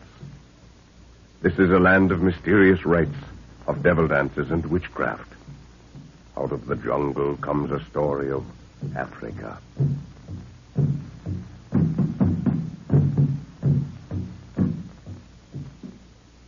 Professor Anton Edwards, in Africa with his daughter, his assistant, and Nguru, a huge native prince, is searching for a remnant of the lost Atlantean race. Following the directions of a preserved human head that talked, they descended into an extinct volcano and found an old civilization where they were condemned to death by the high priest. With the help of the queen, the professor caused the people to revolt and overthrow the priests. The talking head was discovered to be the invention of a madman who sought their destruction and followed them in all their travels. He is killed attempting to blow up the palace. With the riddle of the talking head solved, Professor Edwards decides to gain the outside world by braving the dangers of a dark passage that leads through the high cliffs which surround this sunken kingdom. It is early morning as our friends walk their horses over a knoll that will bring them in sight of the cave known as the Passage of the Rock. You didn't forget that grass rope we made, did you, Jack? No, sir. Nguro has it. What's the rope for, Father? Yes, one of the most useful things to have, my dear, when going into unknown country. Never be without a rope in Africa, and you'll save yourself a lot of... Halt, everyone. Pull up. Oh, what's... Well, can you beat that? What? The whole army's drawn up at the foot of the cliff. Looks more like the whole population. Well, no wonder the city was so quiet when we left it this morning. What's it all for? Evidently a send-off for us. I thought we were going to slip away quietly. That's why I wanted all goodbyes said yesterday. They must have had secret orders to meet out here. We didn't hear any marching last night. Well, they expect a show, I suppose. We'll have to gallop up in approved style and... Shoot off a few rounds, sir? No, better not do that. They don't take kindly to firearms. Besides, we must conserve what ammunition we have. Might need it all. Wana, Nguru no have Snake Woman for Shauri Palava. No, Nguru. I think I miss that huge spear of yours as much as you do. You'll have to rely on my war club from now on, old fellow. What's Nguro sounding so sad about? He hasn't his huge spear for the big parade. Wana, Naona, Snake Woman. What's that? Well, for Pete's sake. He's carrying the bent spearhead with him. So you did go after it, you old sinner, eh? Plenty good medicine, Wana. But it's all twisted by the explosion. Nevertheless, it's still good medicine, Lorna. I somehow thought he'd dig it out from under the ruins. That spearhead has a peculiar history. Well, they're waiting for us down there. What are the orders, sir? Full gallop and pull up short in front in approved Western style. All set? Right. Here we go.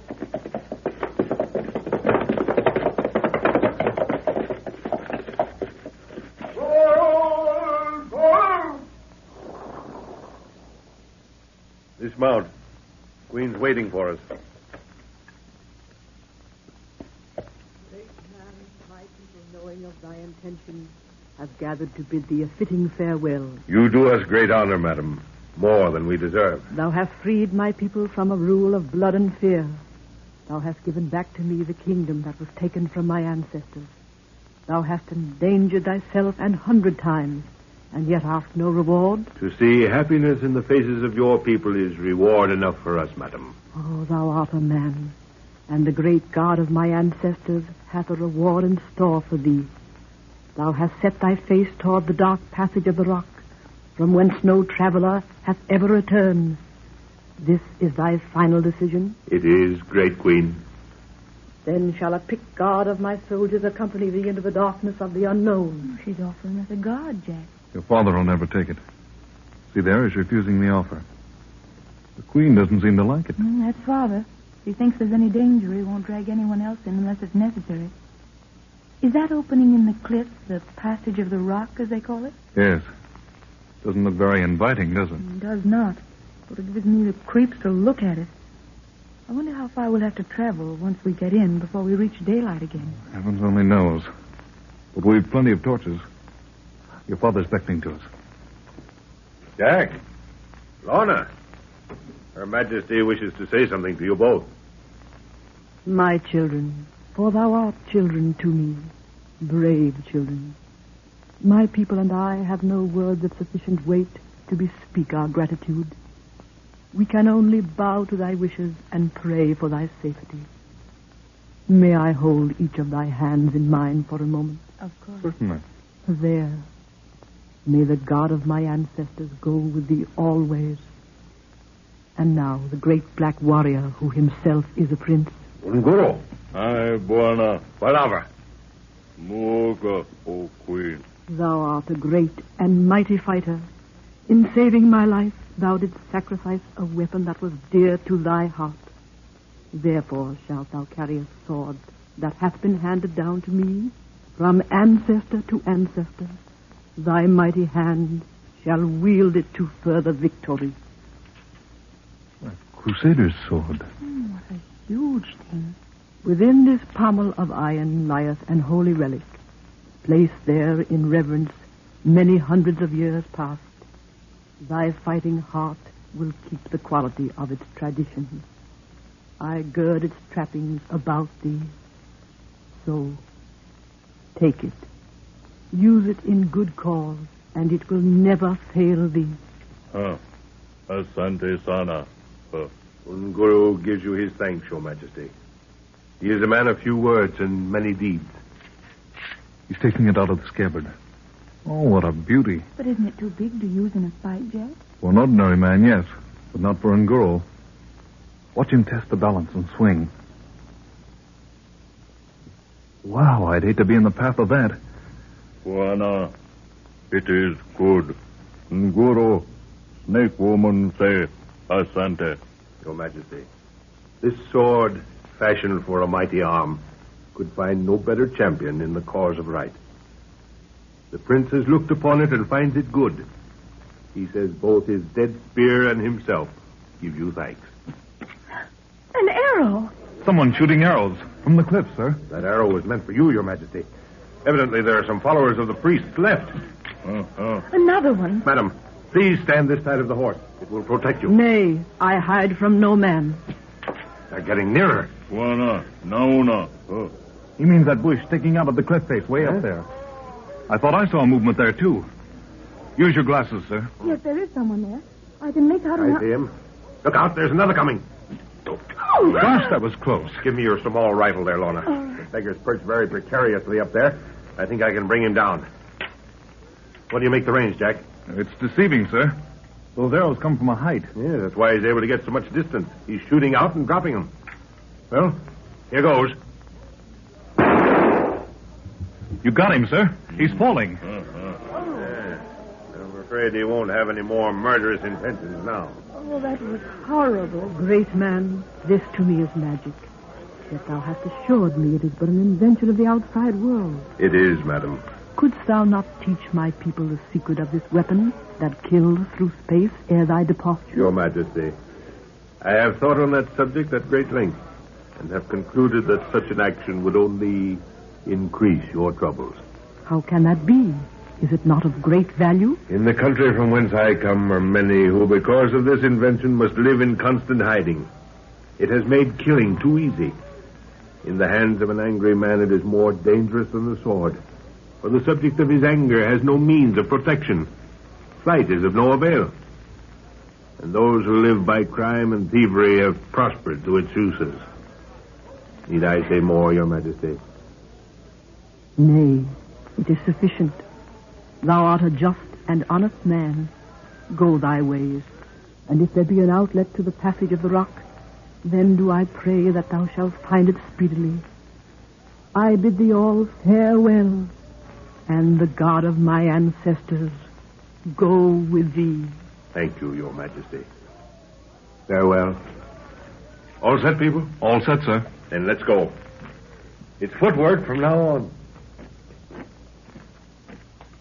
Well, why so quiet, Lorna? I think I'm a little sad, Jack.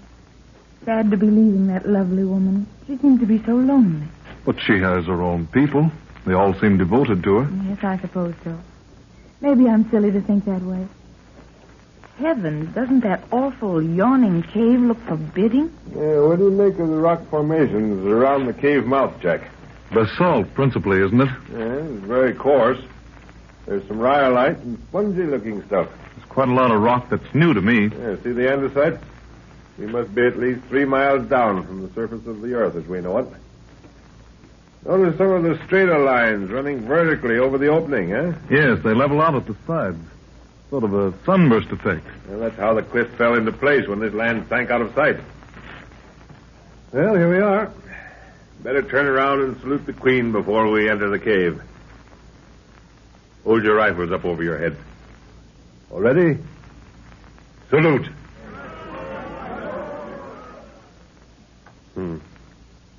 Rather sorry to leave them. Fine bunch of people. And the Queen is... Well, better get along. Light one of the torches, Jack. Right. All okay, sir? Yeah. Well, keep close together now and don't lag.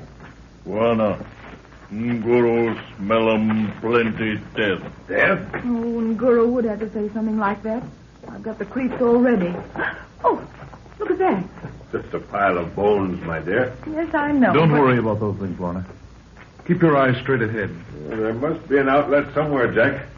Those great apes coming through here every so often prove it. Buona. No. Oh! What did you see, Unguro? Man, him stand to wall. No. Yes, I see.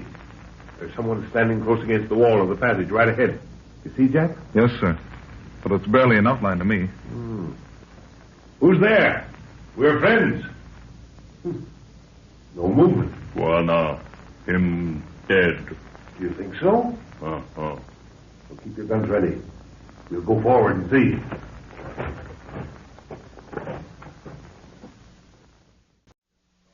African drums are talking.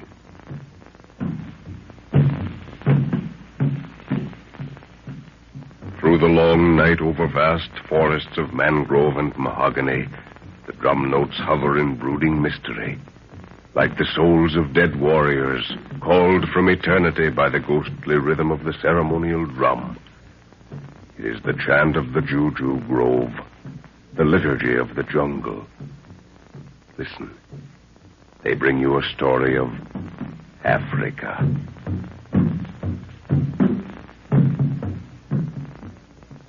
Professor Anton Edwards and his little party of explorers in Africa descend into an extinct volcano and find a strange race of people. The only way for them to regain the outside world is evidently through what is called the Passage of the Rock, a dark, forbidding cavern whose yawning mouth is set in the cliffside, and through which at certain seasons the great apes roam. After saying goodbye to the Queen and her people, the Professor, Lorna, Jack, and Nguru enter the cave mouth. The first torch is lighted. Suddenly, Nguru's sharp eyes make out the figure of a man leaning against the wall just ahead of them. The Professor calls, but receiving no answer, they advance, keeping the silent figure covered with their rifles.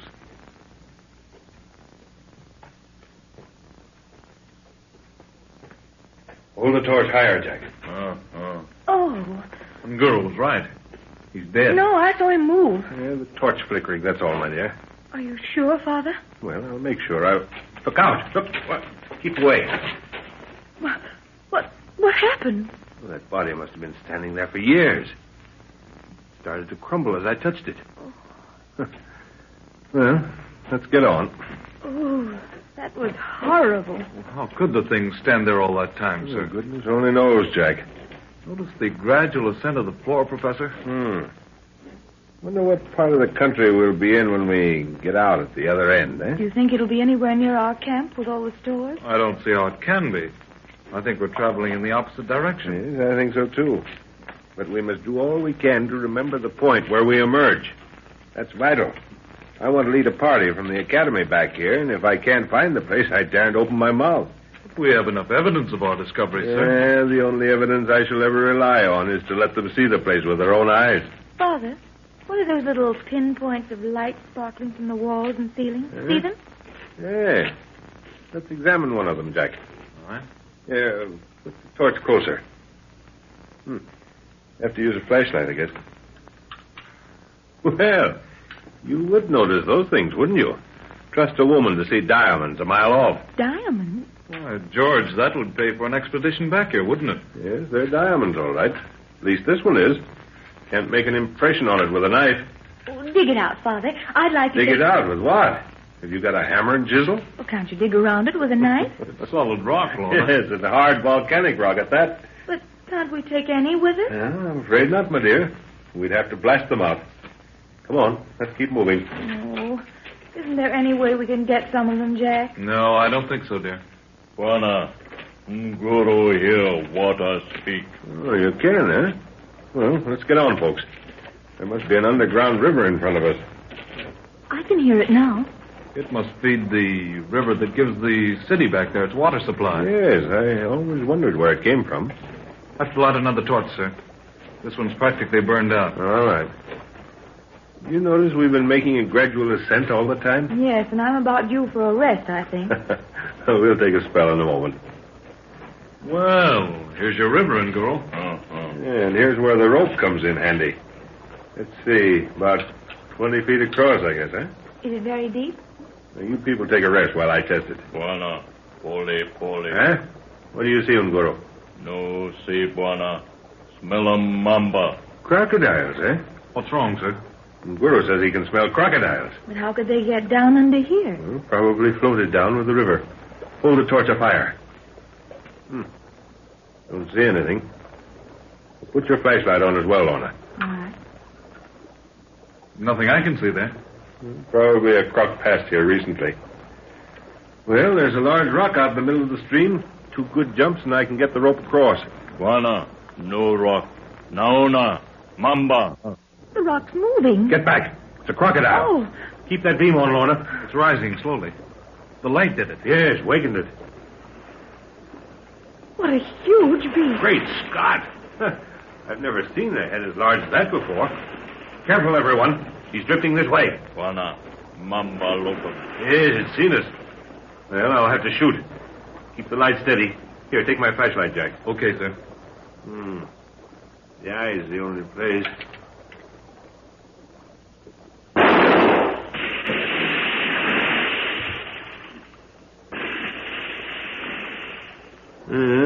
Don't think I got him properly.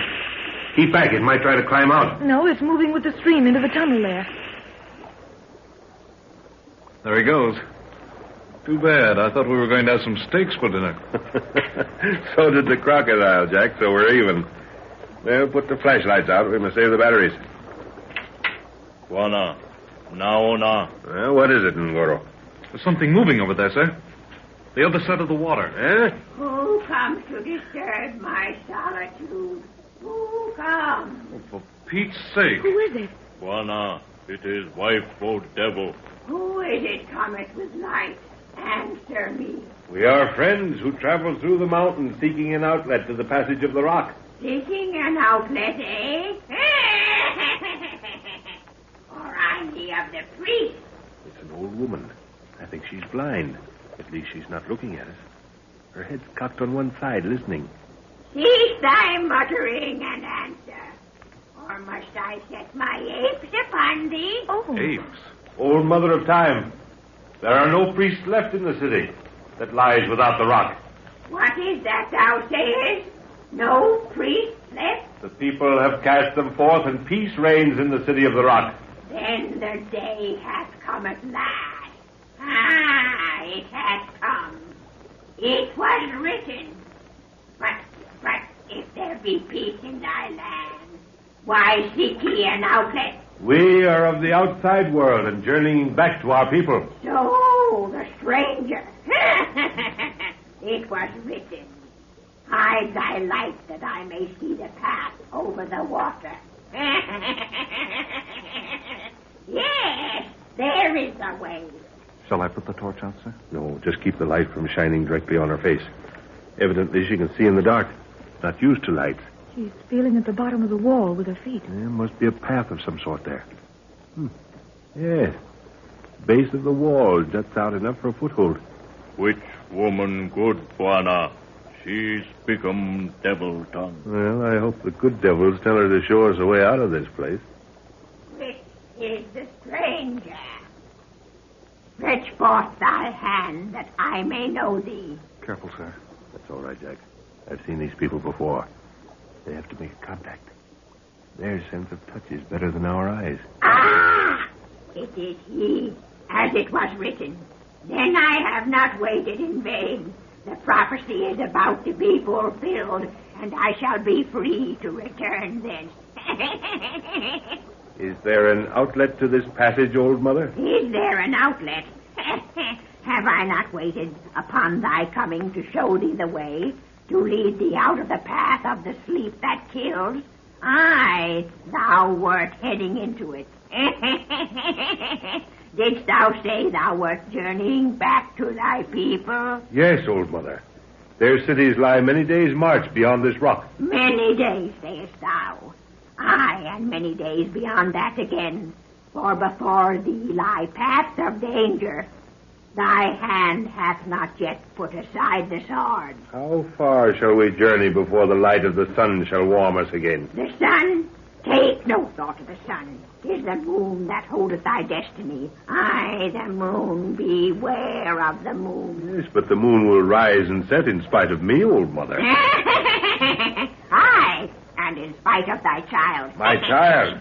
What has this prophecy to do with my child? Speak, woman, and forget your riddles. Patience. No harm shall befall thy daughter. No harm. Bid her stretch forth her hand that I may see more clearly. Put your hand out, Lorna. Better be careful, sir. I don't like this somehow. There speaks the voice. Yes, the voice. No, it is not thy daughter the moon has cast longing eyes upon, but this young man who is near to her. This gets worse and worse. What on earth is she talking about, sir? I haven't the faintest idea, Jack. But evidently the future holds some excitement for us, and it's all connected with the moon in some way. Buana, moon daughter, maybe look little Buana for marry, huh? Well, that sounds more sensible. What did Nguro say? Well, there's an African myth which says that at certain seasons the moon sends his daughter to the earth to find husbands for themselves. So Nguro suggests it's the daughter of the moon who is going to cast longing eyes upon Jack. Well, that's certainly more tangible. Well, I'd give a lot to get a good look at the moon right now. The moon, eh? Thou shalt see the moon. It lieth beyond the sleep that kills, and that lieth beyond the water. Come, follow me. Well, let's go, people. Take hold of my belt, Lorna. Yes, Father. You follow her, Jack, and then Nguro will bring up the rear. Okay, sir. Careful. Careful, everyone. The ledge is very narrow. Fasten yourselves against the wall and walk sideways. Oh, what's that noise? Those are apes. Apes right ahead of us, Jack.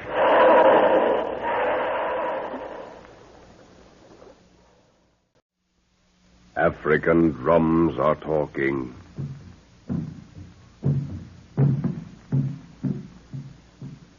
Into the breathless African night, through tree-canopied aisles from the heart of the hidden Juju Grove, the ritual drum booms like the tolling of a funeral bell. Juju is calling an offender of the gods to a ghastly retribution. And the lonely white trader claps his hands over his ears to shut out the awful drumming that brings madness to the brain. Land of veldt and swamp, witch doctors and jungle. This is Africa.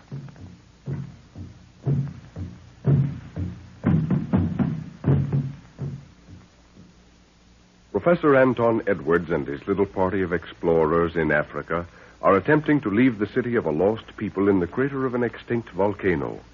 The only road is through the Passage of the Rock, a dark cavern that apparently runs through the huge cliffs that surround the sunken kingdom, and through which the great apes roam at certain seasons. The passage is dark and forbidding, but the little party, supplied with food, water, and torches, attempts the adventure. After many hours of marching, they reach a river running across the floor of the passage. Their first attempt to cross was interrupted by a huge crocodile. A shot disposed of the monster, and then an eerie and blind old woman appears to direct them across the stream. She repeatedly warns the party to beware of the moon. And as they cross the river, they hear the throaty snarls of great apes in the distance. You think it's safe to go on, Father? Those apes seem to be getting closer. There, we're past the water now. Keep your rifles ready. You may have to use them quickly. Light another torch, Jack. Give it to Lorna. Right. Here you are, Lorna. I've got it. What need ye with more light, eh? To kill apes, if necessary, old woman. Thou'lt have no need to kill. Fear not, great stranger. The apes traversed another passage close to this. Oh, then there's more than one outlet? I know not how many, but this I know, that there is one that is safe for thee. Oh, she's turning off into a passage on the left. Throw a beam ahead of her with your flashlight, Lorna. It ascends sharply, sir. Yeah. Narrower than this one, though. Come on, better follow her. What do you make of her, sir? You think she's crazy? Yeah, probably driven in here to escape the priest at one time. Learned the secret of living in this place. How she does it, I don't know. But those apes, her pets, as she calls them, how do you account for that? Well, she's been living here so long, she knows their habits and doesn't fear them, or else knows how to keep out of their way. She stopped. And is feeling over her head for something. Wana, Nguru, smell 'em good wind. Well, I hope that's so. Guru says there's fresh air coming from somewhere. Look, that's a rope she has, sir. No, it's a rope ladder. Well, how in heaven's name does it... Wait, it's swinging from a hole in the ceiling. There's a shaft running straight up. Art thou ready for the first step of thy journey? Where does this lead, old mother? It leadeth to a passage above, which in turn leadeth to... leadeth to the moon. The moon! Well, I sincerely hope it does. Although I don't like the way she says that. But, Jack, this is a rope ladder. Can't you see the inconsistency of the thing? A rope ladder in this place? No, it isn't rope. Huh? It's grass fiber of some sort. This ladder was used centuries ago by people living on the outside. And what did they use it for? To get water. Evidently, that river back there was their only source of water supply. Oh. I've heard of natives in other countries who tunnel underground for water and carry it up over with rope ladders. But a grass rope won't last forever. Yeah, but it's not grass, Jack. It's some strong, fibrous vine. Here, pull my rifle. I want to test it. Careful you don't pull something down from above. Yeah, it holds. Unguro, give me the rope we brought. And that flashlight, Lorna. I'm going to take a look around. Thanks. Just a straight shaft up there. Can't see the top from here. Old Mother, where do you go when we take this journey? I? Now that the priests are destroyed, there is work for this old head. I work.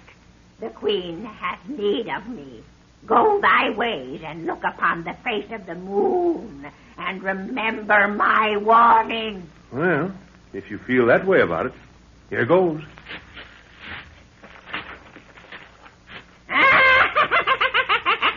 Thou art anxious to see the moon again. Yes, and to breathe all the fresh air that goes with it. The moon hath much in store for thee, my son.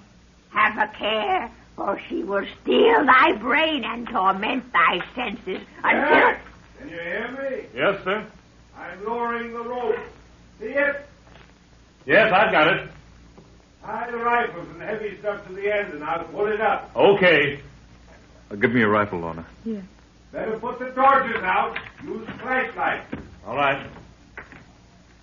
All set. All away. Oh, Jack, I'll be glad to get out of this place. I'm feeling just a little... You've been great, dear. Stick it out just a little longer and we'll be out of here. Here. Hold on to me.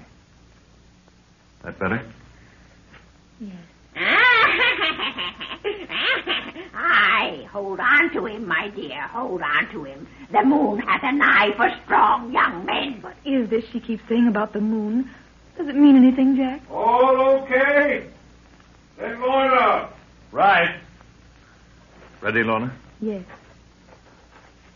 Okay. Up you go. You making it all right, Lorna? Yes. Coming up. Jack. Yes, sir. Send Unguro up and follow right behind him. Okay, sir. Give me your hand now, Lorna, and I'll pull you over the top. Yes. There you are. Oh, isn't the air clean up here? That's good. Yes, we must be somewhere near the outside. You on your way, Unguro? I wanna. This job for monkey, huh? You old grumbler. Be thankful the ladder was there. Coming over, sir. Oh, gosh, that air feels good. Is the old woman down there still? She was when I started up. You better put the flashlights out. Light a torch, Jack. Hola there, old mother. Is there anything we can do to show our gratitude for your help? There is nothing, my son. Thou thou hast done enough for my daughter already. For your daughter? Who is your daughter? When I reach the palace, I shall tell her that thou art safe. She must mean the queen. Yes, Then she is the mother of the queen? evidently. Beware the eyes of the moon, my son. Beware the eyes of the moon. Well, that's a bit of a shock. I wish I'd known it before. There was nothing we could have done anyway. Well, here are the rivals. Let's get going. Here's your open, Guru. But what was all that she kept saying about the moon, Father? Each time it had a note of warning. Well, I really don't know, my dear. But I've learned not to disregard the sayings of these people. Let's forget it for a while. It'll show itself when the time comes. Wana. Spirit drum. What's that? Quiet, everyone. Yes, Guru. That's a drum, all right. Huh? Spirit drum for devil talk, Wana. You heard, Jack? Yes, very faintly. The Guru says it's a ritual drum for talking with a priest. Whatever it is, we're somewhere near a village. Come on, we'll be out soon. Look. The corridor turns right ahead. There's a faint light coming in. Smell 'em chewy, Bwana. Smell 'em cat. Careful. The Guru says he can smell the big cats. Looks as if we're out at last, people. Yes. There's the cave mouth. Look out!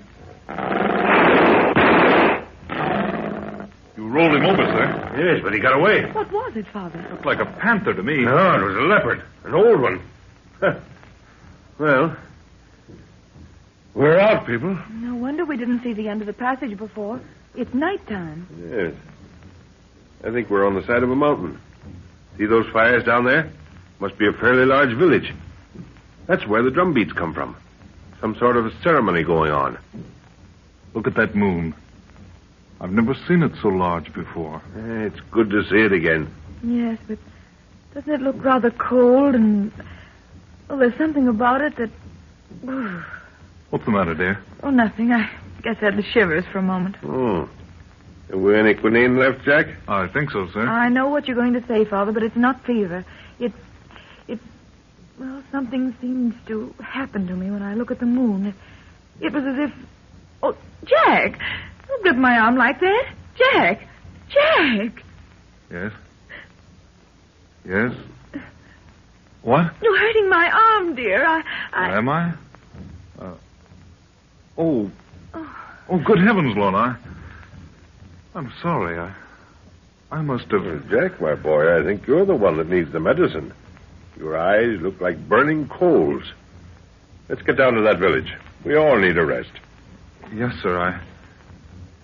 I guess I am feeling a little strange. Guru, you lead the way down. Go along with him, Jack. I'll follow with Lorna. Father, I'm just a little frightened. Did you see Jack's face just now? You mean when he was looking at the moon, eh? Yes. The moon was shining right on his face. And he looked like some wild animal. Yes, that's it. And his hand gripping my arm felt suddenly like an animal's claw growing tighter every minute.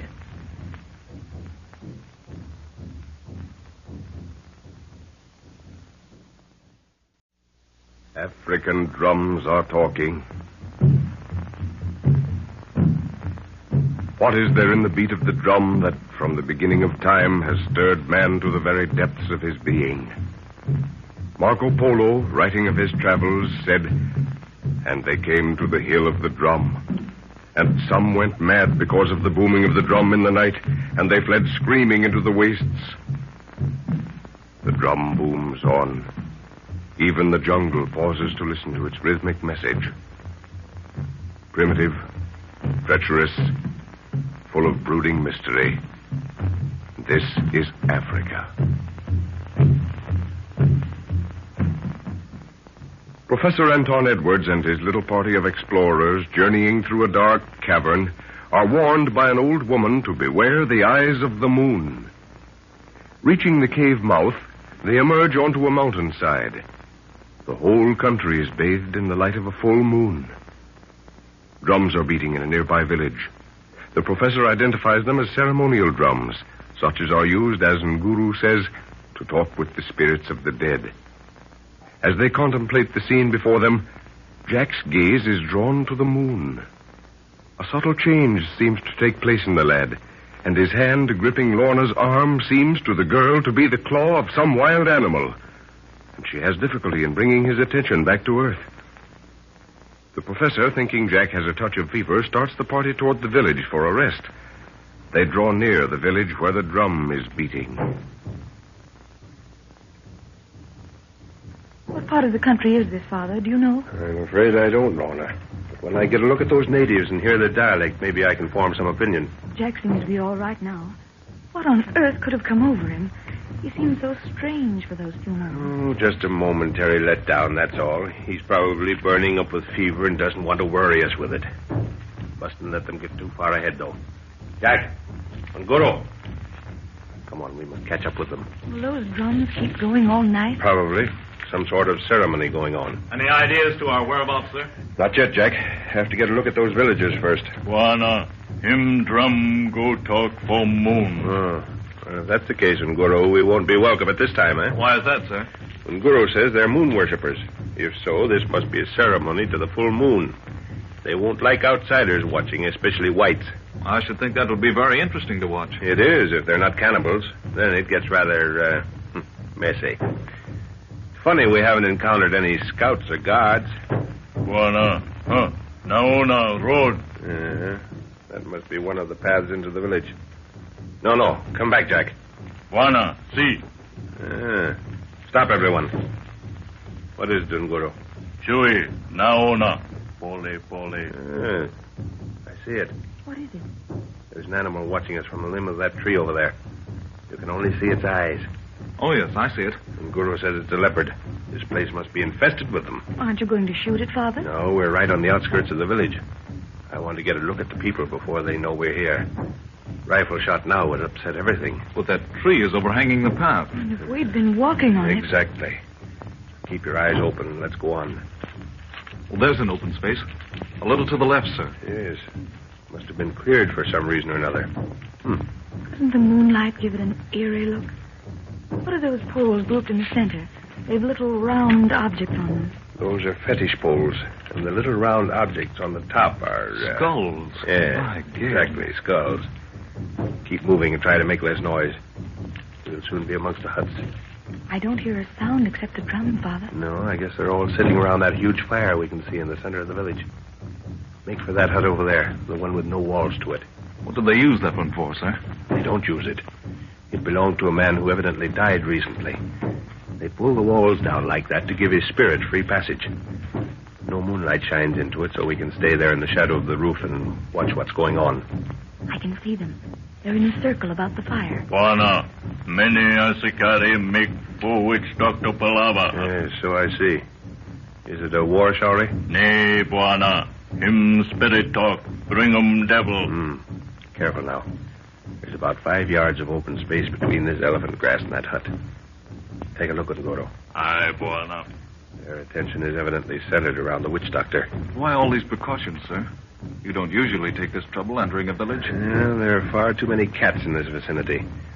Leopards don't hang around a village in numbers unless they are easy pickings.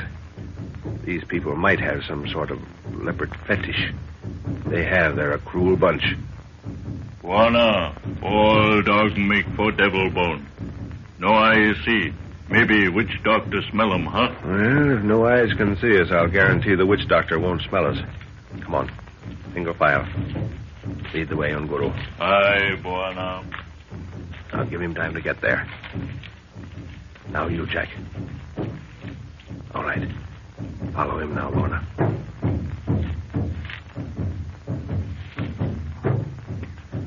You're right, sir. It's some sort of important ceremony.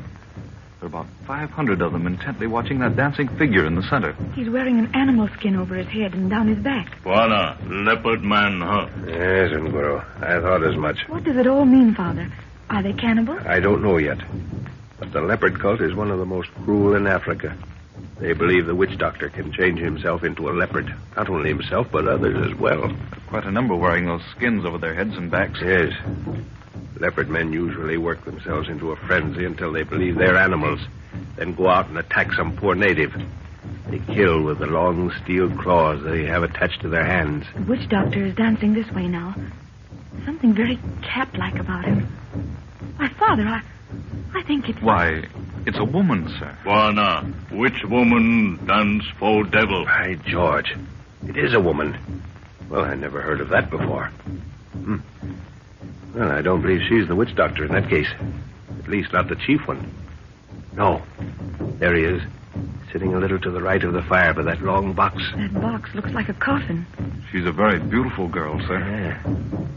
Yeah, this is all new to me. She certainly does move like a cat. There's the witch doctor getting up as she moves toward him. He's taking the lid off the box. Going to work some magic of some sort. His one arm seems to be hanging limply at his side. Well, let's see what trick he's going to pull out of the bag, eh? Look, the girl's getting into the box. You don't think they're going to bury her, do you? They're liable to do anything. Watch closely. He's put the cover on. Yes, this is where the leopard men do their dance. In a few minutes, they'll be probably in a religious frenzy. What are they singing as they circle the box? Bwana, they speak which woman full moon make Phoebe chewy. The Witch of the Moon, eh? What does it mean, sir? Well, they evidently call the woman the Witch of the Moon. And Nguru says the witch doctor is going to transform her into a leopard. Bad and dour, Bwana, bad. Oh, don't worry, Nguru will never be able to do it. He probably has all the natives in the circle hypnotized by now, and when she steps out of the box, she'll come up on all fours with that leopard skin over her, and they'll think it's the real thing. They're lifting the box. Probably going to carry it around to let the natives... They placed it right by the fire. Building the fire up, too. What's that long pole the witch doctor has? They're all taking hold of it. They're going to push the box into the fire. Can't we stop them, sir? That girl will be... Keep quiet, Jack. We can't do anything. There it goes.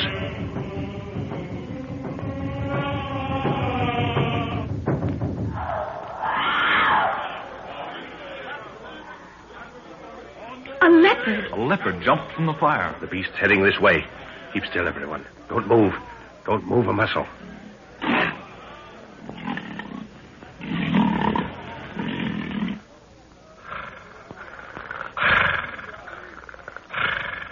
It's going toward Jack. Shoot it, Jack. Shoot. Oh, thank goodness it's gone. Why didn't you shoot it, Jack? I couldn't. I couldn't shoot it. Did you see those eyes? That beats me. They put the box in the fire and the leopard jumped out. The beast came right up to us and stopped. Saw Jack and started going towards him. Yes. And you frightened her away. Bad and dour, Bwana. She devil cat from fire, no good. Yes, it is bad medicine, Nguru. The animal looked at us in turn and then made slowly for Jack. If it hadn't been for you, she'd have spoken to me. What's that? It was the woman. Did you see her eyes? I saw them in the moon tonight. The eyes? The eyes of the moon. That's what the old woman said. Beware the eyes of... Oh, nonsense. Jack's full of fever. He's imagining things. The whole thing was a trick, and yet And yet, white man, can you not believe that which you see? Oh. It was. You are... Who are you, woman, that you speak my language? I am in your tongue, called the Witch of the Moon. My people await me. Remain here until I call. You will not be harmed. Oh, Father, I'm frightened. It was rather a shock, wasn't it? This whole thing is, it's preposterous. There's bound to be a trick to it. Yet she came out of that high grass behind us, just where the leopard disappeared. It's very uncanny. I'll admit, but... And she had round, yellow eyes, just like a cat. Yeah. Her skin is white. She can't belong to these people. Look. The whole village is bowing and scraping to her as she enters the circle again. Jack, what's wrong?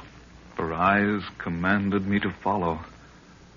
I must obey. Oh, hold on, old man. You can't... She has called. Hold him, Nguru.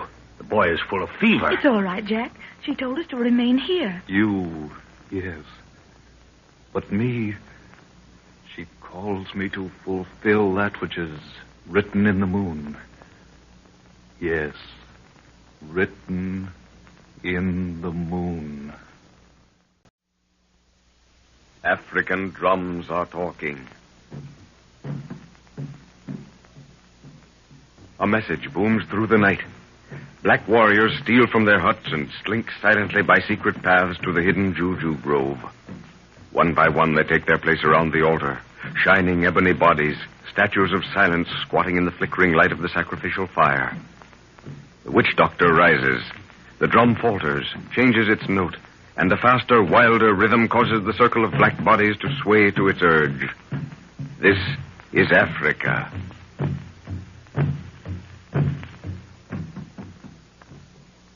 After an old woman has warned them repeatedly to beware the eyes of the moon, the professor's party makes its way through the long grass toward a village where ceremonial drums are beating. The natives are grouped around a huge fire. A beautiful girl wearing a leopard skin that hangs from her head and down her back is moving with cat-like steps in a ceremonial dance. She is the Witch of the Moon. Before their eyes, she is apparently changed into a leopard, and the beast charges toward the watchers in the shadow. The animal bounds between them and pauses, snarling. It eyes the party one by one, but seeing Jack, the snarls turn to cat-like purrs. Lorna's voice, calling for Jack to shoot, angers the beast, and it bounds away again, snarling. Then out of the long grass, where the leopard disappears, comes the beautiful girl. She speaks to the party, looks at Jack with a strange look, then leaves them to enter again the native circle. Jack seems to be in a trance. He tries to follow the girl, saying that her eyes had commanded him to do so, but Nguru holds him back. Steady, Jack. Steady. Let me go, I tell you. It was written on the moon. I saw it. Her eyes told Bwana, moon witch evil, I look for little Bwana. Let me go. Why do you interfere? Jack, dear, look at me. We were told to wait. Tell this man to let me go. Don't worry, Lorna. It's a fever. Sets up all sorts of imaginings. But the woman and that leopard, her eyes were exactly the same as the animals when it looked at us. Yes. Her eyes. The old woman told us to beware the eyes of the moon. And they call that girl the Witch of the Moon. Yes. Yes, I told you. Her eyes. Bwana, little Bwana, how is he? Go sleep. Jack's fainted. Oh. We'll have to get him into a hut and doctor him. The girl's beckoning to us, Father. She spoke to the witch doctor, then raised her arm in this direction. There, she's calling us again. Can you carry Jack and Guru? Mm-hmm. All right, I'll lead the way. You follow behind me, Lorna. Come on. Whatever you do, don't show fear. Keep your head up high. All right, Father. I'll try. They're making a path through the circle for us. Keep looking straight ahead as we go through.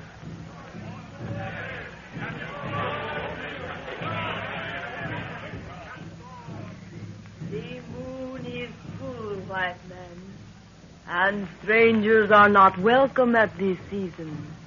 But my father told me of your coming, and I have made preparations. Your father has eyes that see into the future, woman. Tell me his name. He lives in the hole in the sky, through which Mshimba Mshamba watches the earth. And his name in your tongue is called the moon. Then his eyes are indeed far-seeing. This man here is Milini, the witch doctor. I see you, Milini. I see you, white man. His medicines are powerful, and his knowledge is great. Let him attend to the sick man. Oh, cool. But I see that Merlini himself is sick. His arm has a wound close to the shoulder. I have a medicine that is powerful in such cases. Let my sick man be taken to a hut where my daughter may care for him. And I will bind Merlini's arm so that the stiffness will go from it. It is well. Follow me, and Merlini will come to the hut for your medicine. Go.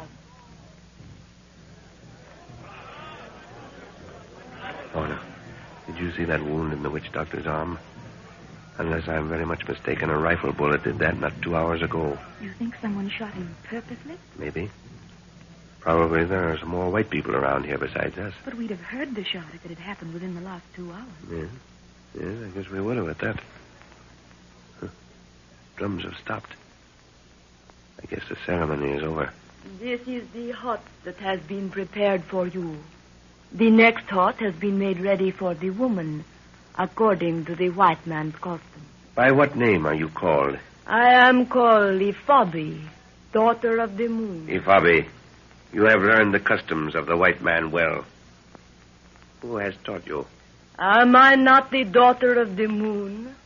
And does my father not know the customs of all people of the earth? Yes, maybe so. There's an oil lamp burning in here. And I suppose your father taught you how to make that ship's lantern, eh? Unguru, put Jack on that bed. Take his boots off and wrap him in those blankets. Open the medicine kit, Lorna. Ifabi, you will send a boy with boiling water for Merlini when he is ready. Yes. White man, there is a law which you will keep while you stay in our hut. And that is? No leopard shall be killed unless it attacks. Why is that? They are our men. I go for Merlini. Did you hear what she said, Father? Yes. The leopards are their menfolk. Oh, it's hot in here. Oh, Jack, dear. Do you feel better? Yes, I go to sleep? Gosh, I don't want these blankets around me. No. Stay where you are, Jack. Here, drink this. Well, these blankets, sir, I don't need them. Oh, I'm afraid you do, my boy. You've been out for the last half hour. Out? What do you mean? Guess there is something wrong. I don't recognize this place. Drink the medicine, Jack. You can think afterward. Yes. Oh, that's vile stuff. Well, I didn't have time to call at the drugstore for flavoring, my boy. You don't have to kid me, sir. I'm beginning to remember things. The witch doctor. That woman who changed into a leopard. Merlini is here, white man. Oh, bring him in. Tell him to sit over there. The water? It is here. Shusha and Kema. Toroka. I see the young white man is well again. Yes, I hope I didn't cause much trouble. Nguru carried you in, dear. How do you feel now? Fine, just as if I'd had a good sleep. It is well for men to sleep when the moon is full grown, lest Ifabi steal their brains. Oi, Rati Tulia! Merlini is sick from his wound. He speaks of the ceremony. Is the white man's medicine good, Merlini? It has a devil in it that burns. Yeah, this is a clean bullet hole through the flesh. Didn't touch the bone. You know, it looks uncommonly like a Winchester. What man's gun did this, Merlini? The white man should know. Merlini was standing in the mouth of the cave when his gun spoke. Father, you remember? The leopard. Yes. Yes, of course, but... Good heavens. Give me a bandage, Lorna. Don't stand there looking like... No. A wider one. Yeah, that's better. Good thing this wound is fairly clean. Where's Nguru? He slipped out just now. The great black warrior is talking with his devils in the forest. He has a devil that shines when he speaks. Yeah, that ought to fix you, Merlini. Return tomorrow when the sun is 3 hours old. The medicine will grow weak. I will make it strong again. The white man's gun will speak at no more, leopard. No. That is... They will not attack. Merlini will make Ndoa. Oh, Fabi. Yes, white man. What do the people say to our coming? They look upon you as sacred. seeing that I, Ifabi, brought you out of nowhere. Well, that's that. Now we've got some time to think. I'm sorry I was so abrupt just now, Lorna. Only we mustn't let these happenings get into our brains. Same thing applies to you, Jack. Yes, sir, I know. You remember what I told you quite some time ago. Accept Africa, and Africa will accept you. Many men have gone mad because their ego has been turned upside down and inside out by witnessing such things, inexplicable things as we've seen tonight. Yes, but Father... I know, the whole thing is preposterous to us. Let's discuss these happenings as cold facts. You feel up to it, Jack? Yes, I feel as good as ever. All right, then. In the first place, we know that this place was prepared for us. We saw no one except leopards on the way here. Cats were everywhere. Now, what did you notice about the woman, Ifabi, when she was apparently changed into a leopard? Well, she was put into that coffin-like box, and the witch doctor put the cover on it. Then those leopard men carried the box to the fire. Now, just a minute. The box was left lying there for a few minutes before they picked it up. Yes, they performed some rites around it. Good. Then they picked it up and took it to the fire, and with a long stick shoved it into the fire. Yes. Well, go on. What'd you see next? Well, a leopard screamed and jumped out of the fire. Yeah. All right. The next part is very vivid and yet decidedly muddled. The beast came straight to where we were hiding and stopped looking at us. Jack, when it started walking toward you, making that purring noise, what do you remember? What impressions did you get? Her eyes, they seemed to... Oh, it's all so idiotic, sir. They were yellow and slanting, and yet they... Yet they were the eyes of a woman. Yes. Well, that's enough for the present. Come on, Lorna. I'll go along to your hut with you. Let's get some rest. All right, Father. Good night, Jack. Good night, dear. You won't have to worry, I guess. Nguru will camp on your doorstep tonight. I hope he does. I'll feel safer. Good night. Good night, dear.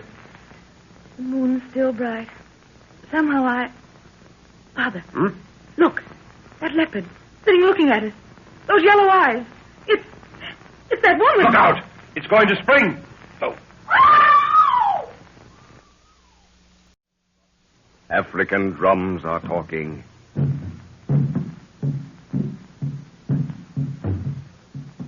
Dense walls of verdure with slinking cat-like forms that appear and disappear into incessant shadow.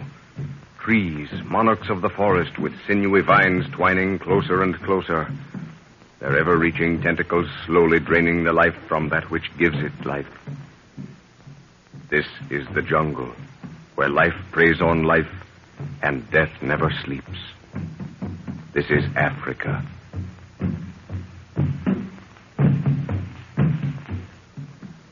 Professor Anton Edwards and his little party have entered the village of the Leopard Men. They are mystified by a beautiful girl who can apparently change herself into a leopard at will. This girl tells them they were expected and that huts have been prepared for them. Under the influence of the girl's great yellow eyes, Jack's mind becomes slightly deranged and he faints. They place him on a bed in the hut, and while the professor is dressing a wound in the witch doctor's arm, Jack fully recovers. The native girl, who is called Ifabi, daughter of the moon, warns the party not to kill leopards as they might be the menfolk of the village. As the professor accompanies Lorna to her hut, they see a leopard sitting in the moonlight watching them. It has a curious resemblance to the native girl. Suddenly it starts moving toward them, and Jack, in the hut, hears Lorna scream. What is it, sir? What's wrong? That leopard, Jack, it jumped and it clawed my arm. Let's go in the hut and see if there's any damage done. Where was it? It was sitting right in front of my hut as if it were waiting for me. And then it jumped. I didn't have time to get a gun out or I'd have shot it. The thing disappeared like a shadow. It was the woman, Jack, I'm positive. Those great yellow eyes and the look on his face. Is there any hot water left in that vessel, Jack? I'll see. Yes, sir. It's about half full. Well, rinse that cup out and fill it. Here. Sit under the lamp here, Lorna. Let me look at your arm. There doesn't seem to be much wrong. Did it touch you higher up? No, just the forearm. It seemed to put its two claws around my arm tightly and then let go. No blood drawn. Just a few indentations, as if something had pressed it tightly. Better wash it, though. Oh, thanks, Jack. Nothing serious, sir. No, thank goodness. Get your boots on, Jack. You ought to know better than to walk around here without them. I guess you're right. I didn't stop to put them on just now. Father, Do you remember when Jack was looking at the moon from the cave mouth? And he was gripping my arm? Yeah. You said his hand felt like... Just like an animal's claw. And that leopard held my arm in the same place, and it felt exactly as it did then. Oh, purely coincidence, my dear. Well, there's nothing here to worry about. No skin broken. Put on a little iodine, that's all. Well, that's a relief. Must have given you a big scare, though. It certainly did. Those great yellow eyes staring into mine and coming right at me. By the way, where's Nguro? Well, that's what I'd like to know. The girl said he was out in the forest talking with the devil that shone when he spoke to it. Oh, Nguro has funny ideas at times. Although whatever he says or does has a meaning. I've learned that those devils of his can be very proficient. You remember his big spear? The snake woman? Well, whenever he was worried about anything, he'd go into the forest at night, stick the spear into the ground, point upwards, and wait for something to happen. And did it? Well, I've been out with him several times when he did that, and personally, I'd swear nothing did happen. But afterwards, he'd make the most amazing predictions. Did they come true? Yeah, somehow it always worked out the way he said it would. He says the old woman who gave him the spear tells him what to do and warns him of danger. I knew he was out there with his spearhead when Ifabi said he was talking to a devil that shines when he speaks. I think Ifabi is just a little bit afraid of him. Thank goodness somebody can scare her. She has an inscrutable cat-like expression that gives me the creeps. Yeah, she's a very strong-willed girl. I'm afraid she's learned the art of hypnotism. And Guru stared her down when we were over there by the fire, and she didn't like it. White man, I heard your woman scream. Is she afraid of the leopard that sits watching in the light of the moon? Ifabi, daughter of the moon. Is it the custom of the country that a native walks unbidden into the hut of a white man? I am not of these people. My skin is as yours. I speak your tongue. Nevertheless, you will wait until bidden in the future. Yes, master. Is the ceremony of the village finished? Yes, it is finished. Then there's nothing to keep you from your sleep. My daughter is well. And the young man who was sick. The fever has left me, Bobby. I'm well again. It is the way of the fever. If you have need of anything in the night, I shall hear your call. Can you beat that? She came in like a cat. Must have heard what we were saying. Those eyes of hers give me the creeps. Weren't you a little sharp with her, Father? After all, she's the one who's responsible for us having a roof over our heads. We haven't thanked her yet. Yeah, you mustn't thank a native, my dear, until you're ready to depart. They mistake kindness for weakness. Anyhow, what I said to Ifabi just now was merely an attempt to bluff her down. She evidently has things her own way here. Well, she did back down and call you master. Yes, I'm afraid that was only on the surface. We're going to have trouble with that young lady. I can't figure out why she was so ready to take us in here. She's bound to have known we wouldn't stand for any native familiarity. Did you notice her eyes when she looked at Jack? Even in these dim lights, they were yellow fire. Yes. I'm afraid, Jack, you've made an unwelcome conquest. You'll have to be careful because, if I'm not mistaken, Ifabi has several admirers among the warriors. Good heavens, sir. I've done nothing. In fact, I'm afraid of the woman. I'm a little frightened of her, too. There seems to be some menacing thing hidden behind her that might spring out at you at any minute. Well, don't think of it. Here comes Nguro. Where you been, you old rascal? We thought the leopards had you. No, Chewy, Buana. Nguru have I too quick one time. Chewy no catch him. Nguru palava for snake woman. Yes, so the leopard woman told me. Huh. She which see too many time. Yes, you're quite right. That woman does see too much. Well, Lona, I think you ought to turn in. Oh, Father, I want to hear what Nguro... that is, what... What his spearhead told him? Yes. Well, don't you think it might be some private matter that... Buana, snake woman talk plenty. She say moon kichawi haluko friend for Buana for let us time. Nguro says the witch of the moon is trying to make friends with us because she needs our help. What kind of help, Nguro? Safari taputa, plenty male. She wants to go after a lot of money. Aye, Buana. Chimbo for male. Some sort of buried treasure, eh? I knew there was something behind her hospitality. What does it mean, Father? He says Ifabi wants us to help her go after some treasure that's evidently hidden in the ground. Well, time will tell. Do we go after the treasure, Father? Where is it, Nguro? I want to know. I think it's about time you had a complete rest, young lady. Now, come on. Off to bed with you. Jack will take you to your hut. Just when it's becoming interesting. But I guess I am tired. Good night, Father. Good night, Ngoro. Para sleep, Missy. Good night, dear. Oh, keep your guns handy, Jack. I will, sir. Anything you want, Lorna, just call out. We'll hear you. All right. Ngoro, you think you could track a leopard that was outside this hut half an hour ago? Uh-huh. Chewy woman? Yes. At least I'm sure it was the same leopard we saw jump out of the fire. Naona, Buana. Look. Chewy. Leopard tracks. You're in the hut. Wait till I get a light on it.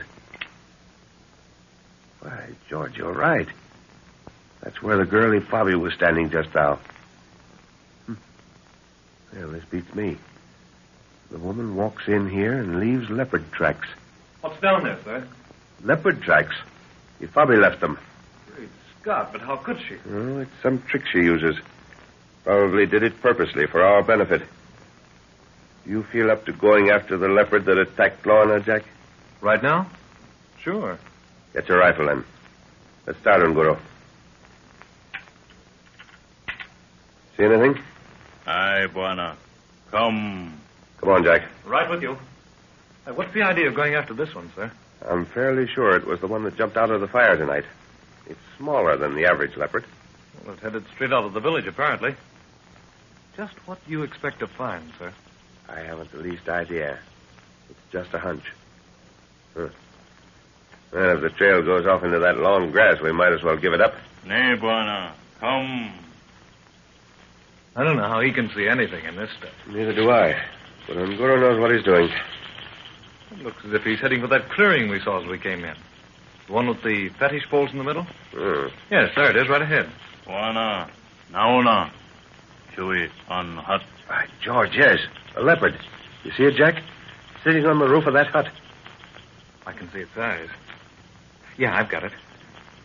Looks like a shadow. But what's a hut doing on the edge of the clearing? Probably an initiation hut, where they isolate young warriors. Come on. I want to get a good look at that beast. Better be careful as we approach it. Buana. She, Chewy woman. Yeah, well, leopard woman or not, if the thing starts to spring, I'm going to shoot. It's watching us intently, sir. Get your rifle ready. Make sure the safety catches off. It's still watching, sir. If we have to shoot, what do we tell the natives? Just say the beast sprang at us. They evidently know this particular leopard is the one that Bobby changes herself into when she feels like it.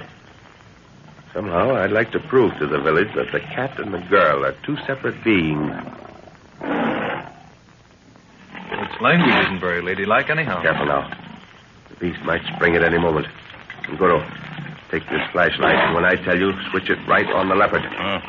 I'll keep it covered if it springs. You stand by in case I miss, Jack. If it doesn't come at us as the light goes on it, I don't think there'll be any need to shoot. Ready? Switch her on. Look out, sir. She's coming. Where's the light? Ngoro, where's the light? Devil, knock him from my hand, Buana. Listen. Listen to that groaning, sir. It's a woman. Confound it, where's that light? Here, Buana, here. Great heavens. It is the woman. She's rolling from the roof. Quick, Jack. Catch her. I've got her. Let me see. Put her down.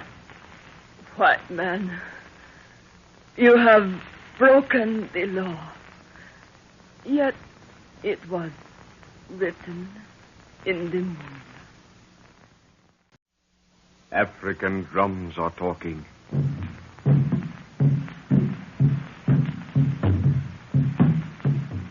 Over arid veldt, through forests, sinister in their untamed beauty, over steaming primeval swamp whose fever-ridden vapor holds the white man at bay, over untold distances of undulating plain, the drum notes travel.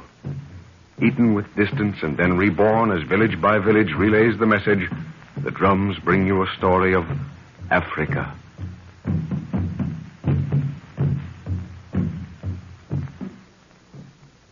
In the village of the Leopard Men, the professor, Jack, Lorna, and Nguru saw a beautiful girl known as the Witch of the Moon apparently change herself into a leopard, a feat which she is supposed to be able to effect at will. During the night, the professor sees a leopard slinking outside his hut. He is positive it's the beast into which Ifabi, the girl, is supposed to change herself. And to support his contention that the girl and the beast are two separate entities, Nguru, Jack, and the professor trail the animal. They find it sitting on the roof of a hut just outside the village. As the flashlight beam is turned directly onto it, the beast starts to spring and the professor shoots. At that moment, Nguru drops the light. The snarls of the animal change to the groaning of a woman. And when the light is again turned on, they find Ifabi, Witch of the Moon, wounded. Give me the light, Nguru. Hold her head up, Jack. Nothing serious. Just grazed the side of the head. See any other marks? No, none, sir. Nothing on the shoulders or down the back? No. That touch on the head is all. That's strange. Well, what do you make of it, Jack? Well, I don't know what to make of it, sir. I'm completely at a loss. I'm almost afraid to think. Well, in that case, don't try to, boy. Just accept it. We shot at a leopard from a distance of 20 yards, and it turned into a woman. But we all saw the beast. He was crouching there on the roof of the hut, and... Well, forget it. That's the simplest thing to do. Yeah. Just before she fainted, she said we'd broken the law, eh? Yes, but it was written in the moon. I want to get a good look at that hut. Get Ifabi back to the village and... Oh. The white man has She's coming out of it, sir. broken the law. And Ifabi is dying. I don't think so, Ifabi. You won't die as easily as that.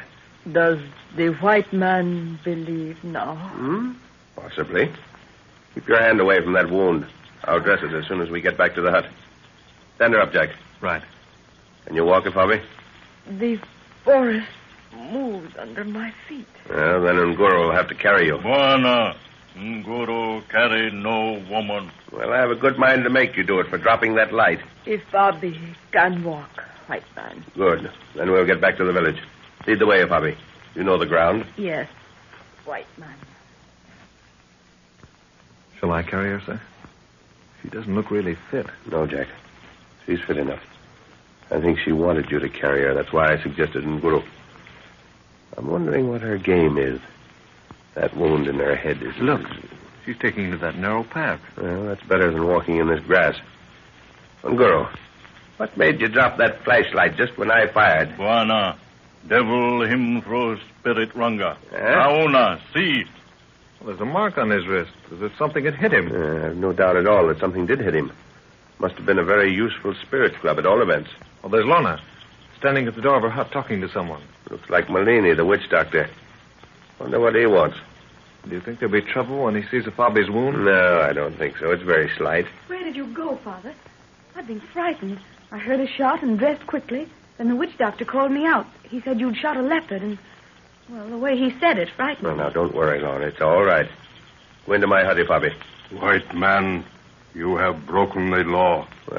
How do you come by the knowledge so quickly, Malini? I have a medicine that tells me many things. Well, then go to your hut and make medicine to tell you how Ifabi came by her wound. For no bullet of mine has made it. Come on, Jack. Get some hot water ready. We don't want infection to set in here on this... Bellini. It is I, Adako. What need you, Adako? The moon is about to set, and you should be in your hut. I am a warrior. I need no sleep. What do the white people at this hour with Ifabi? She has a wound. The big white man makes medicine for it.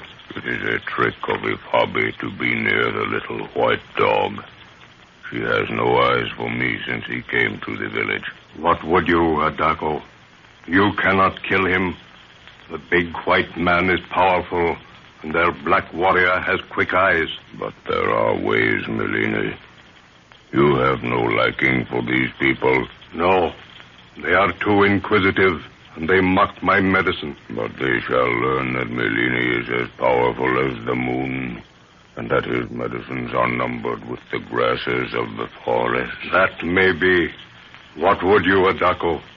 You have seen how Ifabi looks at this white man. You have seen her walk before him. You have seen how she took his brain that he may desire her. In your wisdom, Melini, in the wisdom that was your father's before you, surely there is a secret way. Yes, there is a way. Come into my house and leave your spear in the entrance. But it is a costly fetish, Yadako. And the price, Melini? 50 rods and 2 bags of salt. Then because it is to your benefit as well as mine, I will pay you half of that price. It is well. But no man shall know of the palaver, or your death is assured. No man shall know unless it be from your own tongue. What is this fetish? In the making, it requires the blood of a cockerel fresh killed. To that is added a measure of your own blood. Clay taken from the bed of the river of forgotten people when the moon is but a rind, mixed with the blood and made into the image of the white man. When this is completed, my magic begins. Ko, you have these things. They are here. The clay was obtained by Mtkama, whose crops were destroyed 5 moons ago. His enemy is now dead. Are you ready to begin? I am ready. Then get me the chicken that sleeps in the corner. The fire is low.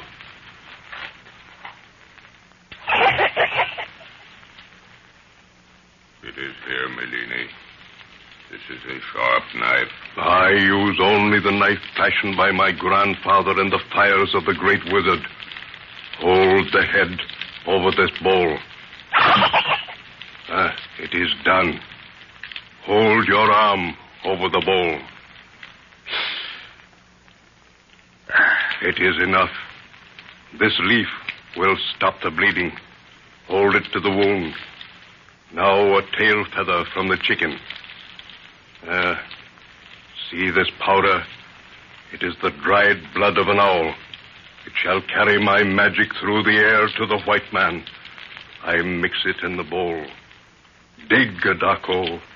Dig with your fingers a hand span from the outer edge of the fire where you stand. The clay is there. Give it to me. Put the body of the chicken in the hole and cover it, that its soul may sleep in comfort. It is done, Melini. Good. Face now the east. Dwell strongly in thought upon the white man, for Melini weaved the thought into the image. Oh, sisters of darkness, from the shadow of the Black Mountain, where rises the river of forgotten people, send out thy power. Take the shadow of the white man in the name of Uzuri Wakopoteza Akili. Bring life to this image, that it may feel the urge of death. The word is spoken. Mshimba. See, Adako, the image is made. What is there for me to do, Melini? You shall take this image in your left hand. With your right hand, pierce it with this long needle, working ever over each part of the body towards the heart. Have patience. The sisters of the mountain will not be hurried. Remember, from the remotest part to the heart, and dwell strongly in thought upon the white man. Jamahayo, Melini. I make magic that the sisters may be repaired for their work. I tell you, Jack, there's something behind all this is trying to impress us. If Bobby and the witch doctor are excellent showmen, and I'd prefer to let her think we're impressed with her magic. We might learn what she has in the back of her mind. But I heard you tell the witch doctor Melini that it wasn't a bullet that made the wound in Bobby's head. Yes, maybe I was wrong to have done it. He's in the picture somewhere, and it might cause some bad feeling. But for the life of me, I couldn't leave him thinking he'd put one over on me. I did it principally to make him think I knew what was going on. Well, what's the matter, Jack? I don't know. I've got a little rheumatism in my right arm. Peculiar pain went through it just now. The girl's wound isn't bad, is it, Father? No, it's mere scratch. I don't think it was enough to have laid her out the way she's pretended. Did you notice that it... What in thunder's the matter with my arm?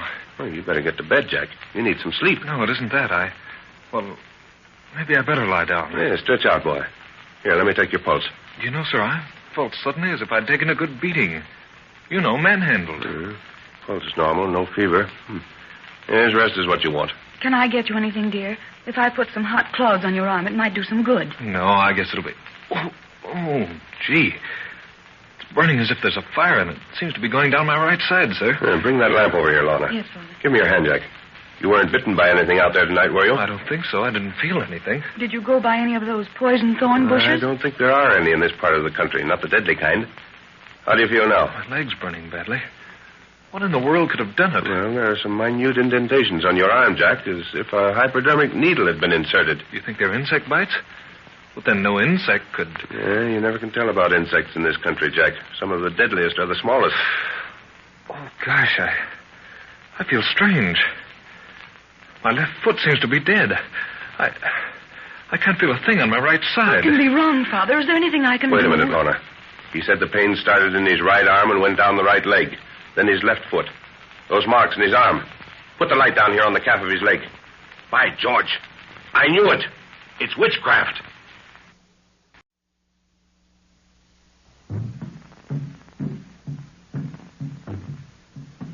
Dense, beautiful jungle. Birds of every hue. Ropes of vines interlacing giant trees. Sinuous, slimy rivers. Steaming swamp. Barren desert. Undergrowth. Peering, beady eyes. The scream of death. Black laughter. This is Africa.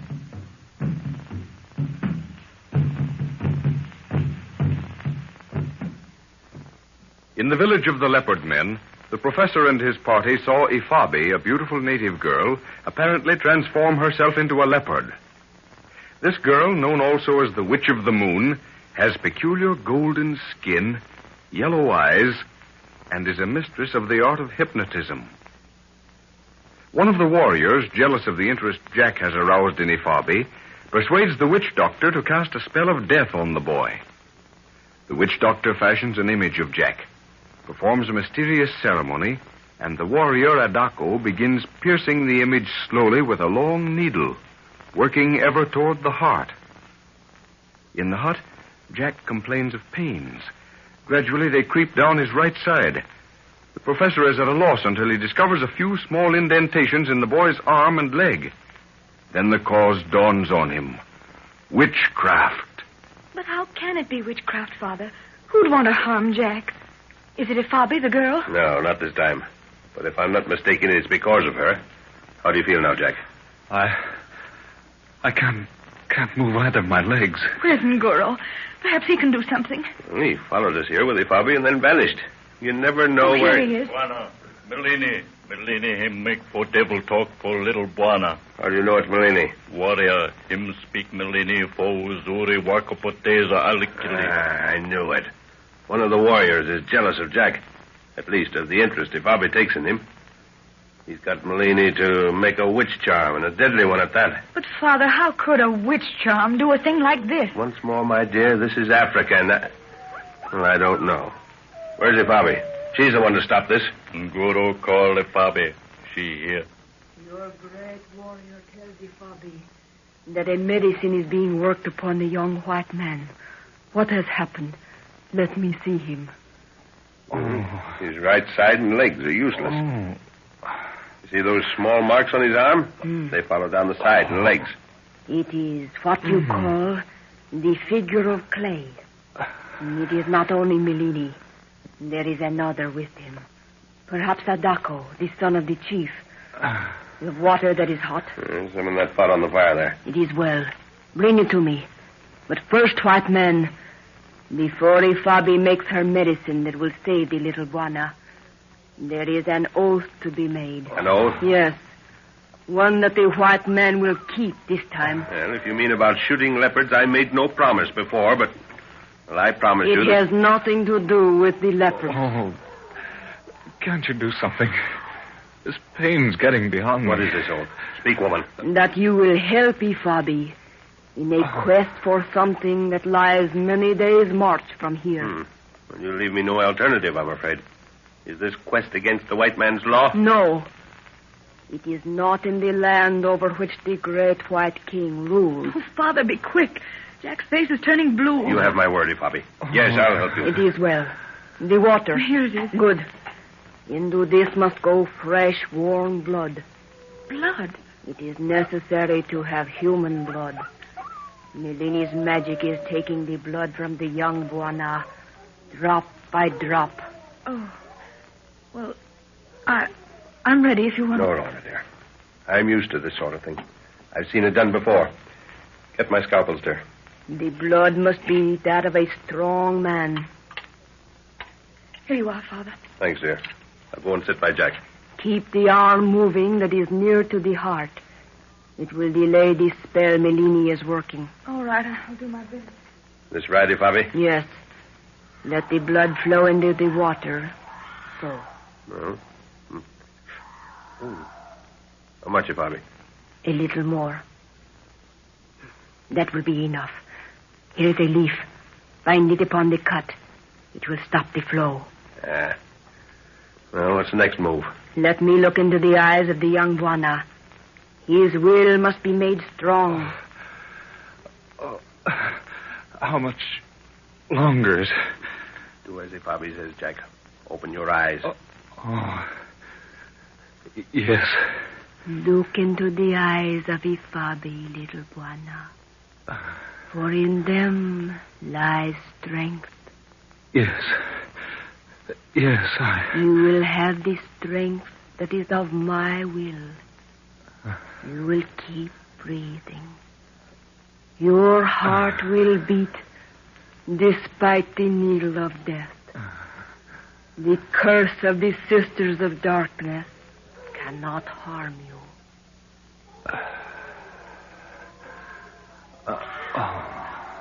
You will sleep with the strength of the mountains in your mind. Yes. Yes. He sleeps. We must be quick. Melini and Adako must be overpowered. The figure of clay immersed in this water. The blood that is in it will give life to the young white man. All right. Come on, Unguru. Aye, Buana. Stay here with Jack, Lorna, and don't worry. All right, Father. You'll have to take them by surprise. Yes, but they will have no weapons. Melini will permit no spear in his hut. Now see, Adako's spear stands in the doorway. Yet must the figure of clay be secured before he can destroy it. It's getting light. You'll have to be careful. Melini will be over the fire making his magic. Adako will have the figure of clay, and his head will be bowed to the needle of death. Well, what will happen to you, Ifabi, when Melini sees you've killed his medicine, eh? Melini shall not know. He will think that your magic has sought him out. Deal with them as you please. No one will know. The village sleeps heavily after the ceremony of the night. And I must immerse the clay image in this? Yes, to the neck. And pray to your gods, white man. Ifabi has done. She goes to keep strength in the sick one. Come on, Ungoro. This is more to our liking. I pray heaven I don't lose my temper too far and kill one of them. No kill, Buana. No crack 'em neck so hot. No, Ungoro. I'm afraid I'd like to just as much as you, but it just can't be done. Buana, have sick arm. Guru, catch 'em warrior, huh? All right. I'll hold a gun on the witch doctor. But for heaven's sake, get that clay image before he can break it up. Guru, catch 'em. Guess we'll have to rush the doorway. You all set? Uh-huh. All right. Let's go. So, Melini. Bossy, Buana. Bossy. Melini ni muimi. Stay where you are, Melini. Have you got it, Unguru? Aye, Buana. It is here. Give it to me. May great spirit, O all warrior, make for little Buana we well. Huh? Thanks, old fellow. I couldn't have said anything better than that. Melini. Alufo. You have broken the white man's law. You have made a killing fetish. What say you? Lord, I am a poor man, and this dog tempted me with salt and rods. If the white commissioner hears of this, he will come with a rope, and Melini will fly like a bird into the air. Who is this man? Gina, Laga, Nani? Buana, you know Singizim Zito. Him sleep. Is he dead? Nay, Buana. Him dog growl again. Bye-bye. Well, Guru, I guess we've done all we can here. Melini, there will be no more killing palavers. Or by the hole through which Simboom Samba watches the earth, you die. Yes, Lord. It shall be so. For the white man has great magic. And when Adako, the son of the chief, awakens, say to him, the white man knows thy thoughts. Walk with care. The white lord knows everything. It shall be so. It is well. Come on, Unguru. Let's get back. Aye, Bwana. Well, I think that's fixed Melini for a while. When I spoke the name of the chief's son, did you see his eyes roll? Aye. Moon Witch make 'em good and dour for little Bwana. I hope so.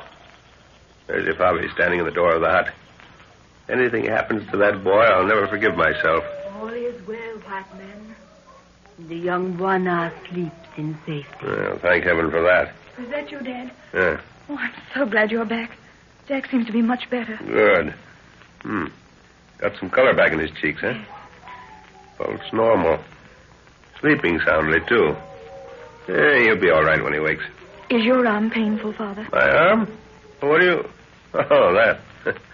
No, just a little stiff, that's all. The leaf Ifabi put on it has probably healed it by now. Well, what happened when you went out? Well, we caught them at it, just as Nguru and Ifabi said. But I don't think we'll have any more trouble with them. You didn't... Kill them? No. No, but I think we've killed the desire to work any more magic in our direction. The chief's son will have an awful headache when he comes to, thanks to Nguru. Well, I still don't understand what happened, Father. Jack was perfectly normal. And then suddenly he had those pains. What caused them? Well, to be perfectly frank with you, my dear, I don't know. There's only one explanation I'd even attempt to offer. And that is concentration of a very strong mind upon a happening they wish to take place. Now, in this case, it was something very evil. But the process can be reversed, and a lot of good worked in the same way. You have not forgotten your promise, white man. Oh, no, Ifabi, I haven't. But I'd like to get a little sleep before we go into the matter. What's that you have there? It is a golden cup. Ifabi wishes you to look at it. Oh, what a beautiful goblet. Great Scott. Where'd you get this? Look carefully, white man. Do you know the lettering and the workings on the outside? Why, it's ancient Egyptian workmanship with Roman numerals. Why, this piece is worth a fortune. When you have slept, white man, Ifabi will tell you where there are many more like it. But no man has had the courage to pass through the whispering forest of death to recover them. African drums are talking.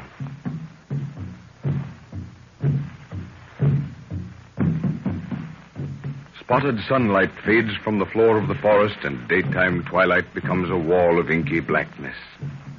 The harmless chatter of monkeys changes to the moan of the hyena, the soft calling of birds to the snarling cry of the hunting cat. The beauty of the forest is blotted out. Death stalks abroad, and the night becomes hideous with the screams of its unwilling victims. Beauty and death go hand in hand. This is Africa.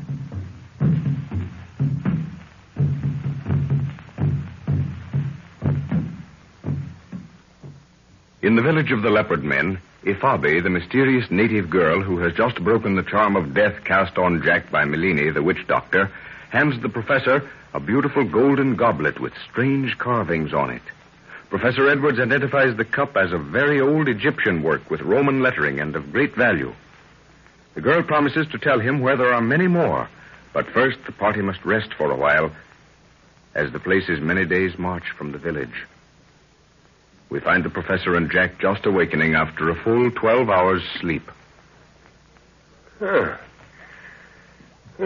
Jack. You up and about already? What time is it? 4 o'clock, sir. Is it? By George. Well, I slept the clock around. Soon be sunset. By the way, how do you feel now? Oh, fine. I've been waiting for the last 15 minutes to ask you what happened. Last thing I remember was Bobby telling me to sleep. I guess I did. Yes, you did. Soundly. She saved your life, my boy. Bobby? Oh, hello, Nguru. That smells good. Banana cakes, eh? Oh, go buona. Yes. Let me get my boots on and I'll be with you. Any water, Jack? Yes, in that wooden bowl over there. Little buona, all well one time, huh? Yes, thanks, Ngo. But I haven't the faintest idea of what happened. Witch doctor. Him make 'em devil fetish. Yes, I remember that much. The whole of my right side seemed to be paralyzed. I think I remember the pain moving into my left leg, too. Oh, hello, Lorna. Oh, Jack, it's so good to see you well again. Are you all right now, darling? No bad effects? Never felt better, dear. I'm just trying to find out what happened. Perhaps you can tell me. Don't you think we'd better forget about it, dear? The whole thing seems like a nightmare now. Let's just be thankful Ngoro brought Fabi along when he did. But how did Fabi come to... Oh, forget about it for now, Jack. We'll discuss it later. Yeah, that war's took the cobwebs out of my head. You know, there's something interesting I want to discuss with you. Oh, it's something thrilling, Jack, and matches perfectly with what Ngoro said was going to happen. Do you mean about the help? The buried money? Yes, but it isn't money that's buried. Here, take a look at this cup. Isn't it beautiful? Great Scott, sir. Where did you get that? Why, it's solid gold. Yeah? What do you make of the carvings? Well, it's certainly Egyptian work. But this... What, Latin? Had me guessing for a while, but I think I made some sense out of it. What does it say on it, Father? Well, as far as I can make out, the cup evidently belonged to a set of gold plate that was owned by a gentleman called Septimus. He was the governor of some unheard-of state. But where did it come from? How did you get it, sir? Fabi brought it. Good Lord, that woman again? She seems to be in everything. I'm afraid she's going to be in a lot more before we can get rid of her. She made Father promise to help her in some mysterious quest before she'd attempt to... Well, before she'd help you. Oh, I see. Well, that was rather... Better fill up on these banana cakes while they're hot, people. Very good. Nguro cooked them. I had mine in my hut before you folks were about. How does he make them, Father? With flour from dried bananas. Native dish. Now, come on, Jack. I'm a bit worried about that promise you had to make, sir. It put you in a rather awkward position. Well, Fabi certainly chose the right moment to ask it. But now, I'm not at all sorry she did. She says there are a lot more gold cups where that one came from. But the whispering forest of death she spoke of, what does she mean by that? It sounds horrible. Oh, it's a native name for part of unexplored jungle. I've heard it spoken of. Fantastic tales of voices that speak from nowhere. You know, the usual native chatter. Well, what about this forest? And that's where we have to go. Oh. Any white man been in there, sir? No, not that I know of. The natives won't go near the place. But beyond what I've told you, I'm as ignorant as you are on the subject. Don't even know where it's located? Well, somewhere on the border. And from what Fabi says, it's out of the jurisdiction of the white man. Ooh, I don't like the name of that forest. Bana, snake woman. Tell 'em plenty, huh? Yes, Ngoro. I've never known her to be wrong. But there's one thing we must be very careful of. We must never actually trust Fabi. Apparently, yes. But she's a combination of breeds that I'm afraid don't make for stability. There's a lot about her I don't like. Are you expecting trouble from her, sir? No, until and if we find this cache of gold. I'm positive the moment her eyes contact anything of real value, she can't help herself. It's natural. We can't blame her. It's in the blood. Buana moon witch, she come. Oh, here she comes now. Now, don't forget, implicit trust until... Oh, come in, Fabi. You have rested well, white man. Yes, completely. And I'm anxious to hear more of this journey you wish us to undertake. We begin with the rising moon. For the keepers of the treasure have left their huts, and we must follow them. Oh, the young Buana is well again. Yes. I'm told I have you to thank for being on my feet once more. It is of no matter. For Fabi has need of the white man's help. Well, who are these keepers of the treasure? They are the ones whose place it is to visit the whispering forest of death and talk with the spirits of those who once were. With the passing of the 4 seasons, the waning of a moon, these 2 men leave their huts for that purpose. Yes, I've heard of such things. They keep the secret of the treasure in one family and visit it once a year to see that it's safe, eh? And no man may follow because of the devils who guard the way. Well, then, how did you come by this cup of gold, Fabi? There were 3 brothers, white man. They were called the keepers of the treasure. One of them brought the cup to me as a gift. And now there are only 2 keepers, eh? Yes. They guard their secret well. The other 2 found out, eh? Evidently. So, you don't know the exact location? Ifabi knows that it lies below the surface of the earth in a box, which rests between 2 upright stones. These stones have a writing upon them which no man may read. But the way through the forest is dark, and the keepers of the treasure know the secret path. Which will make it easier, of course. Well, does anyone in the village know of your intentions? I have caused it to be known that I visit the souls of the dead, which is true, for there are many in the whispering forest of death. Nguro. Aye, Buana. You've heard what Ifabi has to say. What think you? Buana, him say go, and Guru say go. Maybe catch 'em forest devil, make 'em fight, huh? That's all you live for, in the hope there'll be a fight. And we may catch a forest devil at that. Well, any suggestions, people? Personally, Father, I'd like to know more about this forest with the spooky name. Does Ifabi know anything about it?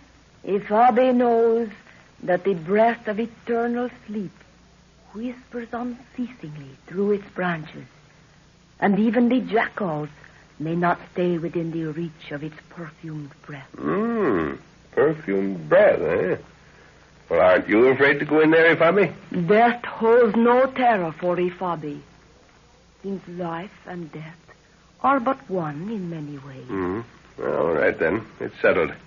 When do you want to start? It is well to begin now, as the sun is leaving the earth. Ifabi will meet you where the trail joins the mountain. Where does the trail begin? To the east of the village, and will lead along the roots of the mountains. Your warrior will find it. The keepers of the treasure will not hide their marks, for all men know it is forbidden to follow. Ifabi goes now. You will see her when the face of my father shines upon the earth. Well, that starts us on the move again. Feel up to it, Lorna? Yes, I think I'm just as anxious to get there as you are. Well, we haven't anything to pack. How about supplies, sir? Have to trust to luck and hope there's meat to be found along the road. What's that you have there, Nguro? Him plenty banana, make 'em bread, Buana. Banana flour. Well, you people can have all the meat you want. I'll take Nguro's cake. Well, have you left anything in your hut that you might need, Lorna? I haven't anything to leave, Father, unless it was some of the dirt from the cave. Hear that leopard, sir? Yeah. Sounds as if it's been wounded. Drum's talking, too. Buana, him which doctor go for be plenty dead. Locally say Melini die. Melini dead? Well, let's have a look. By George, yes, they're pulling down the walls of his hut. There'll be a dance of death in the village tonight. Does it say how he died, Father? No, they're merely acquainting other witch doctors of the fact. But I think I can make a good guess. Melini and Ifabi practically ran this village between them. I was wondering how they were going to split up. He evidently knew she was going after the treasure. Nice little traveling companion to look forward to, sir. Yeah, so you see what we have to look out for. Hello. There's another message going out. The natives are gathering in the square. They seem excited about something. Buana, locally say white man dower kill Melini. What does he say, Father? But the drum says the white man's medicine killed Melini. Quick, everybody. We've got to move out right away. I'll bet the chief's son started that. Well, they're starting down this way, sir. We can't leave now without being seen. Cut away through the back of the hut. We can get into the high grass before they get here. Use the big sword, Nguro. Aye, Buana.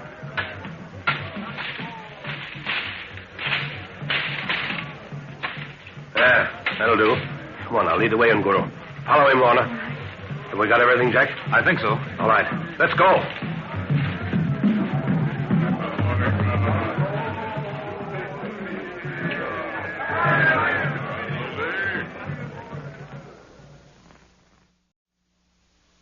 African drums are talking.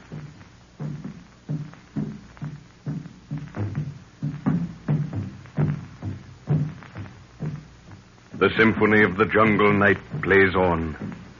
An undertone of humming insects, like a million violins muted by distance. The staccato bark of a jackal, the chatter of monkeys, and scurrying squeak of small denizens, backed by the soulful wail of a night bird.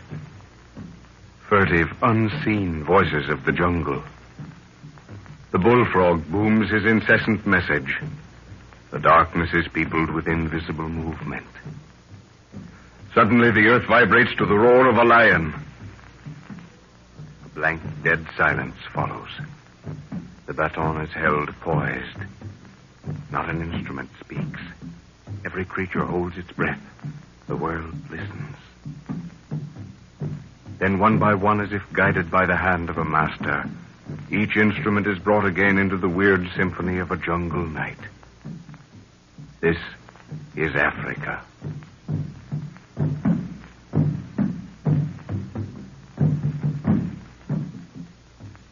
Ifabi, a beautiful native girl and mistress of the arts of hypnotism, shows Professor Edwards an antique cup of solid gold, which she says is part of a buried treasure lying in the whispering forest of death. Ifabi urges him to start for the forest immediately, and after a week's travel, the professor and his party, together with Ifabi, leaving the moonlit plain over which they have just passed, enter the whispering forest of death.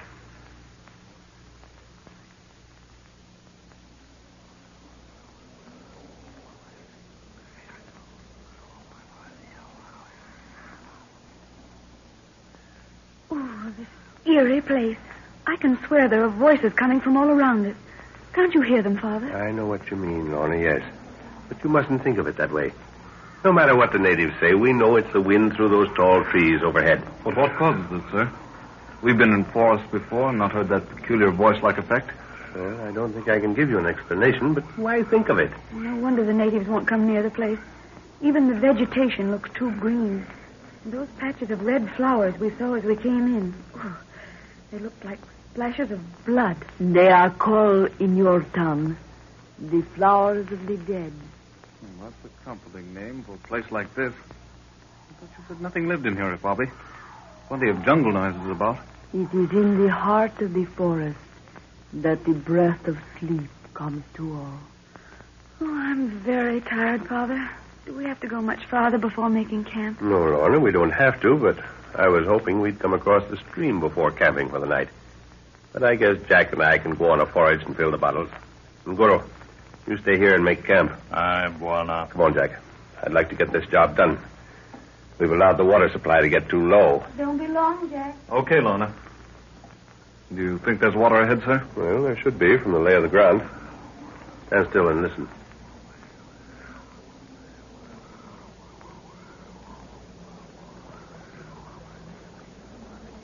Yes. There's running water. I couldn't say which direction the sound's coming from. Confounded whispering seems to throw sound at you from all directions. Well, if we follow this animal trail, I think we'll find it. What about those two brothers we were supposed to follow, sir? Bobby seems to have forgotten all about them. We certainly haven't been keeping on any given trail for days. Well, I think that was just an excuse to get us out of the village as quickly as possible. As it was, we only just managed to get out. I've no doubt whatever that Malini's death came from knowing too much of Ifabi's intentions. But the keepers of the treasure, was that just a story to back up her claim? No, I don't think so. We did follow the trail of two men at the start. No doubt they were what Ifabi claimed them to be. But she intended them to get as far ahead of us and do their job and leave the forest before we entered. That young lady has been in this place before. Why, what makes you think that, sir? Well, she knows too much about it. She was very definite about us entering at night. And she watched for a whole day from that plateau before she was satisfied we could come in tonight. Waiting for the two brothers to leave, eh? I think so. She wouldn't allow us to light a fire all day yesterday. Well, your hunch about the water was correct, sir. Hmm? See, that looks inviting. I'd like to take a swim. Better fill up the bottles and get back. Wait a bit, Jack. There's something happening over on the other side of the stream. It's an animal coming down to drink. No animal makes a racket like that when it moves, except an elephant. It's something that has no fear of being disturbed. Keep still. Here it comes.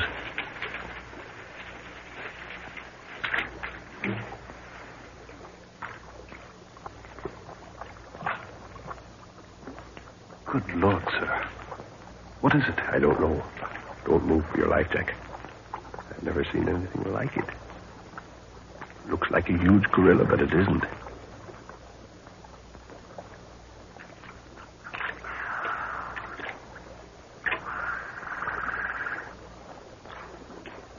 It's coming over to the side. Better shoot, sir. No. The thing looks half human. Keep still, it might pass us.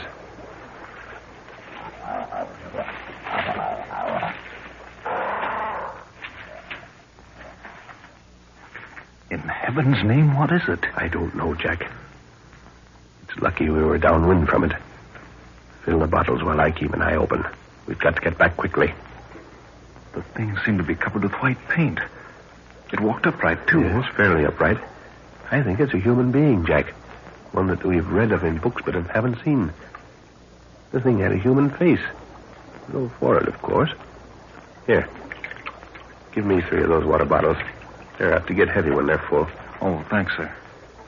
But how do you account for the white paint or whatever it was covering its body? Well, it's probably a clay taken from the ground, and the frizz in it gives it that white look in the dark.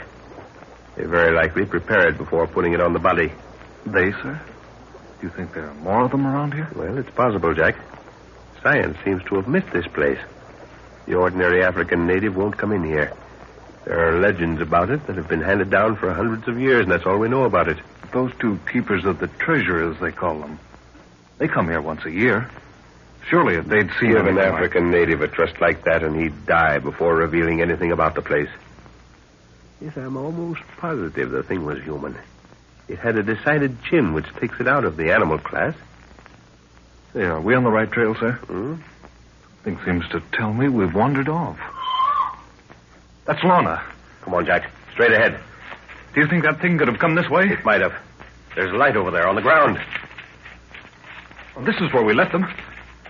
It's Lorna's flashlight. Well, where's Nguru? Snap that light off, Jack. Stand still a minute. Lorna. Lorna. Nguru.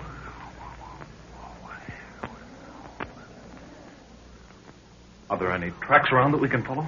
Put that light on again. We'll look. Good heavens, sir. That thing's been here. Look. Yes, I see. It leads this way. Come on. No need for the light.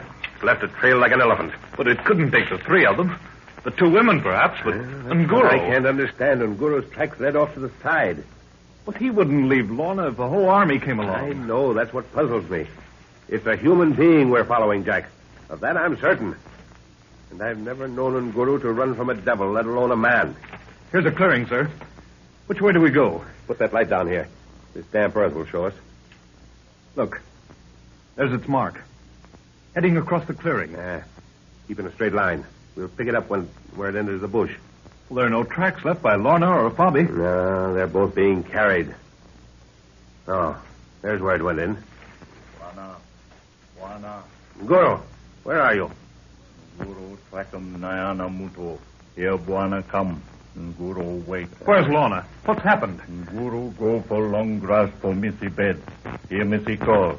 Trakam Nayana Muto. He knows no more than we do, Jack. Less, in fact. He hasn't even seen it. Why do you call him Gorilla Man, Nguru? Track him, say man. Say Nayana. Well, that's as good a description as any. Trail him, Nguru, and trail him fast. Aye, Bwana.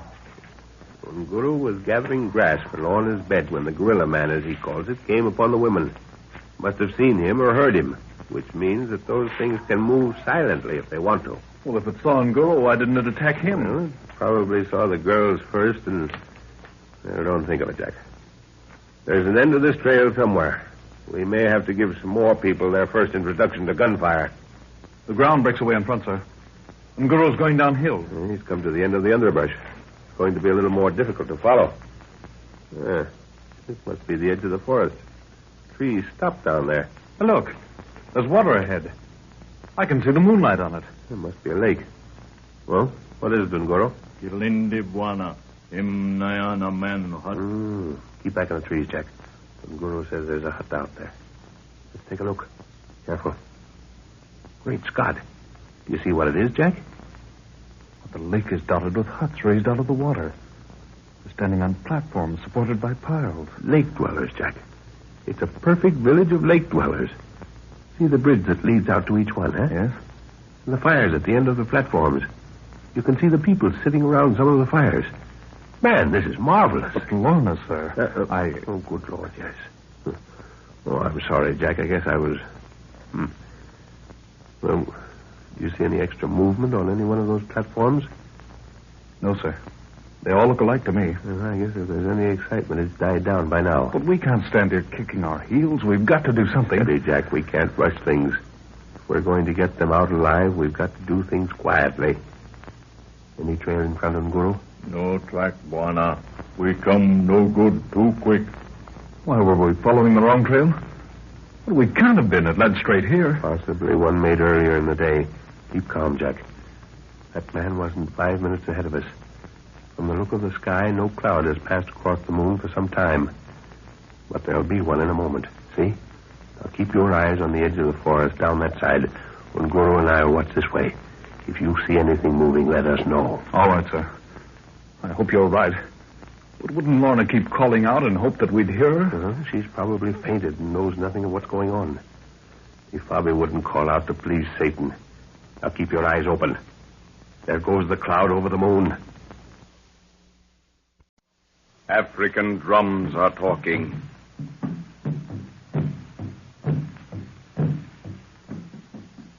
Land of serene beauty and staring horror. Slimy rivers and parched plain. Where nature laughs in 1,000 voices to mock the efforts of civilization. Where masked murder thrives and hides itself behind the cloak of life. This is Africa.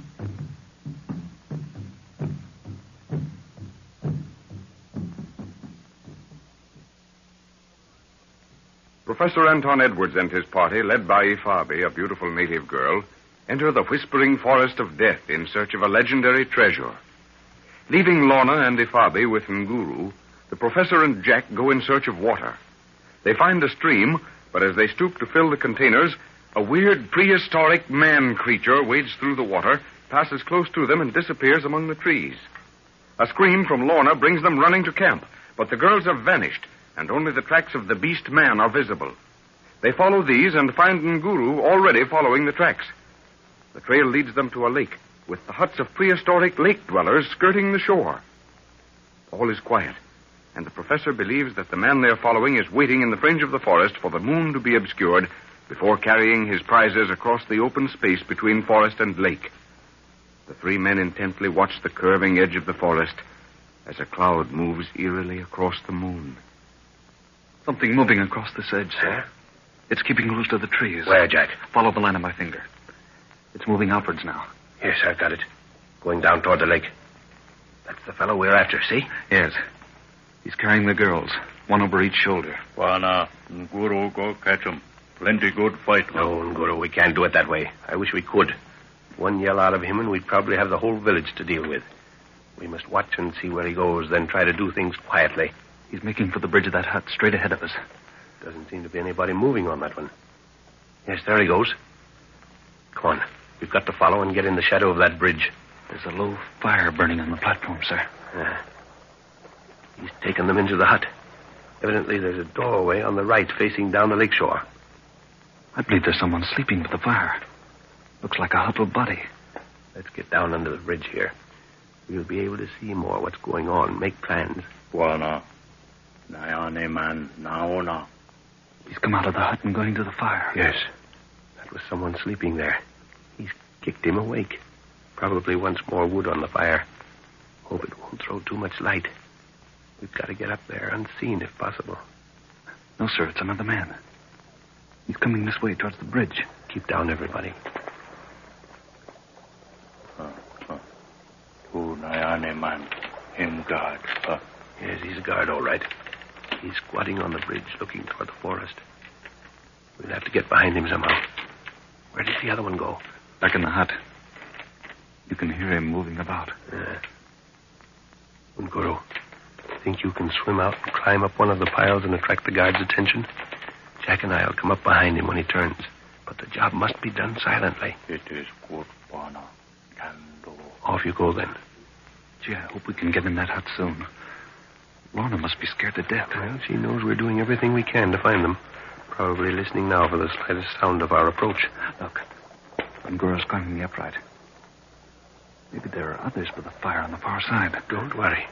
He'll take a good look before making his move. There's someone walking on the platform. Coming this way. 2 of them up there now. Wonder if that's the fellow from the hut. I don't think so, sir. The footsteps came from way back by the fire. Well, we'll have to wait for Nguru to get there before starting anything. There, he's climbing about the platform. His legs are drawn up out of sight now. We'll have to take a chance to watch what's going on. Slide out a bit until you can see. We've got to be ready to move quickly. There are 2 of them, sitting close together watching the forest. The fellow evidently expected to be followed. Nguro's making toward them. Looks as if he means to tackle them alone. We can't let him do that, sir. Don't worry about him. He knows what he's doing. Moving just like a shadow on all 4s. He's rising. Get ready, Jack. This is one of his favorite tricks. He'll crack their skulls together and they won't know what happened. But don't move until he gives us the signal. There it goes, sir. Wait, keep down. Now take a look. See what he's doing?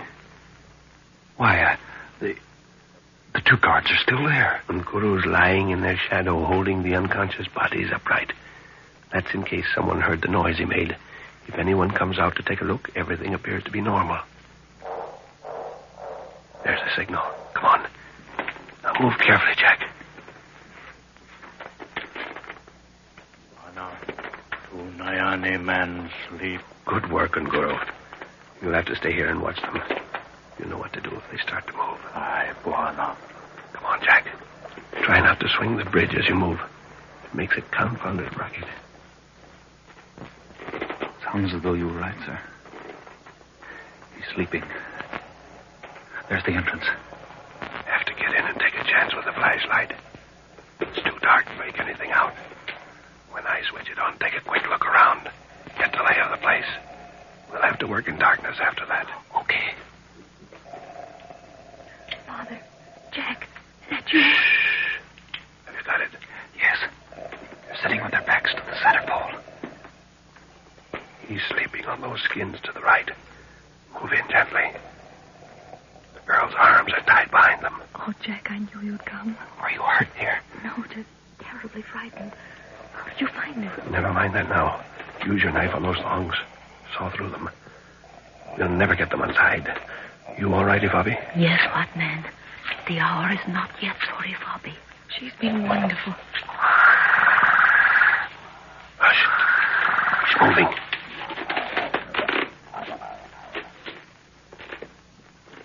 He's gone outside to look around. We've got to be quick. You free, Lorna? Yes. My hands are free, what man? Come on, Jack. We've got to catch him on the platform outside, knock his legs from under him. I'll take care of his arms. Right. No! All right, get him. Hold on to him, Jack, while I bend his head down. Hold on. I can't. He's getting away from me. Look out. Buana. Runga. Plenty good, huh? Good Lord. What happened? Nguru hit him on the head with a club. Come on now. Let's get out of here. Lorna, Ifabi. They're here, sir. Up the beach into the trees as fast as you can. Now get going.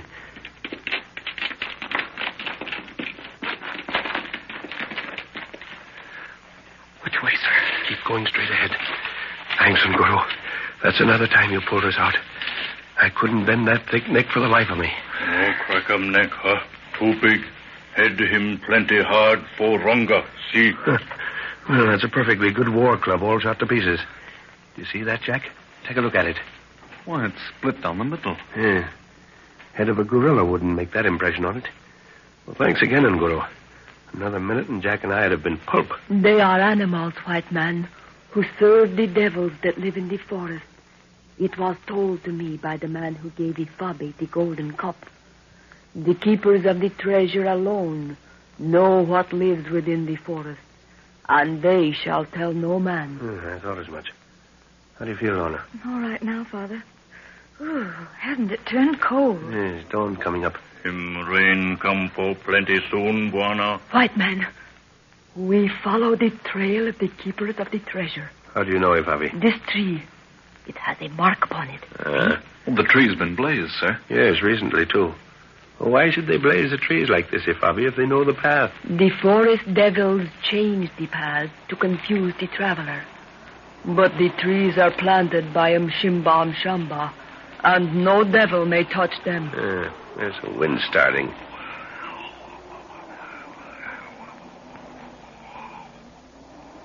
We're going to get soaked in a few minutes. Better crawl under some of these large ferns. They'll give us a little shelter anyway. Ifabi goes along the trail while the white man shelters himself. She will return. Why is that? Aren't you afraid of the forest devils? The rain will keep the devils busy. And Ifabi should know the way that we may travel faster. What's Ifabi's idea, sir? I don't know, Jack. It's possible, though, she thinks the same as I do. That those trees were blazed especially for our benefit. To lead us the wrong way? But no one knew we were coming here, Father. Yeah, goodness knows. Well, here comes the rain.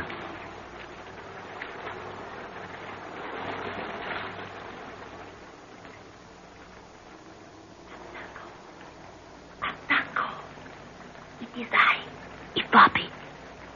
It is well. I have followed faithfully and waited long. You will not wait much longer, Adako. Ifabi, what of the white woman? The devil's servant shall find her tied to a tree. You must kill the black warrior. The white men will look into Ifabi's eyes and die by their own hand.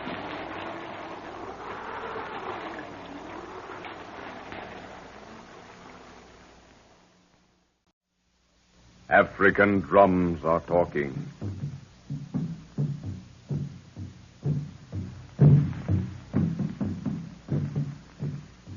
Land of contradictions, of dimpled ugliness and hideous beauty, where safety lies in attack and the lifeblood of the weak flows in the veins of the strong, where nature's eyes are prone to gleam with changing mood, where nature's voice first screams with rage, then whispers lullabies, where beckoning death is clothed in life's most gaudy hue, and all, unfelt, unseen, creeps on with silent step. This is Africa.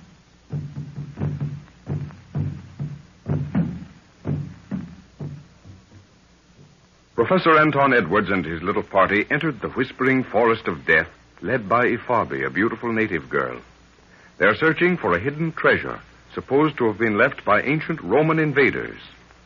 Lorna and Ifabi were captured by a grotesque man-beast and taken to a village of prehistoric lake dwellers. The professor, Jack, and Unguru rescue them, and they once more take up the trail. A rainstorm pours over the forest, and while the white people take shelter, Ifabi steals off to meet Adako, son of the chief of her village, and together they plot to kill the white party once the treasure is transported to the edge of the forest. The rain has stopped as suddenly as it began, and we find the professor, Lorna, and Jack emerging from the shelter of some giant ferns. Oh, isn't it beautiful here now? The sun filtering through the trees, everything's glistening. Yes, Lorna. When you eventually find a part of African forest where the sun penetrates, the beauty of the place will always astound you. Especially after entering at night. Well, we're comparatively dry after that rain, thanks to those giant leaves. Yes, as soon as the forest begins to feel the sun, we'll have steam rising all around us. Where did Ifabi go? She said she was going to look up at the ground ahead. But I don't see why she should. The trees are plainly marked. Yes, they're too plainly marked for my liking, Jack. Take a look at the blaze on this one. It was cut very recently. Why, there's earth rubbed into it. Take the newness off. Yeah. You think Ifabi noticed it? Probably. That may be why she went ahead, to make sure this was the right path. Guru seems to have vanished, too. He went gliding off before the rain started. You never know where that son of midnight is when he gets into a place like this. Yes, one moment he's around, and next he's gone like a shadow. Well, let's follow those blazed trees, and Guru will find us. There are flowers peeping out from all angles. The first time I've seen them. I'm beginning to like this place. Well, even the trees have flowers in them. Look. Yeah, those are from the vines. They're hanging in garlands that link the branches together like decorations. I've never seen anything so beautiful. Oh, there's Ifabi coming toward us. See the vapor rising around her as she walks? You don't notice it close to yet. Why, yes, the whole forest is steaming. With that cat-like walk of hers, it probably looks like a wraith approaching. It gives her a filmy, unreal look, doesn't it? The way is plainly marked, white man. We shall be at the place of the treasure before the sun has reached her greatest height. That's good. When we get there, I think we'll take a good rest before doing much more. Father, isn't that an orchid growing there? Yes. Yes, there are numbers of them around if you look closely. Is that what's giving off that heavy perfume? It must be. Oh, they're gorgeous. Look at this one. There's no use trying to pick them, Lorna. They're not as hardy as the ones we have at home. They'd die within a few minutes. Well, there seems to be more and more of them as we advance. The ground is fairly marshy here, and the rain we've just had brought them out. They're really a type of fungus. Oh, look at that beauty. Isn't it gorgeous? Don't touch it, Lorna. Just stand there and watch it for a moment. Why, it's changing colors. See it? Yes. The color seems to be rising and falling in waves. It's constantly changing. What causes that, sir? Is it the type of bloom? Yes. It's so sensitive that the merest change of air current causes it to respond in that manner. Now, if you touched it, it would probably shrivel up. I don't know much about them, but it must be a rare specimen. What are you looking for, Lorna? The stem. It doesn't seem to be attached to anything. Oh, yes, it is. See that? Do you mean that very fine tendril? Yes. Why, it's as fine as a hair. Well, that's about what it amounts to. Well, let's go on. If Bobby's waiting. Oh, this is all so lovely, Father. Yes, my dear. It always strikes me the same way when I get in these places. Odor's getting heavy. It makes you catch your breath, doesn't it? We must walk carefully, white man. If Bobby feels that a devil is looking at her. All righty, Bobby. Keep your guns ready, Jack. We mustn't leave anything to chance. Well, the place seems to have gone quiet suddenly. You notice it, sir? Yes. Even that whispering noise is gone. It does feel as if something is watching. Something hidden. As though waiting to... What's wrong, dear? Yes, it's so heavy. I feel sleepy. It's the hot steam rising. Besides, you haven't had any sleep for quite a while. Well, I hope you're right, sir, because I feel a bit sleepy, too. I wonder what's keeping Nguru. Maybe I better fire a couple of shots and bring him in, eh? Yes, it might be a good idea. Well, what's the matter, Jack? Don't you feel... Well, Lorna. Lorna, don't lie down there, child. I want... Oh, this air... Hey, Bobby, get up. Which is the way out of this grove? It is too late, white man. The devils... They have trapped us. Get him, girl, sir. I can't breathe. Jack, get hold of yourself. We've got to get out of here. We've got to get Lorna. Hey, Bobby, get up. You've got to show it. It is the sleep of death. It's those orchids. Oh, Lord, what a fool. I didn't think. Jack, get on your feet. Lorna's unconscious. Oh, yes, sir. Here, soak your neckcloth. I'll put it over your mouth.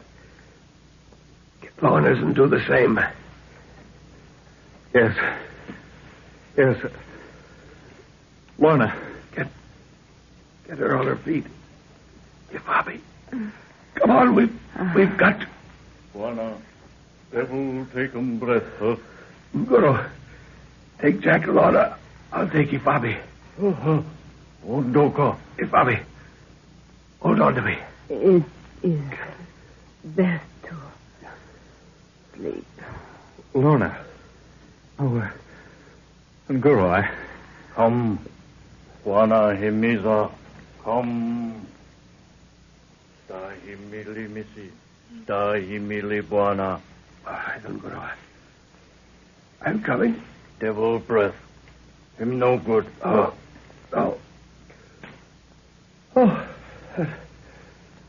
That's better.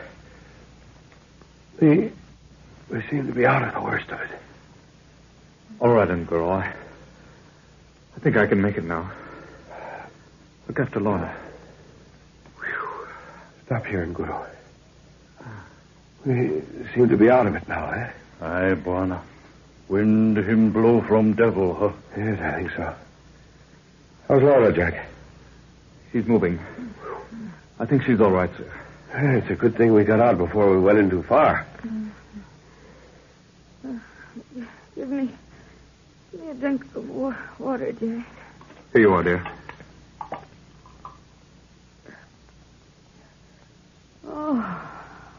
That's good. All right, Lorna? Yes, Father. What happened? Is that what they call It is the breath of sleep. The white man's medicine is very strong. Good thing Nguru came when he did. We'd have been in there yet. Bwana, him trail no good. Now, no. Where? Uh-huh. Why, George is right. It's just what I said, Jack. That other trail was blazed to lead us into that orchid belt. Well, was it the orchids that made us want to sleep? Yes, I'm sure it was. They poisoned the air. The wind was blowing from a spot where they grew in profusion. As soon as we got out of the line of it, we were all right. It's a good thing the wind brought it to us before we were in the heart of that place. Yes. Would have been 10 times as deadly. Take a look at this tree, Jack. Nguru's found the right trail. You see that mark? It's an old cut, all right. Look, white man. Look between the trees to the open place beyond. There lies the place of the treasure. Well, is it as close as that? It is the place of the upright stones with the writing that no man may read. Come on, people. Let's get there. I want to have a good look at those stones. Oh, I can see them, sir. They look like two small headstones out of a cemetery. If my theory is correct, that's probably what they are. And buried between the stones, a spear's length to the center, lies the box of iron. Sounds awfully thrilling, doesn't it, Jack? Certainly does. But iron would have rusted long ago. What you think is true, sir. Yes, it would. Well, maybe I'm wrong. The keepers of the treasure bind the box around with new cloth each year, white man. It has been so for many hundreds of years. Well, maybe I'll be right yet. Yes, they're gravestones, sure enough. How's your Latin, Jack? Almost as rusty as that iron box must be. Why? Well, unless I miss my guess, there are Latin inscriptions carved on those stones. Yes, by George, there are. Come on, Lorna. You were in school last. Get to work on these inscriptions, eh? It's nearly all obliterated. There's only a part of a letter here and there. Well, there's enough to piece together a story, isn't there? No, I don't believe there is, Lorna. That top line must be a name. It's larger than the rest. There's an S, a T, and, well, that might have been a U in the first word. And there are 8 letters in the word at one time. Probably the same name as the one on the cup Ifabi has. Septimus. Yes. He was probably buried here. So this earth has been turned over recently, sir. Yes, but I'm wondering what we're going to dig with now. We must be quick, white men. The devils of the forest will not allow us to stay here too long. There are spades for digging hidden beneath that stone. Beneath the stone? Oh, which way does it move, Ifabi? It must be lifted from the earth where it stands. Come on, Jack, let's try it. Come on, give a lift, Nguru. Aye, Bwana. All ready? Okay. All right, now lift. It's moving easily. Lift it right out. That's it. I'll lay it down here. Now let's take a look. They are here, white men. By George, they are, too. Small native spades. What's that wrapped in cloth? It's stitched around. Save that cloth, Jack. I'll need some for patching. Well, that's the first find, and it's a perfect one, too. A Roman short sword. This place must be full of priceless antiques. Come on, Jack, let's dig, eh? Oh, no! Look out, Nguru! It's a throwing spear. It was meant for you, Nguru. It is the spear of a Daco. Look out!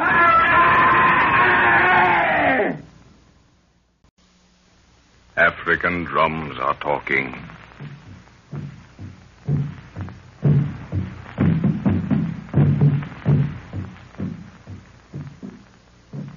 Land of exotic mood and fevered wanderings, where the echoing footsteps of adventurous dead still ring upon the ears of those who follow. Where parasites in buzzing hordes await 'neath overhanging vines that trellis a fantasy of twilight on the path. Land of paradox and lies. Of greenery whose velvet softness harbors poison beads of perfumed agony. A land of pastel shades and painted death, where death is marked by life and life by death. This is Africa.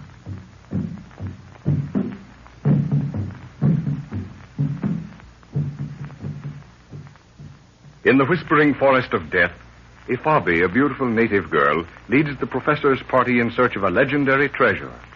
Professor Edwards has never really trusted this native girl, for she has large yellow eyes and is a mistress of the art of hypnotism. Ifabi plots with Adako, son of the chief of her village, to allow the white men to transport the treasure away from the devil-infested forest and then kill the whites and take the treasure themselves. In a clearing, the party find the headstones which mark the end of their search.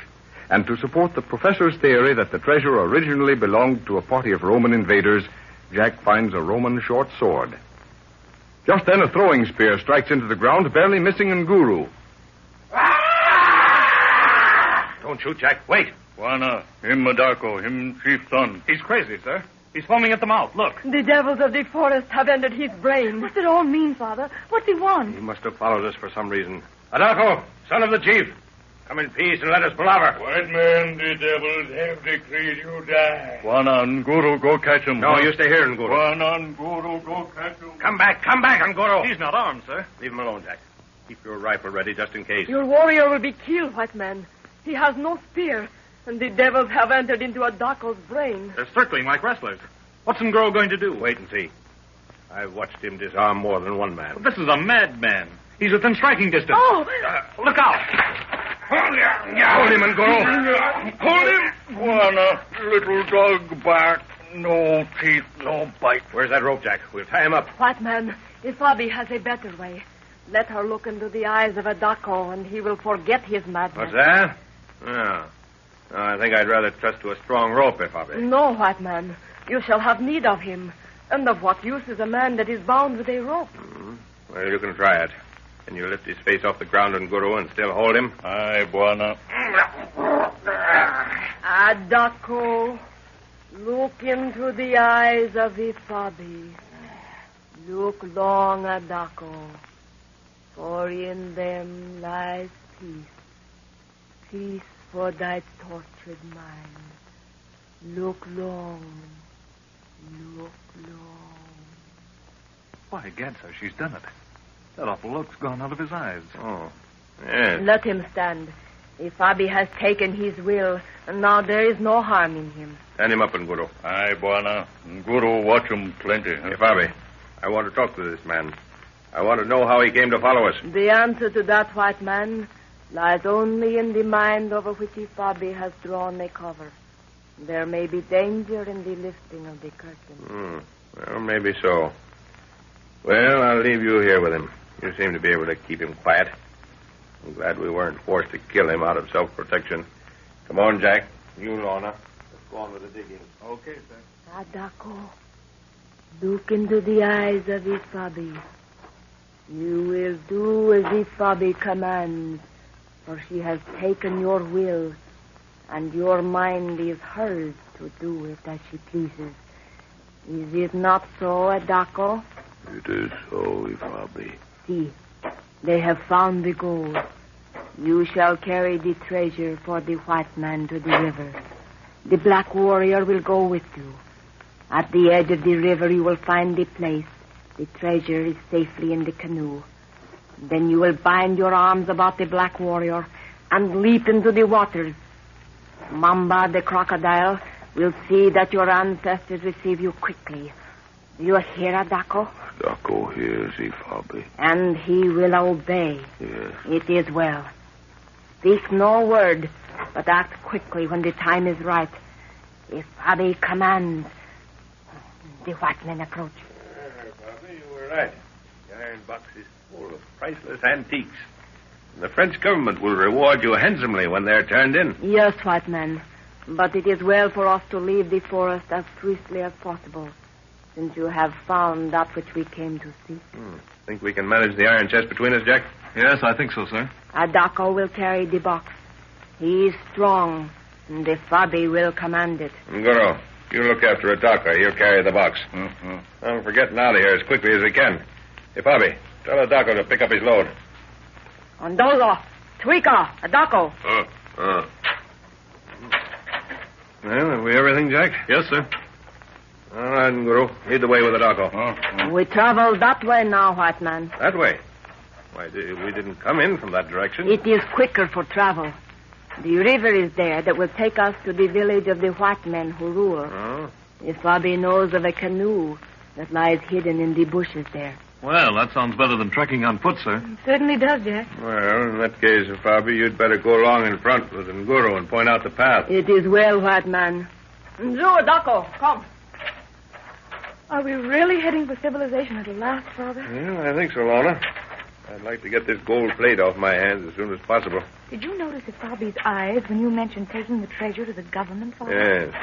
I think she was hoping I didn't know this place was in French territory. Well, I hope she won't give us any trouble before we get rid of it. Those eyes of hers seem to pierce your brain.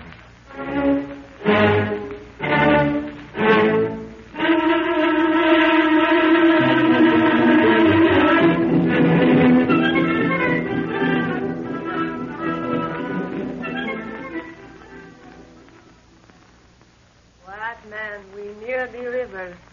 And the Bobby has told Adako where the canoe lies. Oh, the river runs through the fort, eh? Yes, I remember. I think I have my bearings now. What river is it, Father? Small tributary of the Bakari. It's a sluggish stream full of mud banks and crocodiles. The white man knows his way. Yes, Sir Bobby, I think so. It is well, for he has a long journey before him. He should rest. Yes, you're quite right. We all need a rest. Best not sleep too close to the river, though. Too many mosquitoes. Jack, spread out the blankets while Lauren and I have a look at the river. I want to see Nguru about guarding that chest. Okay, sir. We'll be back in a few minutes now. The young Buana is tired. Yes, Sir Bobby, I could do with a week's sleep. I'll get it, too, when we reach the post. Why do you look at me like that? Keep looking, little Buana. Keep looking into Ifabi's eyes. No, I can't. You cannot close your eyes. You cannot take them away from Ifabi's. No. It is well. Ifabi will command and you will obey. Yes. The time has come when Ifabi takes what she desires. Nadako has been of use to her. But it is you Ifabi shall take to her own country. You, little Buana, who shall have the love of Ifabi. You must listen and obey. Say nothing. The white woman comes. Jack, we can't find Nguru anywhere. Father sent me back to get Ifabi. White woman, look at Ifabi. Why do you look at... Oh, Jack. Look well, for the black warrior whom you seek is in Ifabi's eyes. Do you see him? Yes. Now he walks into the forest. Do you see him? Yes. Then you shall follow him. Ifabi commands. Go now. It will not be long, little Buana. It will not be long. Ifabi's plans are nearing fulfillment. Jack! Lorna! It is the big white man. You must answer him. Here, sir. Where's Lorna, Jack? I sent her back here to bring you Ifabi. The white woman has gone. Gone? Where? What do you mean? Jack! Look at me, boy. What? Oh, so that's it. Ifabi, release this man's mind, or by heaven Your gun is of no use to you, white man. What have you done with my daughter? The gun you have in your hand, white man, is for yourself. No.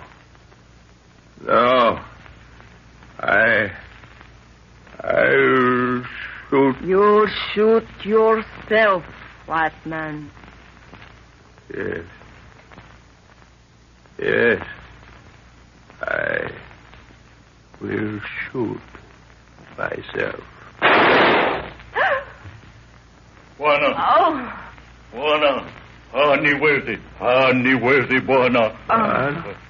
What in heaven's name? Who fired that shot? Buana. Nguru shoot moon witch. Nguru see Buana. Little gun turn so to face. Yes, I remember. Good Lord, I was about to... Great Scott. Thanks, Nguru. Wana, Missy, she here. Nguru, Missy, gun. Look after Jack, Nguru. Ifabi. Ifabi. Yes, Fatman. Ifabi is dying. She desired too much. That is all. The canoe... Yes, I found it. It is well. Ifabi dies now. It was written in the moon. Well, I guess she'll never work any more magic. Jack! Jack! Can't you hear me? Slap his face, Lorna. He'll come out of it. Here, let me try it. Come on. Jack, snap out of it, boy. Yes, What's the matter? Oh, that's all right now. Now, just sit there for a minute, Jack. Father, that's just what happened to me. I seem to wake up with Nguru slapping my face. What's it all about? Never mind that now. We've all had a very narrow escape. Nguru, where's the Daco? Him fall in water. Mamba chop him plenty. Oh, the crocodiles got him, eh? Aye, Bwana. Him try make him Nguru go too. Nguru no go. Him come find Missy, walk for sleep in forest. Nguru bring him back. Well, I guess that's another time we'll have to thank you, old fellow. Asante sana, Nguru.